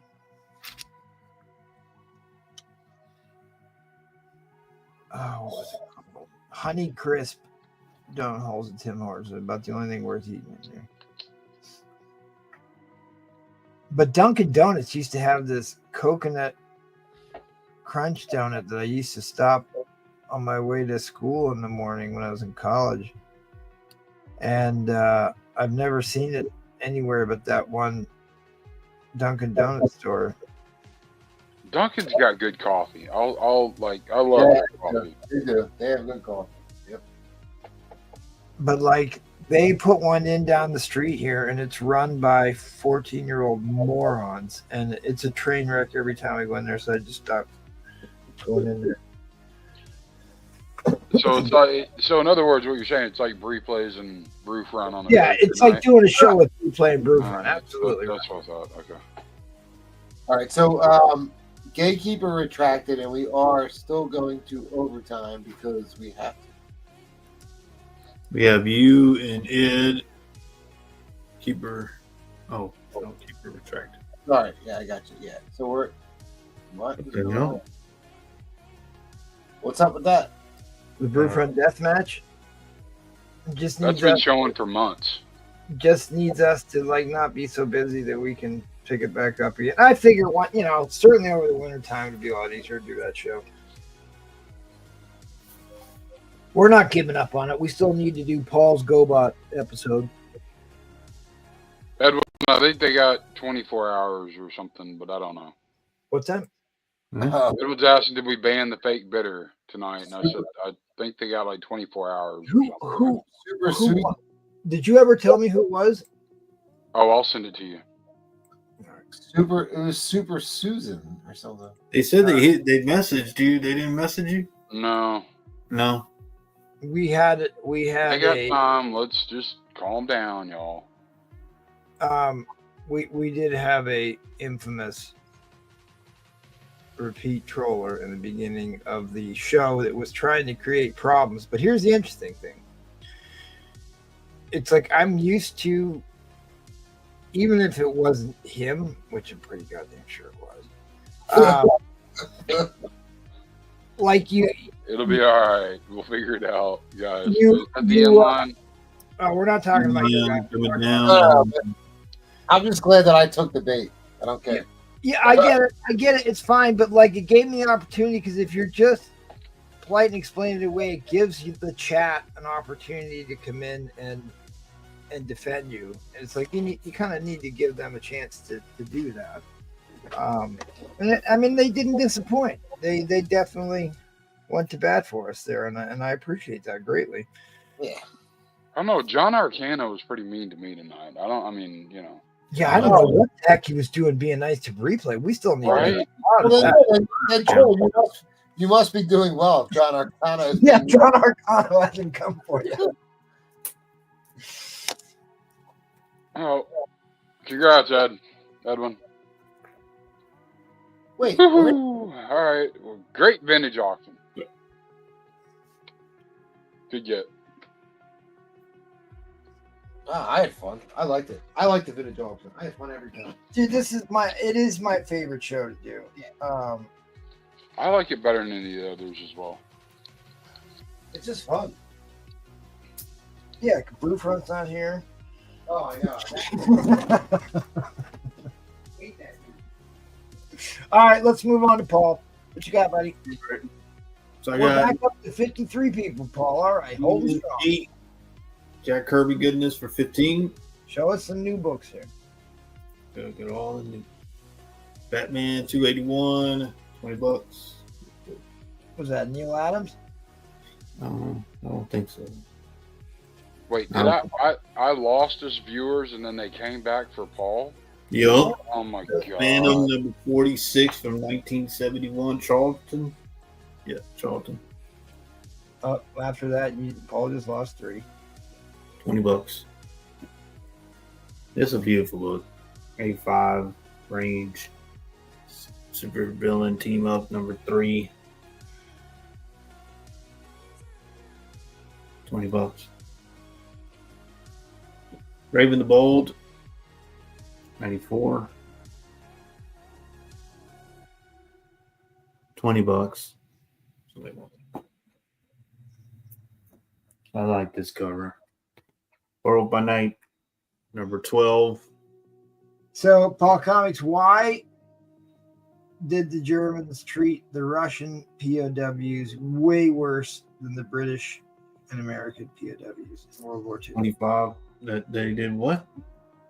Why were the Russian prisoners treated so poorly, so much worse than the American and British POWs in World War II? Well, I know why. The Germans beated them, right? Well, because of what the Germans did to the Russians when they first came in, when they first stormed Russia, they were like so brutal to the Russians. So then the Russians did like double time back to them. Now, other way around. Russia refused to sign the Geneva Convention, and for better or for worse, and mostly this has to do with the regular German army and not the SS, but they followed the Geneva Convention the entire war, but Russia refused to it. That was a big way that they could get people to, before they started shooting people to get them to join the army, was you were allowed to rape and pillage if you were in the Russian army, which is why they were treated so poorly. And that was a big thing that they were pushing as far as propaganda in this last Ukraine war. Yeah, they were actually invoking, this is the same, we're being invaded by the Nazis again, because you know how popular it is to invoke them all the time. right. But it was the same thing, that they were allowed to rape and pillage and whatnot.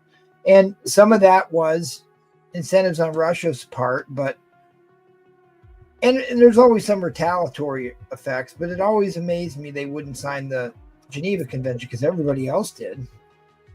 The Russians didn't sign it. But the Russians wouldn't sign it. They wouldn't sign the Geneva Convention. Right.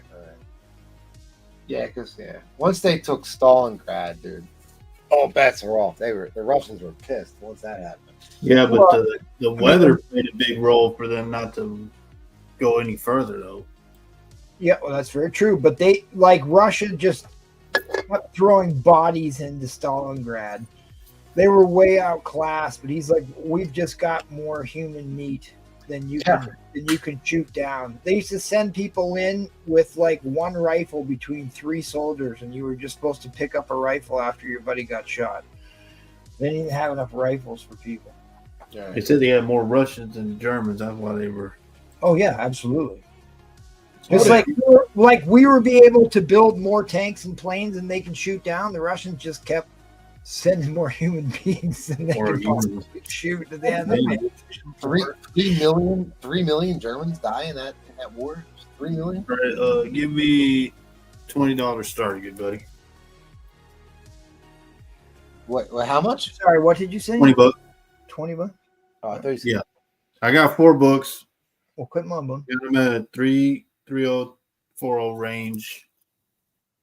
Ooh. 156. So the funny part is like Napoleon was one of the great 141. The great conquering emperors, I guess,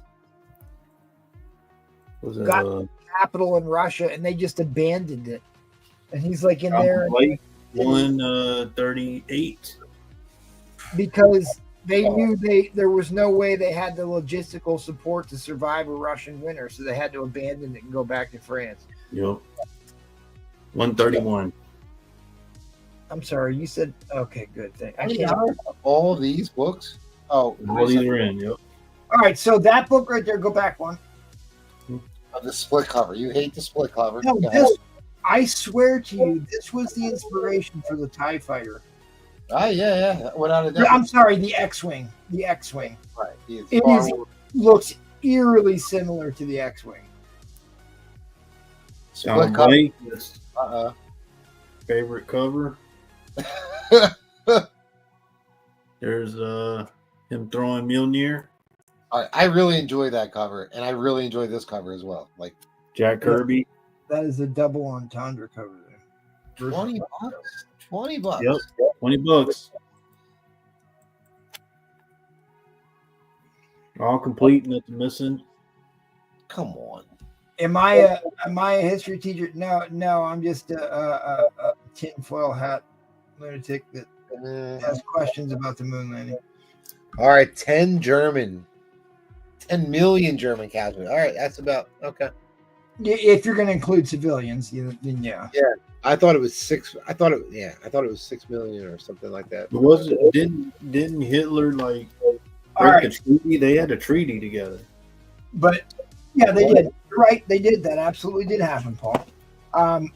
But like, this is the funny part. It's the entire German conflict in World War II. The whole World War II conflict is a drop in the bucket compared to how many people were killed in the Chinese and Russian cultural revolutions.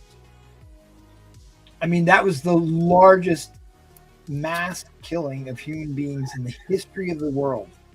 All the wars combined were still less than what happened during the Bolshevik Revolution and the Chinese Cultural Revolution that led to communism. 200 million people died.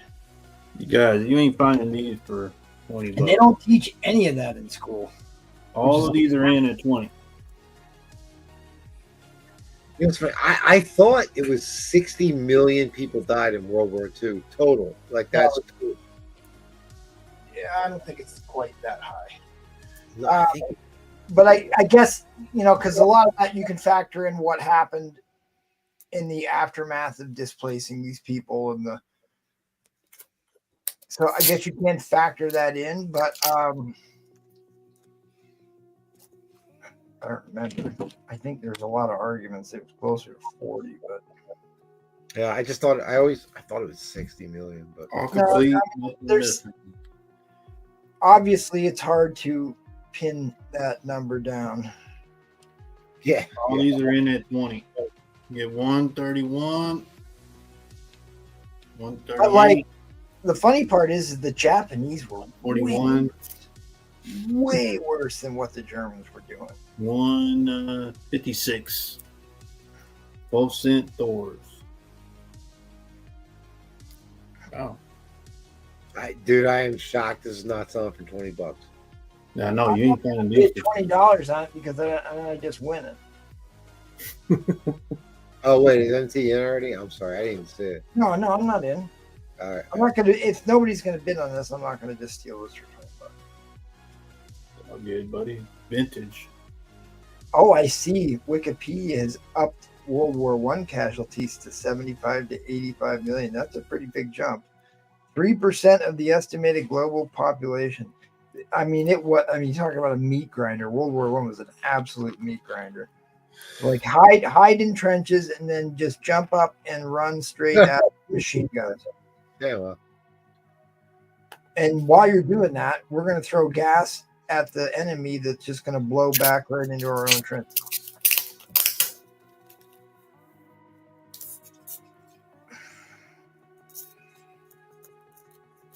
Complete, nothing missing. Wow. Okay. Yeah, everybody hates Thor apparently. I guess. They're nice silvers, $5 a piece. All right, I don't want to see these go for 20 because I'm glad nobody's bidding because this is nonsense. 20 million military and 40 million. Oh, Darth. Oh, it juggled in. Okay. All right, yeah, Darth's in the lead. I'm sorry, Darth's in the lead. Edwin comes back at 21. Okay, I got to come up with something. So, what happened to Tricky? He was supposed to come on. Leaving me Well, you high. didn't send him the link.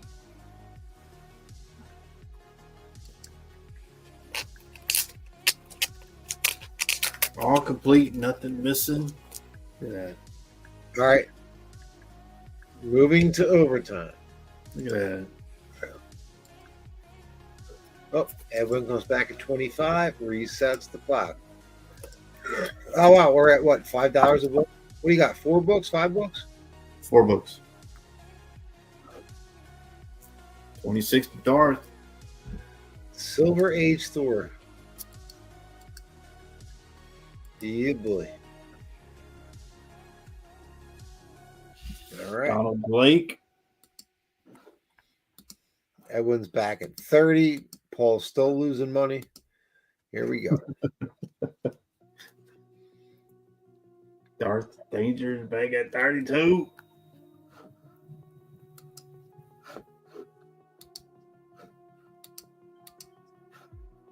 All silver Thor. Love that cover. That one? Yeah. Dude, I don't know why. I think it's cool as shit. And that one's great too. Yeah, a lot of people like this one. Oh, Jack Kirby got, was it the Warriors 3? Yes. What's up, James Willie? All complete. No cutouts, nothing.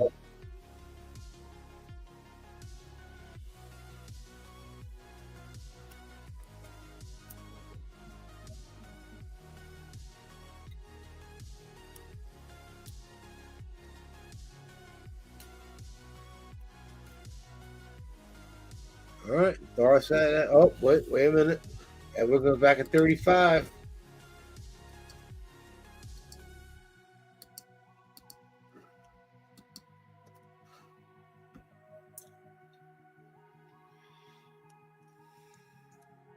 Yeah, Donald Blake.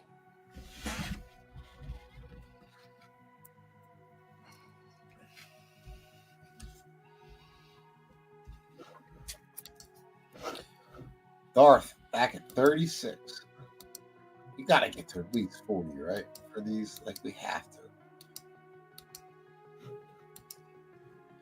Oh, there you go. Edwin throws down the 40. $10 a book.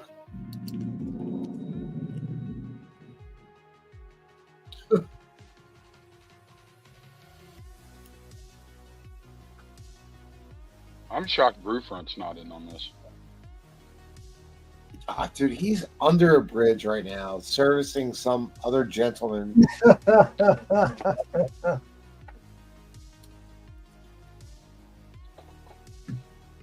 You know what? I'm actually was about to put up a Thor lot. Now you're not. A massive Thor lot that I've been planning to put this lot up for over a month now. 41 Darth. It is essentially foiling my plot here. I'll have to do something different. Oh, my bad, buddy. I was going to put up the first and second appearance of Hercules. The first and second appearance of Hercules I was going to put up. But I don't know if this doesn't bode well. Man, this is the first auction or the first Silver Age auction or whatever that I didn't actually get a book. I didn't buy one book. I didn't win a single auction. Yeah, I should have won that Silver Surfer lot. I just should have kept going. I want one. I held off making a deal with him before the show. Because I was going to. I know. I wanted you to do well on. I wanted you to have a good big banger book to put up that got a lot of action. And well, you're putting that Hulk annual Up, right, MT? Okay, so we got pizza. I'm just gonna go to sleep. Y'all have a good night.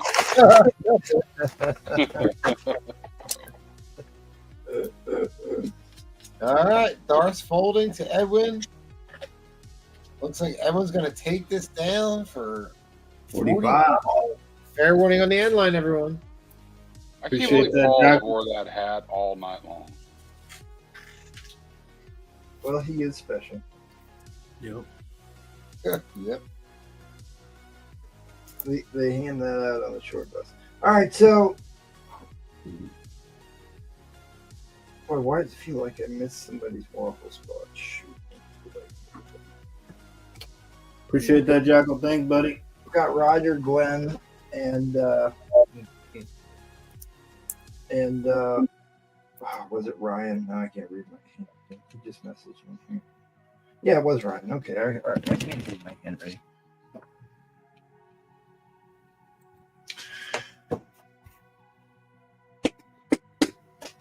Yeah, I did forget about that. I gotta go. It's in the press right now. I'll go pull it out. All right. I will pull out a major key that's relevant. There's 2 books in this lot. It's very relevant. It has a project coming out in the very near future. Right now, what you could do is you could win yourself a first appearance of Alex Summers, who becomes Havoc, for $10. For $10, get yourself an 8.0 X-Men. Literally one of the first 54 issues ever printed. I wish I got Nola to come on here. Keep trying to have a conversation with him. I feel like I'm being short with him. Too distracted. All right, no takers on the waffle. All right, well, I tell you what. I do have a giveaway. I've been teasing it all night. The amount of entries are kind of depressing on this.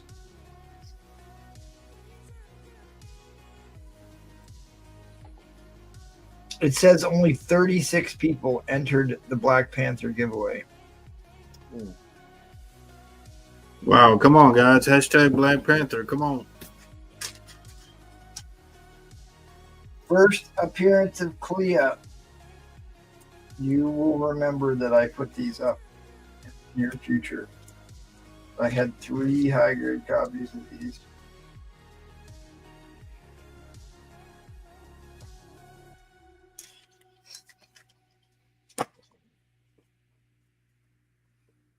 Here's another book that I cracked, cleaned, and pressed.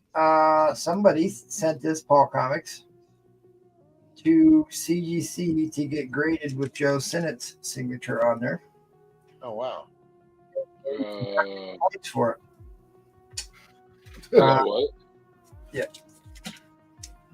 So Joe Sinnott, creator of this book, signed this issue, and this is back before they had signature verification. So they took like 2 points off for that or something ridiculous. Wow. But it wasn't pressed either. I cleaned and pressed it. I mean, I don't see where it should definitely get in the 9s. Definitely get in the 9s. If anybody's interested in one of those.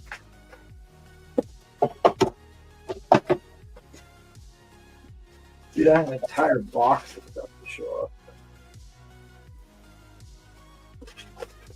I went and dug out a ton of these anniversary books for Wacko Kid, and then he ghosted us. Another Golden Age book, Daredevil. This is the original Daredevil. He used to have boomerangs. He fought with 2 boomerangs. It was half blue and half red. They lied, Edwin. They lied. A nice high-grade first appearance of Ultron.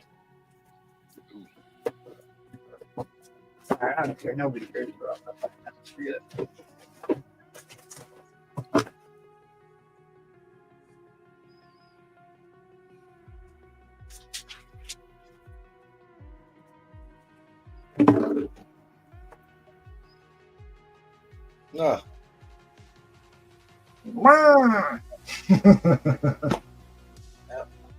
This is a big key. This is actually a really expensive book. I was shocked to find that out. Giant Size Flash Annual Numero Uno from 1963. Here is my rare star-stamped National Diamond insert of Avengers issue 100. Iconic Barry Windsor story. Landmark issue. I do that one. I'm getting nervous about putting some of these stuff. Oh, that's right. I remember what I was going to put up. Okay. He gone. Yeah. When she bangs, she bangs. Tell you when she moves, she moves. I got this comic book from Paul Comic many moons ago. Conan 23. And he called me right afterwards. I was none too pleased. So I give me $1 start. Let's do it. All right, you got it.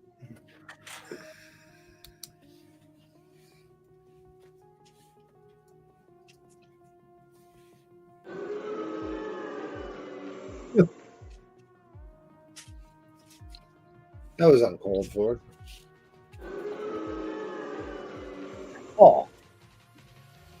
All right, Paul, you want to boo me? I'll tell him exactly why I was upset that I bought this book. I'm sure you're going to remember this. Tell us, Paul.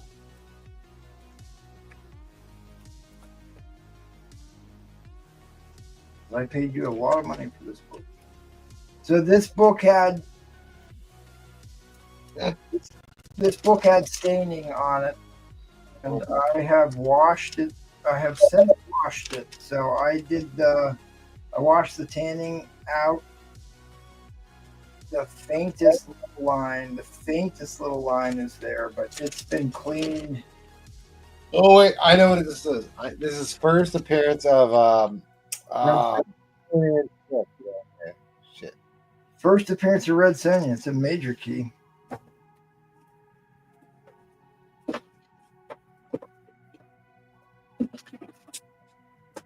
I think I vaguely remember you buying this.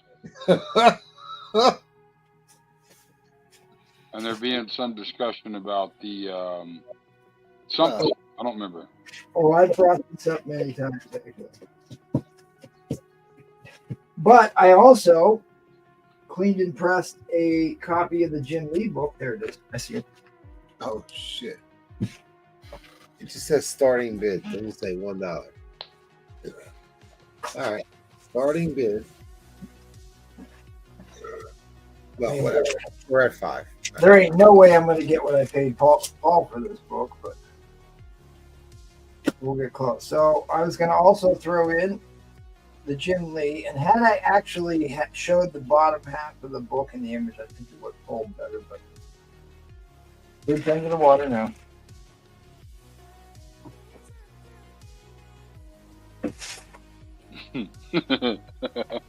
Yeah, Brian Close. I hear you, buddy. What did he say?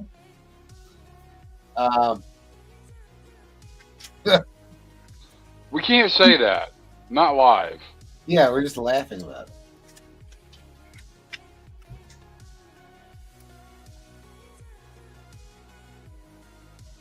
Weren't that bad.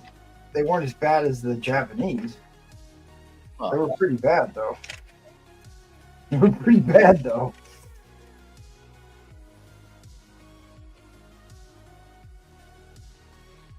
Rat Daddy's at 23, but I don't know if that's legal. Well, the funny part is Japan, devastating the Pacific, bombed us, and then we just decided to completely abandon that and go fight in Germany and Europe. So. Well, I don't think we abandoned the Pacific. I mean, it took a minute to build back the we abandoned the ships. Well, what he's saying is that we went to Germany first before we went to. Paul, tell them about what happened to the people in the Philippines when that happened. Oh yeah, Where MacArthur got whatever. kicked out of there. Yep. MacArthur abandoned a ton of our troops in the Philippines. It was a hot Uh-huh. mess. So But he what's was in really at sorry 23? about it. But like what the Japanese did in Tibet, what Japanese did in Nanking especially, Is was atrocious. super horrendous stuff. I mean, What are the grades on this? North Cali's asking. the Germans were a little bit more efficient, that they kind of hid their stuff behind factory walls, what they were doing, but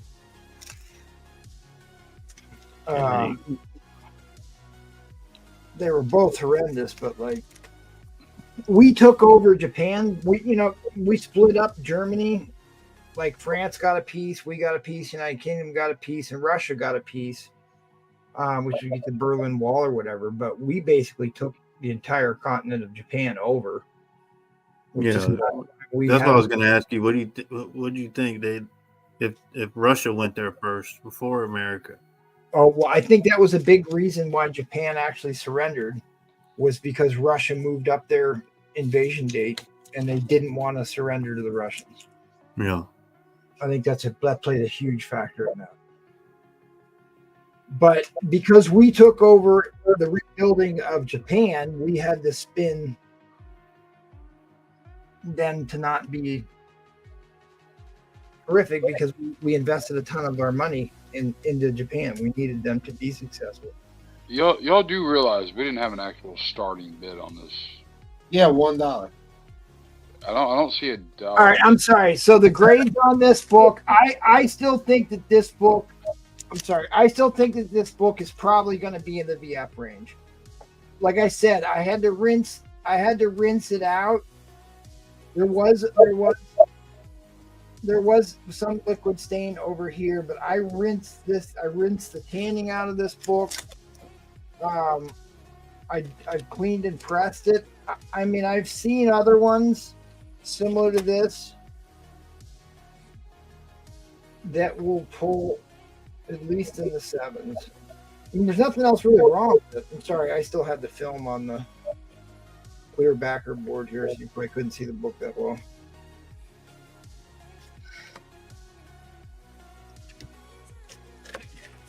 So, like, I've already washed the tanning out of this book. I dry cleaned it. I wet cleaned it. So it's as good as it can possibly be. But, you know what I mean? It still has a very faint tide line. So I'm going to be careful and call it 7.5. So this book, let's do some spine slides here, because the spines on these are pretty nice.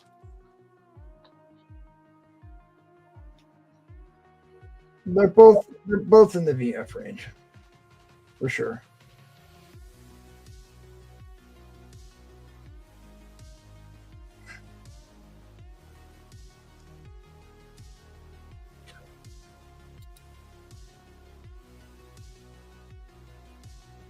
I paid Paul $140 for this book.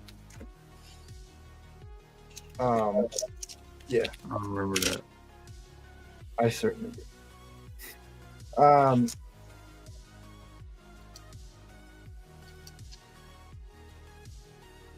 mean, it's a beautiful book otherwise. First appearance of Red Sonja, and the iconic Jim Lee Red Sonja book, which is probably worth $40 on its own. I mean, this book's probably worth easy $40.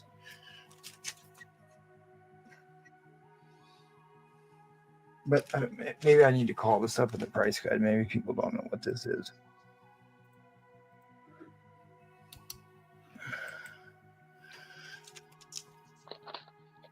Here I had supported Paul nonstop on the auctions. So what you're saying is that Paul didn't get you quite as bad as he did the person on that white Vision, right? Dude, that was probably one of the most epic moments in the history of this entire show. That motherfucker came back in 9.8. No, it didn't. Yes, it did. Did it? Who got it? I can't remember who bought that. I don't remember now. But that was back when people were paying us graded prices for raw books. Yeah, when I sold that book, the premiere of the White Vision made his premiere in that episode.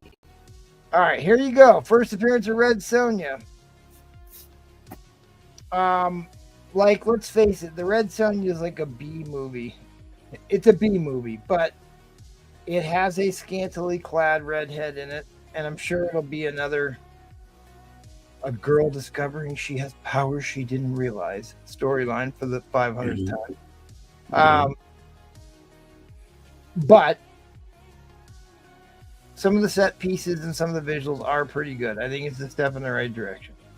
Now, is it as good as the original one, which was also a little goofy, to be fair?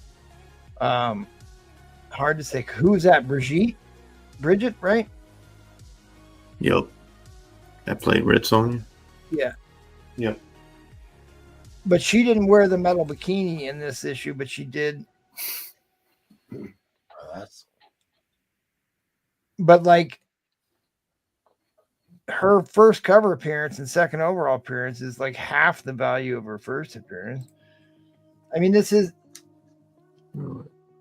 There's Lucian. Terrible job, by the way. What do you say? Yes, it was MT. What?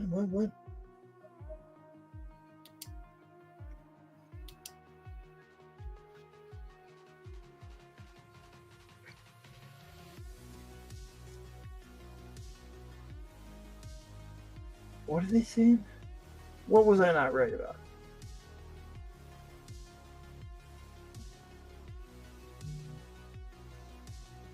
Yeah, absolutely.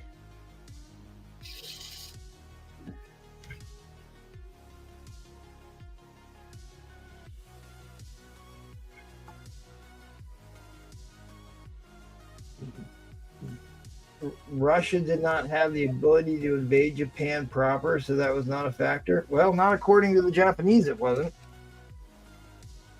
I mean, they didn't really have the forces to invade Germany, and they did too. I think, again, whether it was true or not, the Japanese perceived them capable of being able to make an invasion, and they did not want to have to surrender to Russia. It was pretty clear that it was the end of the war, right?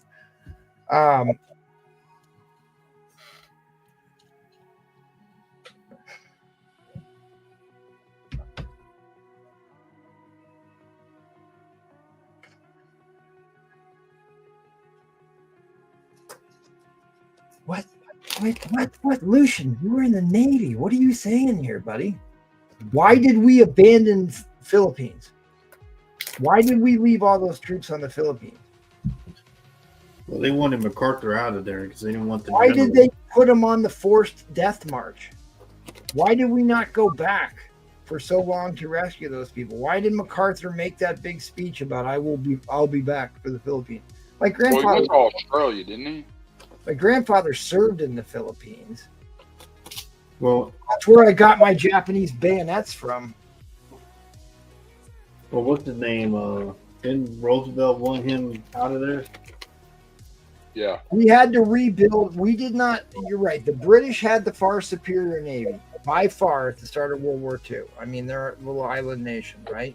We didn't have the aircraft carriers quite ready to go yet.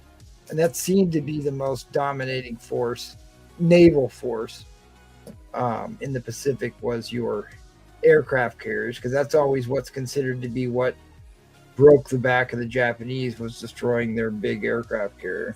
You already know. Midway.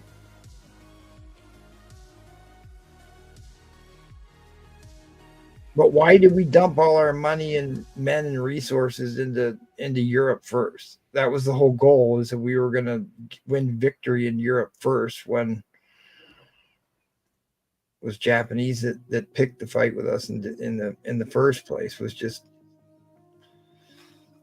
well, they couldn't have gone to war yet, but Germany declared war on the United States, and then they're like, okay, now we can go over there. Right. But like, if they didn't, then I don't think that they could win. I mean, the argument is that Japan attacked the United States because they were going to run out of oil and they needed. Yeah, the oil. They had the oil on them. A lot of that doesn't necessarily make a whole lot of sense to me. They obviously couldn't get the oil from Russia, right? I don't know. Some of that has never really made a ton of sense to me. But what they were going to force us to, I mean, that is kind of why they went up into the Aleutian Islands. I mean, Japan did actually invade very small parts of the United States up in Alaska, where they do have some type of oil reserves. But I mean, it was a long shot to think they were attacking us to get oil. I don't know. I don't completely understand that, but that is. They found U-boats on the East Coast. The Japanese U-boats? The German U-boat. Oh, the German U-boats. Yeah. The wolf packs, they were extremely efficient because they kept shooting down all our logistics shipping that we were shipping over the United Kingdom. Yep. Yeah, they played. That's why I guess they got mad too. Well, you got that Enigma machine, but still, there's a difference between attacking that and attacking a military installation. Let's see what Lucian is saying now, because I'd love to. I still have a hard time understanding what he's trying to say here. What is Jackal talking about? The Jews all of a sudden? Don't do that. We already talked about that. We don't do that. No, he's talking about Japan and Russia in 1904. Would Hitler harm the Jews? Don't say stuff like that. It will take us down. I didn't even see that. No, I don't see that. Oh. Don't do that. We already talked about that. All right, Norris Cali. Wow, this went cheap. All right, that was the timer, guys. Inline coming down, inline coming down. I mean, China was actually a really good ally for us in World War II. Yeah, just not so much in Korea. Yeah, I mean, that was kind of a big thing that Japan very much wanted to take over the Korean peninsula. It was like one of their earlier conquests. A lot of resources in Korea. Yes, it was empty. What was it? Terrible job, by the way. All right, Roger's the winner at 105. Bridget Nielsen's. Yeah, there you go, Lucian. Oh, yes, I have more time to count. I guess maybe I'm missing. I'm behind on this.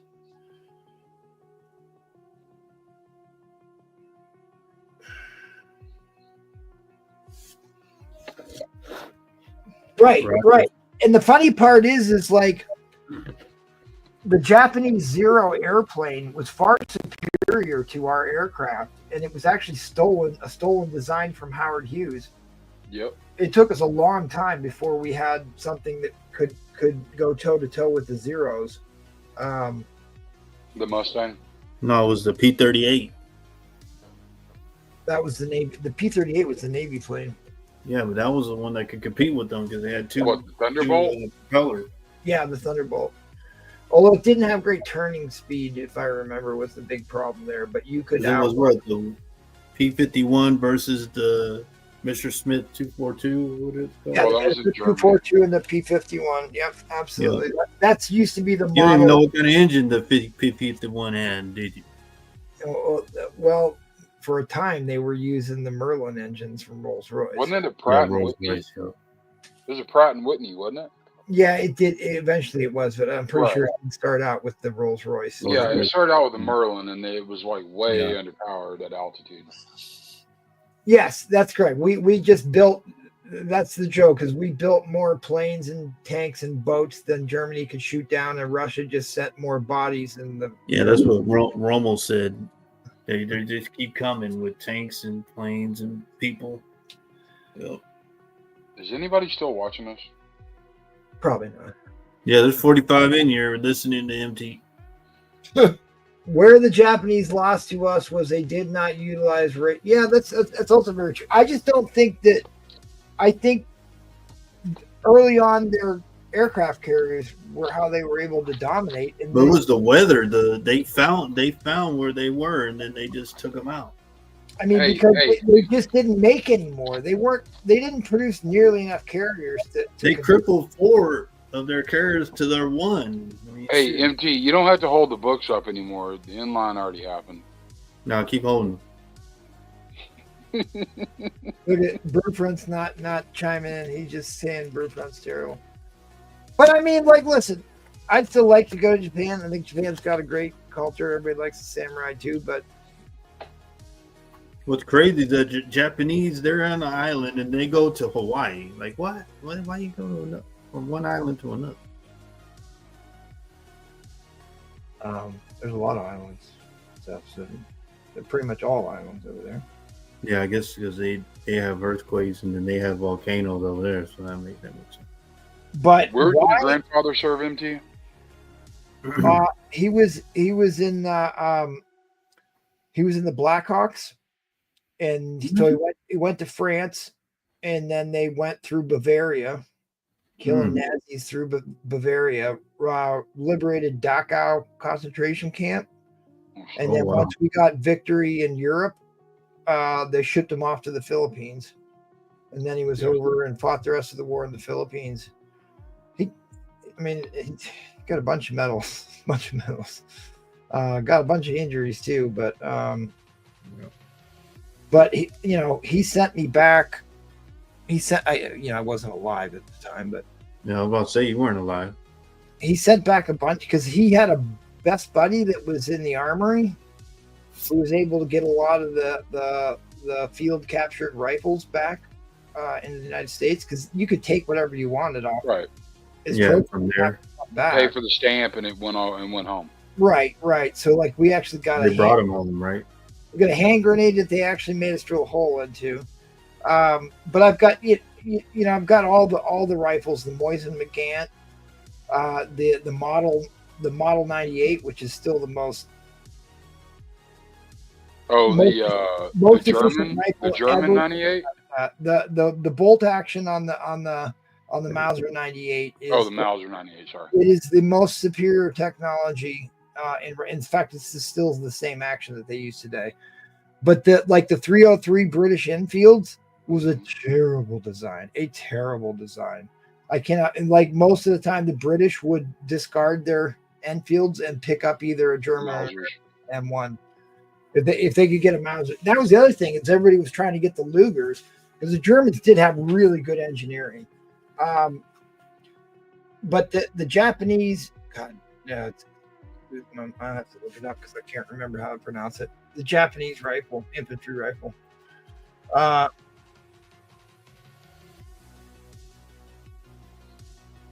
I've got one. Arasaka. Thank you. Appreciate that. Well, somebody woke up Eddie this Fury. Like the Mosin McGant wasn't terrible. It wasn't all that great either. But like all the stuff in the Model 98 to take it apart and clean it was like all built into the stock.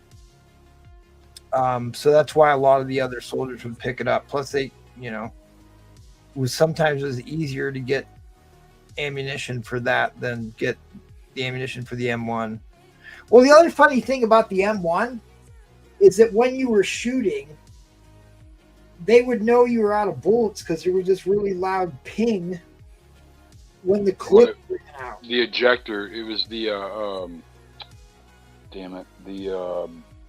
there was this little metal bar that they slid all the cartridges into, and then you would drop that whole thing down into stripper clip. Stripper clip.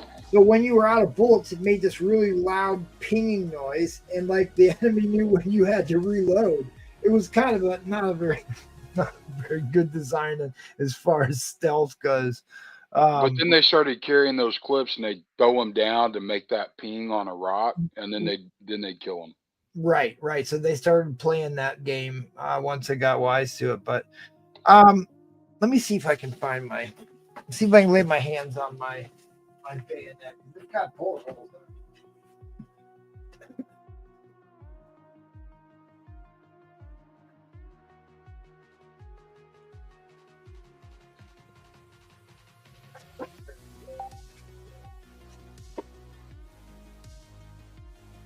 Maybe it's not the beginning. I thought it was just like. But regardless, like I've got this big map of when he went through Bavaria and they chased down the Bavarian crown jewels and recaptured him after they liberated Dachau concentration camp. And like I've got his whole, like they used to, I can't remember what they're called. Maybe Paul knows. There's like a yearbook for your battalion or your division. And then they had these books at the end that kind of showed your trip through Europe. They didn't do that in the Pacific though for some reason. But they made these big elaborate maps and books that detailed their time throughout Europe that all the troops ended up getting. I never saw any of that for his time in the Philippines though. But I mean, if you guys have ever watched The Band of Brothers on HBO, they made this companion series called The Pacific. The Pacific. It was actually pretty good. Oh yeah, I have to give this away. Sorry. Yeah, I'm dragging it out. I'm really sorry. All right, good luck, everybody. Last chance to get in on your Black Panther. Please buy my waffle spots.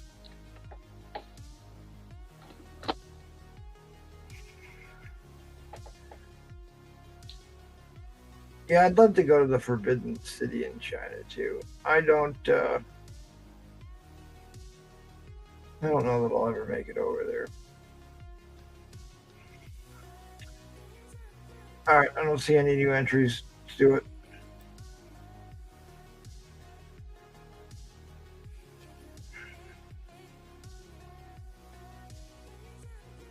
Not much, Lucian Kerwood, and went for an absolute steal. 650, way less than it should have. I think it was Way 630. less. 630. What was it? 630 that book went for. What is Masters of the Air, Aaron? I don't know that one. I don't think I'll probably link that. All right, if you guys want Rafferty, who I just shipped you books today from your Patreon win, congratulations. Had I known, I wouldn't have shipped it. But at any rate, you've got a free book here. The Paramount Plus did this Rogue Soldiers, which was like very similar like to Band of Brothers. That was the start of the SAS, the Special Air Service, which is like the British. The British version of the Commandos or the Navy SEALs or whatever, right? But they were just drunk all the time. It is so good. It is so good. If you've seen Rogue Heroes, you can even watch the Rogue Heroes documentary, which is entertaining too. But if you like World War II stuff, it was pretty historically accurate and talked about Patty Main, who was like your hard drinking badass who was a brew front would like him for sure. It was really entertaining. The unfortunate part is you have to pay for the Paramount Plus subscription to be able to watch it. But if you already have Amazon Prime, I think you can get it for like $6 or so. It was well worth it. I loved it. Both seasons were really good.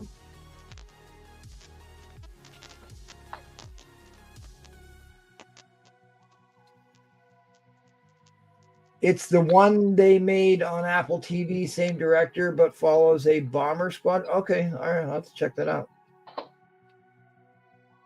I will check that out. Yeah, Rogue Heroes. Paul's already gone. Yeah, Lucian, I tried to tell you that I worked on that book. I pressed and cleaned that book. I knew what grade it was. I knew how good it was. I did get pulled away because I really thought they weren't going to let me win that auction. And I went, and then I had to talk to the wife for a minute. I came back, and it's like it's sold for $630, which is a tragedy for that book. I tried to get them to put up another one for $1. There's still a $7. I tried to get them to put up another one for $1 so I could win that one. I don't know. I just thought, it didn't go over too well, did it? No, it didn't. No, it didn't.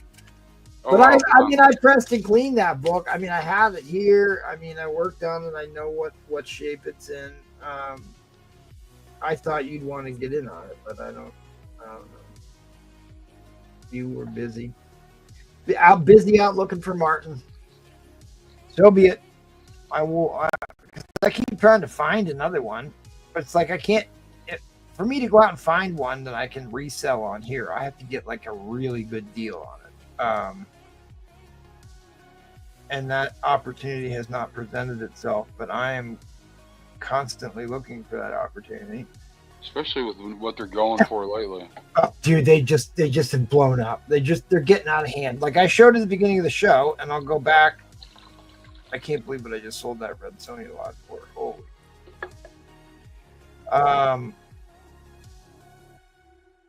I guess we're doing post game live on the air here. So I showed the hot 10 list tonight, and there were major gains on that. I mean, the Silver Surfer 4 has been on this list for months now, but it went up to number 4 on the list. In a 7.0, it sold for $13.20, up from $9.58. 38% jump. Otherwise, it's pretty much like 10 to 15% across the board. But that's been consistent month over month. It just keeps going up and up and up and up.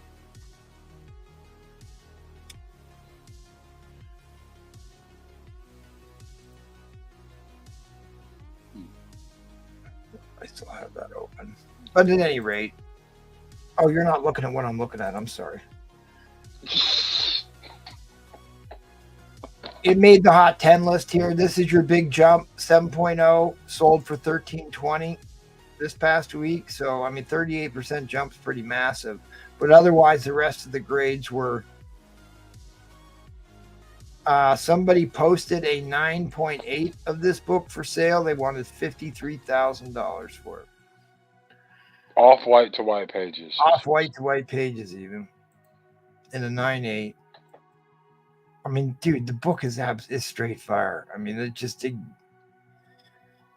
evokes something visceral here. It is that good.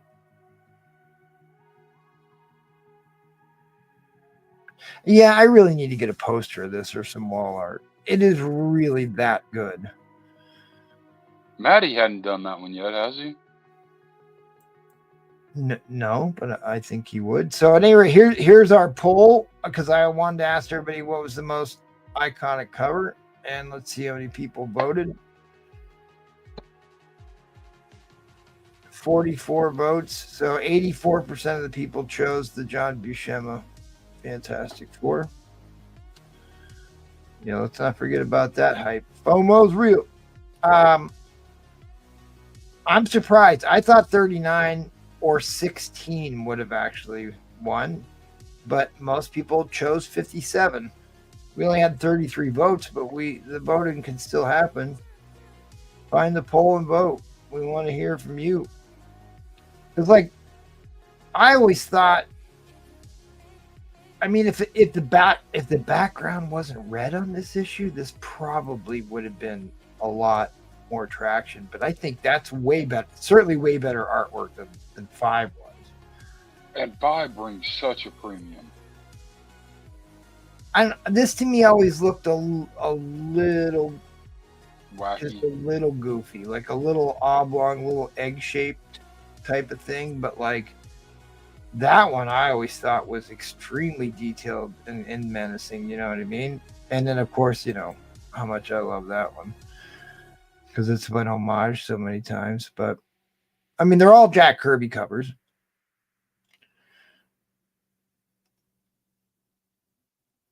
That's right, RDJ all the way. And then there's your best Jim Lee covers, but won by a large margin. And since Paul left, we'll do his thing. Which version of Paul do we want to see? The Malibu Paul with his frosted tip highlights got 68% of the vote.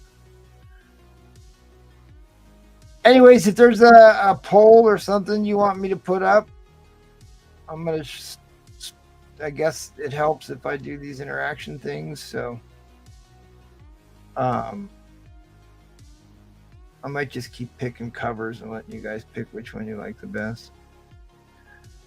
So not only did Paul abandon his troll fire, but Replay also bailed. Yeah, he didn't say nothing. He just ditched us. I can't believe he lasted this long because he was hammered earlier. Hammered. You know, his daughters might be listening at some point. At this hour, it's 2 a.m. I didn't say right now. I said at some point. Well, He played the Paul. He played the Paul song. Yeah, I know. He played part of it. I heard it. I know. It's fine. It's fine. I'm gonna let it go. I'm not. Nah, he only played a little bit of it. It'll be fine. It was so low you couldn't hear it, and he phased it out. Certain people get upset when we pick on Paul and they go off the deep end. And then you throw some of the words that sound like different words in there, and I don't know. I guess I'm just wound a little tight because I'm trying to get the channel verified. We'll get through it. But we gained 1 subscriber tonight. Tragedy. I thought we had 2. Well, they might unsubscribe. Probably somebody's burner account to enter in on a giveaway. No, I think we were at It was me. 34. It was you? Yeah. You created a burner account? No, I unsubscribed. You unsubscribed? That way you still got the burner account. I'm just kidding. What is the world coming to? All right. Did I get one of your raw copies, MT? I got your text, sir, but I was... Oh, okay, that's fine. I just wanted to make sure you knew, Lucian. I know, you've been trying to get one for a while, and I got you that 1 copy. And there ended up being quite the bidding battle. And I've been trying to get you... Because I know that you want a decent copy, right? You don't just want a VG... beat up copy. I know you want at least something in the 6s or better, probably preferable into the VF range. So that's what I've been trying to get for you. And I was gonna try and make a deal to buy one of those from Trollfire, which I probably should have, but I was just going to turn around and put it up on this auction and try and sell it to you anyways, so I could have it up, find the book for you. So I was trying to give Trollfire there's no point in making the, inserting a middleman in that operation. Because he found it in the first place. I just cleaned and pressed it. He got the deal to begin with.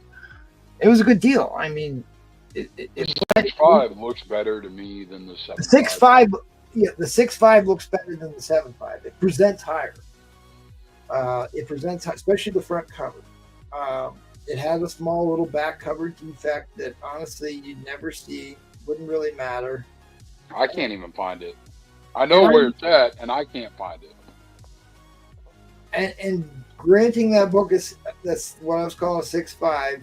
Granting that book a 7.5 was or a 7 for sure was not out of the question.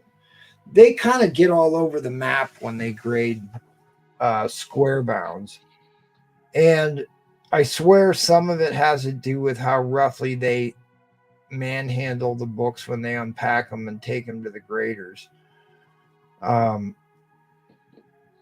Because if you fool around with it too much, you can tick up the spine a little bit. Not necessarily. Well, you were saying that earlier. It gets to CGC.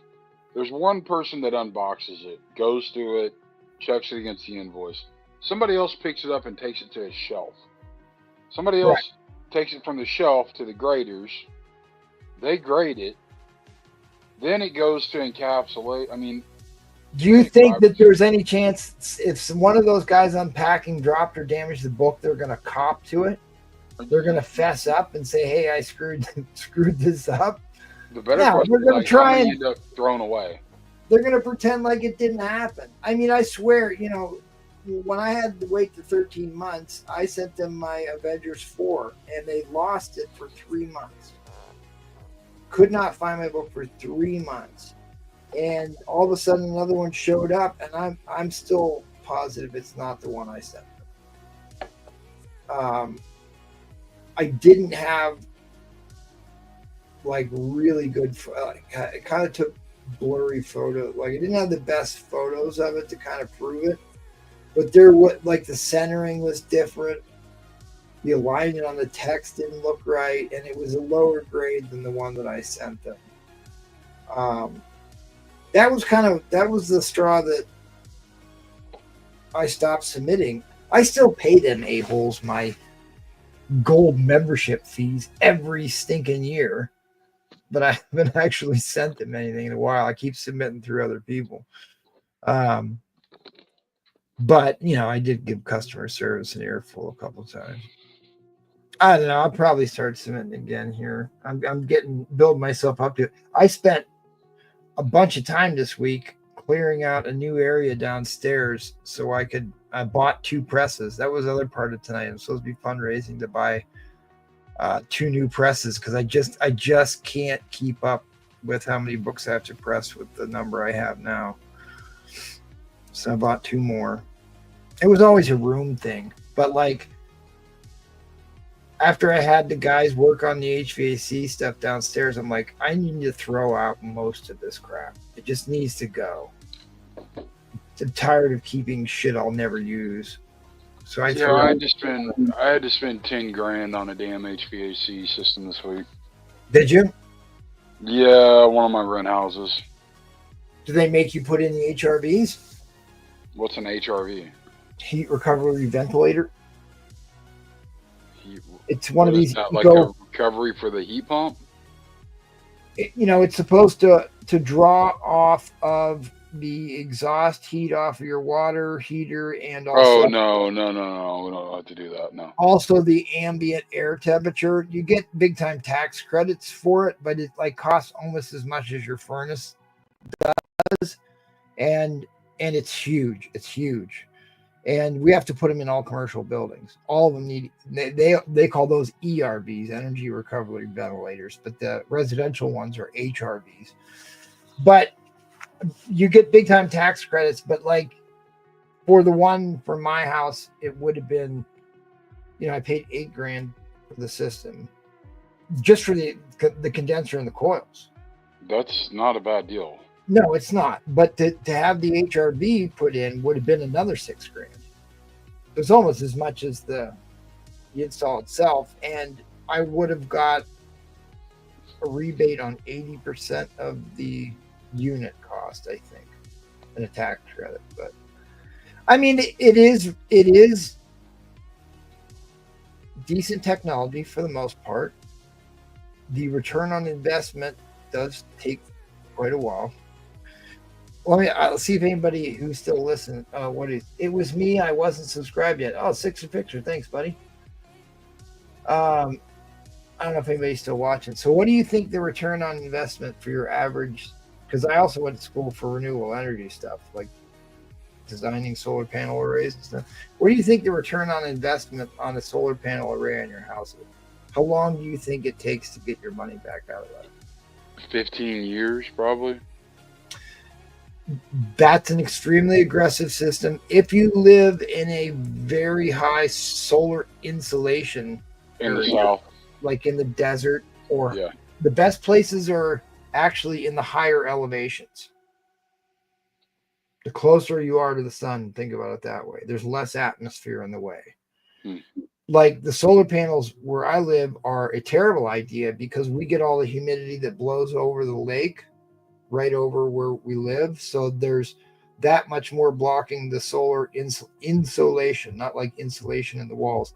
It's insolation, like sol, the sun, is your available energy to be converted in your photovoltaic cells.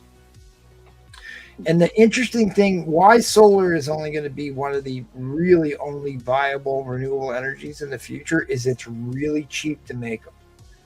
Right. It's cheap to make solar cells. We can integrate them into windows that you never even know they exist. We can integrate them into roofing materials.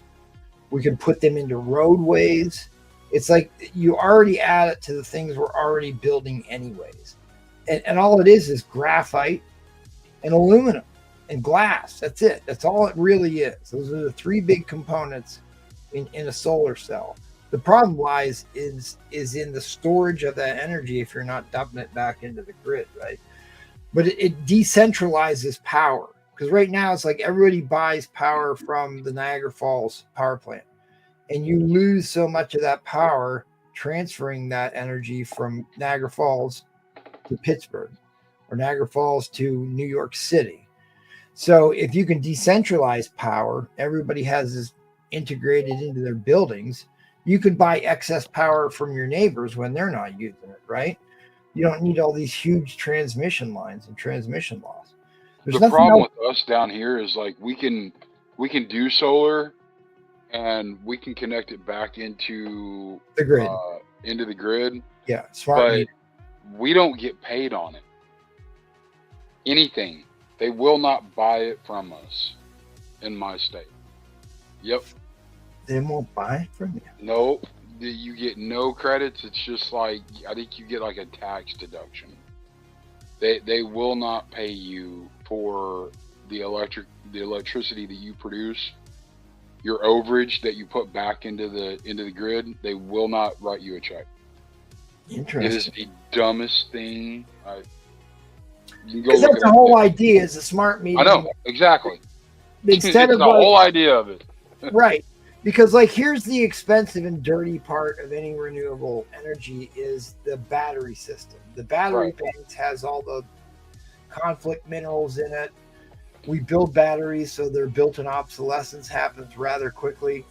They're dangerous, they can explode, and they cost a ton of money, and they're really hard to discard of the heavy metals and stuff that are in. So it's kind of a ecological hazard to dispose. Lithium's not a nice, No, it's a nasty business. It gets wet, it blows up. But until we get some better battery technology, I think that's actually the really big hurdle. I was in Friesburg, Germany, the #1 solar institute in the world, and they had a solar panel there, which I still haven't seen on the market yet. It's basically like you know how you would hold a magnifying glass in the sun to light something on fire. Right. They have that same technology, because a lot of the power loss in the solar cell is from overheating. You want the sun to be beating down, but when it overheats, it loses its efficiency. Right. So now they've got these magnifying glass that go onto smaller squares of a photovoltaic cell. Isn't like right next to one another in like a big egg crate. They're actually spaced further apart so they can cool themselves. And it went from us having like 26% efficiency up to like 47, which was almost double, which is a game changer. But again, it's like you need somewhere to put that energy. And what I thought was actually, I wrote a white paper about this years ago, that if you had an electric vehicle, that essentially doubles as a battery bank. Instead of feeding it back into grid or buying this separate battery bank that sits in your garage, you're dumping that power right into your electric vehicle. And like now, I think Ford or Chevy, one of them, is marketing that you can run your entire house off of your electric truck. Like when you're not using it, it's enough to power your entire home. Like if your power's out? Yeah, like if your power's out, it can run your entire house. That would be a beautiful marketing ploy if it actually worked. Oh, absolutely. And it makes sense because it's no different from the battery banks that we set people up to who are off grid or want to be semi off grid. They have to buy these big battery banks, and they need tons of ventilation because the whole thing overheats and they don't last that long. But now you've got this dual use thing. You're not having to buy this battery bank that just sits in a closet in the garage that you're not really using. Now you've got the battery bank is in your electric vehicle that you're actually using for something else. So you have this dual purpose thing, which is the same thing I'm talking about with solar technology is that we've already got windows and roofs and stuff. Why don't we just build the PV right into that stuff anyways? Then you get, what is the word, synchronicity or synergy? That's what it is, synergy. That's that fancy business word. So until we get stuff like that, you know, this renewable stuff is never really going to be sustainable in the long term. Problem is fossil fuels are way too cheap. Way too well. There's not that they're so way too cheap, is they're way too effective. Right, they're way too cheap to produce. Hence, the value isn't there. Like if you notice, there is a very real limitation on how far you can travel on an electric car, and then you have to sit and wait for 45 minutes or an hour for it to refill before you can go the next 200 miles. But like you can load up a big tank of gas and get 3-4 states away rather quickly, and it is it's readily available. When you need to refill it, you just takes you a minute to refill your tank and off you go. But the electric engines are extremely powerful. It will be within our lifetime, not too long in our future, that we will have autonomous freight trucks moving stuff. Oh, I don't think we're more than like 5 years off from that.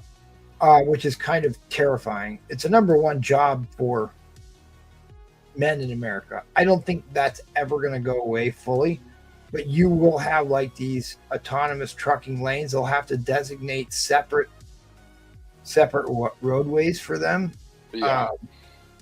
Which will mean we'll have to do a bunch of big infrastructure products to set it up. But I mean, it's going to happen. It's the way of the future. It's going to happen. And people always thought that a lot of this would be flying drones. That's not the future. The future is tunnels. You don't want to have to deal with the weather. Tunnels and underground stuff is out of the weather. You don't have to deal with any elements. There's no. Yeah, but then earthquakes screw it all up. Now they've got really good technology for that. That it floats along with the earth. Oh, and inside a barrier. Yeah, and they actually have these connections that are like accordions between the sections, and they're designed to move. Yeah, it's cool stuff. But you know, because people are always like, "Why don't we have flying cars like they had in the Jetsons?" I was like, "Dude, we've had that forever. What do you think helicopters are? Helicopter is a flying car, as close as we can get to one, and that really hasn't caught on all that much." I mean, it's too. Well, they don't have the range mainly, but yeah. They don't have the range, and they are, unless you get the really powerful ones, they're not exactly all that stable in weather conditions. They're pretty good when it's calm out, but like not so much when the wind shears up. If they ever figure out the Osprey design, which I know that like the new Osprey is really interesting because it's not the entire wing that's tilting, it's just the power plant itself. Yeah. Right? You know, but like that seems to have a lot of potential. Yeah, we definitely experienced. We had a really big, deep cold snap up here. Just probably 4 or 5 years ago. Because I designed a lot of EV power stations for some of these buildings that I designed, because we get the tax rebates for them. So in the initial build process, okay. Yeah, right. You can get your money. They'll pay for the equipment. It was kind of a money laundering scheme for a while too. So for a while, that's why you built a lot of them, huh? Yeah, and like all of a sudden, like magically, all the fun. No, I mean, they promised everybody that they could have money to get their equipment paid for, and like within a month, all that money is completely gone and not available to anyone, and nobody can figure out where these EV stations were ever built. It's like somebody's got to be getting this money to build this. I mean, there was $500 million in that account. That buys a lot of EV stations. We can't figure out where any of them are. And so it's like the money just disappeared. The money just disappeared like instantly. And like people were like, well, what the fuck's going on? And they're like, okay, because they pulled up such a holy stink that they're like, all right, we're going to have another round of funding and you can apply to get it next year or whatever. And we did. We did end up getting it eventually, but like, I got to tell you, I come in contact with some very shady government spending stuff that happens because I've done a lot of public projects. And, you know, obviously if it's there and nobody's calling you on it, people are going to abuse those systems. But it's unfortunate. It's unfortunate, I guess, is the bottom line. It kind of paints a bad picture of some of this technology, which I think is ultimately going to help us. But Darth Vader Zone had a great point. Once we get to graphite batteries, which I have seen some decent examples of that, because graphite is readily available and dirt cheap. Readily available everywhere and dirt cheap. If we can make the graphite stuff work, we're in a whole new world. But that world's coming. It's just lithium sucks. It's too volatile, but it's not even necessarily the peak of our technology right now either. We do have I'm trying to remember the name of the new battery type that they started using. But it seemed to me like the safer one would definitely be the graphite one, because it's like they could make it out of this putty and they could cut pieces of this chunk of putty off and it would still hold the charge and not explode. Because that's the problem. See, Tesla makes their battery banks waterproof, watertight. Right. Not all EV companies do. So there was that flood and it like basically caused all that, the whole car dealership to light on fire.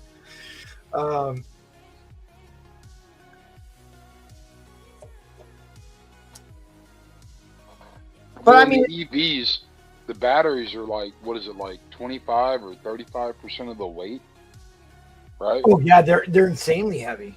Right. Insanely heavy. And like you go through a pair of tires like every year. They just chew through tires, right? But like the funny part is like think about, I don't know if you guys know what rechargeable lithium or nickel cadmium looks like. They're just little cylinders, like a little bit bigger, fatter AAA battery or AA battery. They're a little bit fatter than that.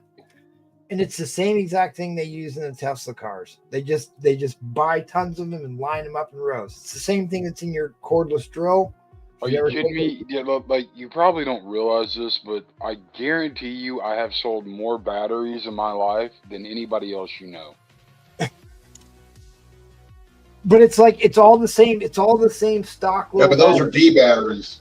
No, they're not D batteries. It's C's, AA's, watch batteries. So like even like all the cordless power tools and the EV cars, the ones that run the electric lawnmowers, they are all just made up of stacked little cylinders about this big. That's what's in an EV car. Oh, I've seen those. Yeah, I've seen those. So it's just like, because that is the standard unit of a rechargeable battery. It has been forever. So that's all it is just different ways to stack up these little cylinders. You think I'm joking? I'm not. Like, I generally buy batteries by the pallet. I know you do. By the pallet. But I just saw new battery technology here. I was reading about it in Popular Mechanics, and I can't remember the name of it. No, Darth, I agree. Like these EV cars, I don't see any of them becoming quote unquote classics. I don't know. The Tesla, because of how big of a cultural revolution it was, might be, especially like the Cybertruck. Oh God, the Roadster, yeah, the Roadster, sure. The Roadster, yeah, the Cybertruck. I think I mean, people think the DeLorean. Yeah, but the DeLorean was cool, and not just because of Back to the Future. The DeLorean is based on, or the Cybertruck is based on the DeLorean. Was it really? Yeah. Remember, he does stuff to be funny. Like he wanted the rocket pointing. He does stuff to be line cute. in the I movie. swear to God. Yeah.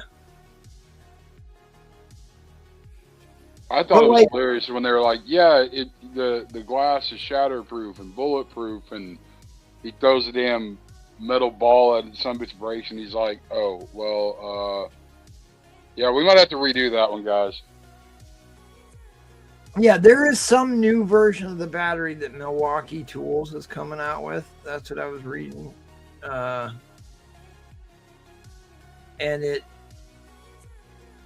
it's not like a regular lithium ion. It's something slightly different. But yeah, the solid state batteries. Now, now in motorcycles, those solid state 12-volt batteries are really nice. But the graphene batteries are kind of the holy grail here because of how cheap and less toxic they are. I'm gonna have to go look that up. Terribly toxic. They're graphite? Graphene, but they're essentially graphite is the main. Graphene batteries incorporate graphene, a single layer of carbon atoms, as a material of the electrodes or the electrolyte. This can increase conductivity capacity and charging speed of the battery, optimizing your cordless tool performance and reducing time spent waiting. Or there might be doing this? No, this particular. No, I don't. I'm trying to find. I still can't find what it might have been solid state, but I really thought it had something to do with copper too. It had some copper ion in it. I don't know. I'll have to dig out that issue of Popular Mechanics.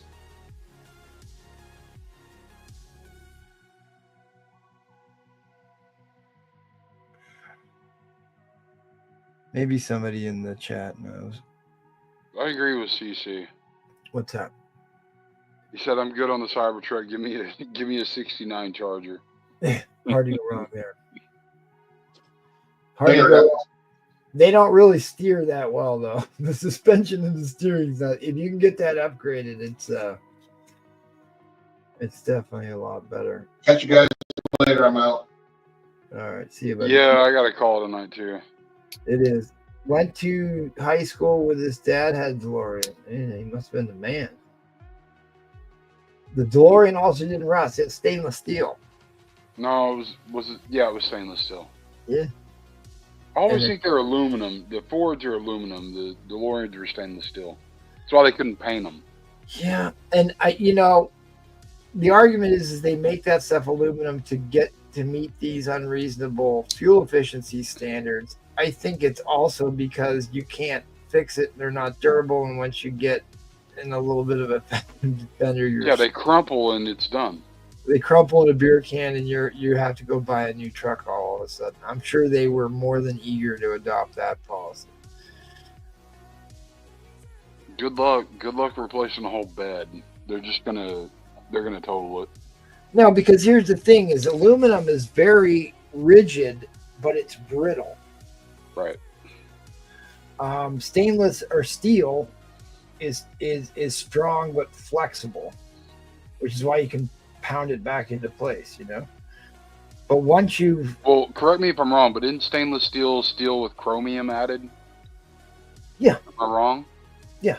I mean, they make stainless steel aluminum alloys. That's what my pressing plates are made out of. That's what road signs are made out of. Marine gas tanks are made out of an aluminum stainless steel alloy. And that is, it's expensive stuff, but it really works. Which is why I use it. Because here's the thing with your pressing comics, pressing plates. You want the heat to stay in the plate longer, which means you want steel, because steel has more heat retention. Yeah, more heat retention, more latent potential energy, right? So it holds the heat longer, but steel warps under temperatures. So the plate warps and doesn't stay perfectly flat. So then molecules speed up and move around. Right. And because there's different hot spots in the heating coil in these presses. right? It's not even. Right. So aluminum distributes heat very efficiently and very evenly. So then you get the aluminum pressing plates, which is what the vast majority, 90% of everybody uses, is aluminum pressing plates because they don't deform under heat and they spread heat very evenly. But they don't hold that heat for very long. And the key to getting a comic book to not revert to its pre-pressed state is have an extremely long, slow cool down period, which is why I leave my books in the press for at least 12, 16 hours. You want a very slow cool down period to get the book to stay in the pressed state and not revert back to a pre-pressed state. Books that have subscription creases are a great example of this. If you have a really bad subscription crease, that book will revert after a couple of weeks or a month. You'll go back and look at it. You're like, oh, geez, I know I pressed this book. What is it doing? It's already popping back up again. There is reversion rates on some of the stuff, which is why you need to press it and send it in and get it graded a lot, or know how to actually keep it rigid in the bag. Maybe I'll do a show on that because there are ways to do it. Well, we got a couple guys watching. Pull my screen up big for me, will you? I'm curious what y'all think. Now, you see the grade on this? Yeah. Oh, look at this book. There we go. Your internet's actually looking good for once. It was terrible through most of the show. I don't know why. I really don't, because... You got a hard lined in, or are you still dinking? Yeah, I'm hard lined in. Right. Did you pull the grader notes? Yeah, I think I've got the grader notes on. Yeah, I've got the grader notes on this. What did they say? Hang on, I'll pull it in just a second. I mean, this does not look like a 6.0. No, it doesn't. Well, I mean, that was the thing with that Neil Adams book. Like when I bought it, I'm like, why is this a 7.0? I was like, this is nuts. And I looked it up because there was like dried pizza sauce on the cover that like cleaned up real easy. And the plastic has fingerprints on it. That's what. Yeah. I'm used to looking at that. I mean, is that a little tick in the top in the center? What's that? Is that a tick in the top in the center? Right there. Let me look. It looks more like a little bit of a color rub. Okay. You're talking about right there? Yeah. Yep. That's fine. I mean, still, that's nothing. That's nothing that's going to put you into a 6. Right.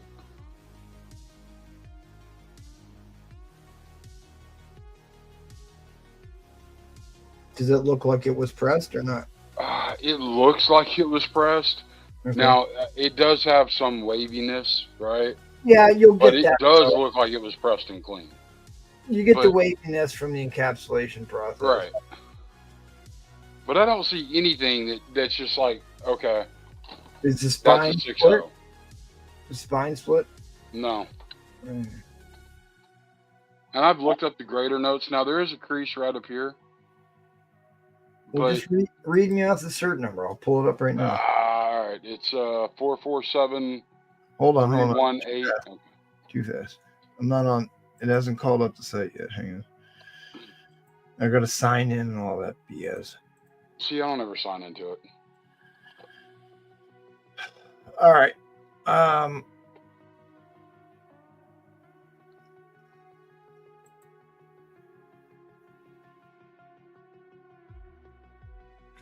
Honestly, I was going to send this book to you and let you do your thing on it because it. Well, I mean, I'll be able to look at. We can pull the scans up on the screen and everything. All right, what's the number? 4473184003. Did I get enough zeros? 2 zeros or 3 zeros? 2 zeros. Off white to white. Very light, multiple reader creases, full left of front cover, breaks color, light, multiple stain, full left of back cover. Okay.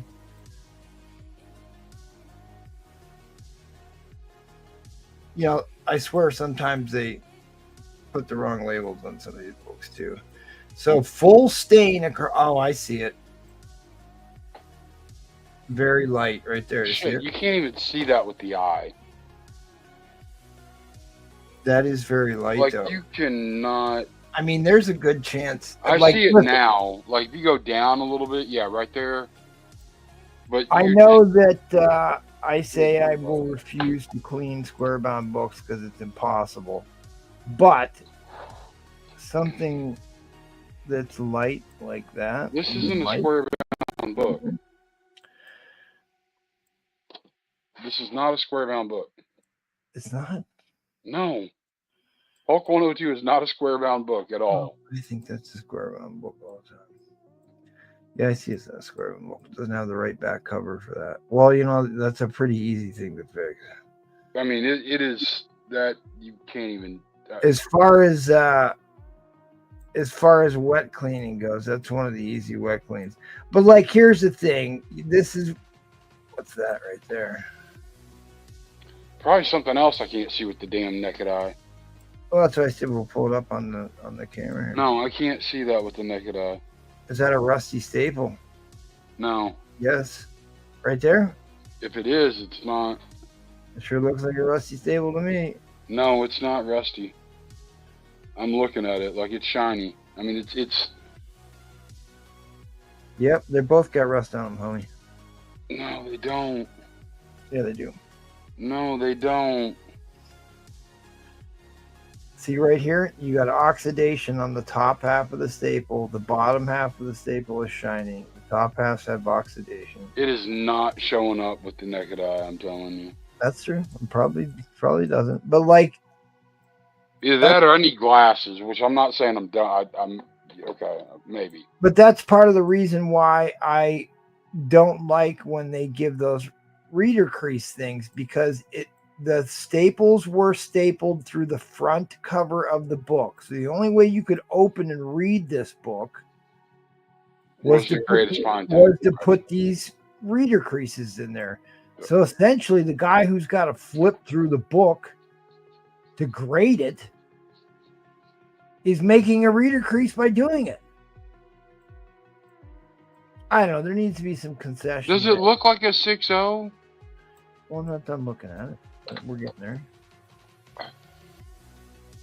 Not as far as I can tell. Nothing so far. This is one I just need to send to you and like take pictures of it and dude, this is track it and we'll submit it, because I'm telling you, like this book looks like an 8.0 all day long. Yeah, that's about where I was gonna say. I think an 8.0 is a safe assumption for this. I just want to make sure there's nothing else here that would keep us out of that range.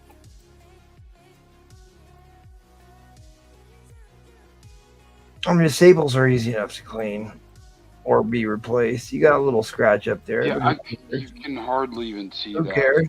They're in the high res. I mean, I get it. But there's anytime you blow things way up, it's way worse. So I don't see anything.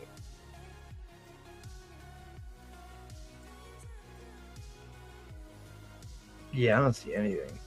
It's just this reader crease, and I guess that one of these things, I guarantee that they knocked you for rusty staples, and it didn't even mention it. They just didn't listen to the notes. Yeah, right. They're lazy like that.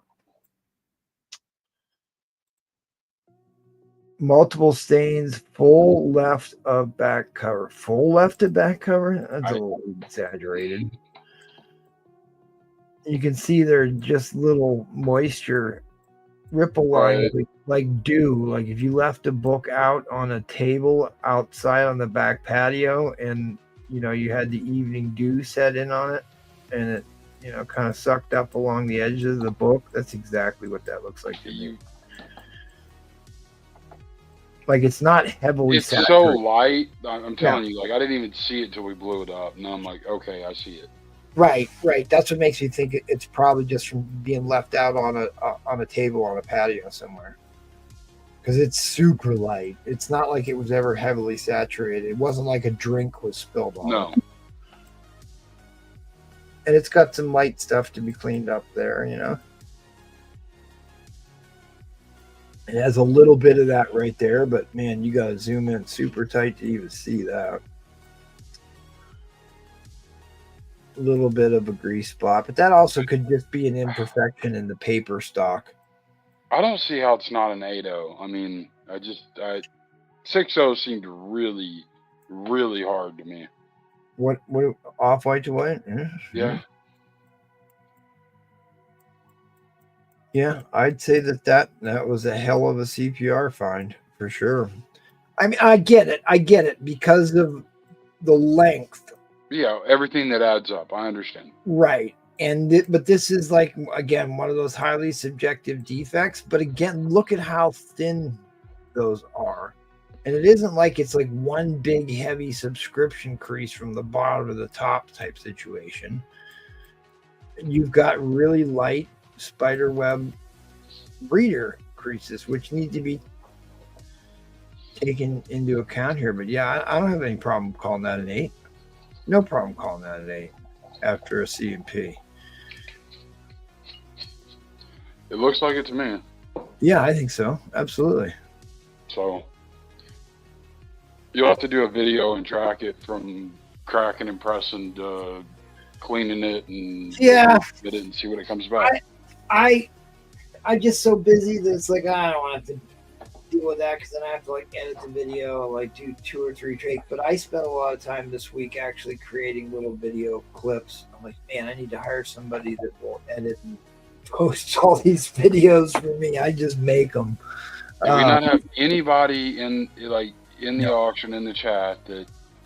Nobody willing. A lot of people say they can do the stuff, but then they don't actually do anything about it.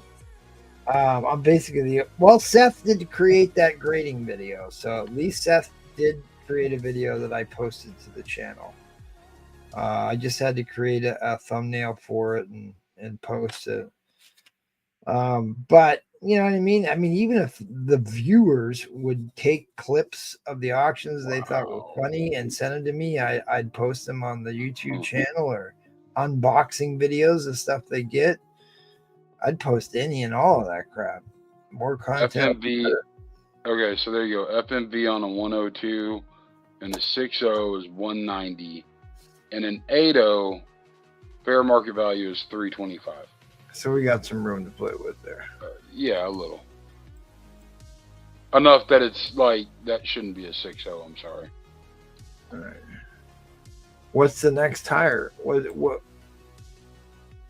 an 8.5 going to get you? There's not a lot of recent sales, not in the last 30 days. Well, in an 8.0, the 1 year average is 353. In an 8.5, the 1 year average is 378. Effectively, there's $25 difference in fair market value. Yeah, that could be one of those anomalies too. That's hard to kind of track some of that. Yeah, I mean, because there's not a lot of sales. Right. I think that's some room to play with. It's not like that book is going back out again. That book's always going to be a strong book. It's what, number 8? Number 9? Number 8. 102? There's what, 6 issues? There's 6 issues in the original run called The Incredible Hulk. Right. And then Incredible Hulk takes over Tales to Astonish in issue number 102. And so I guess you could say it would be the 7th appearance, the 7th solo titled Hulk book. Maybe that's the best way to say it. There you go. I'm falling asleep though. Yeah. All right, buddy, I'll talk to you tomorrow. Later. Good night, everybody. Good night, y'all.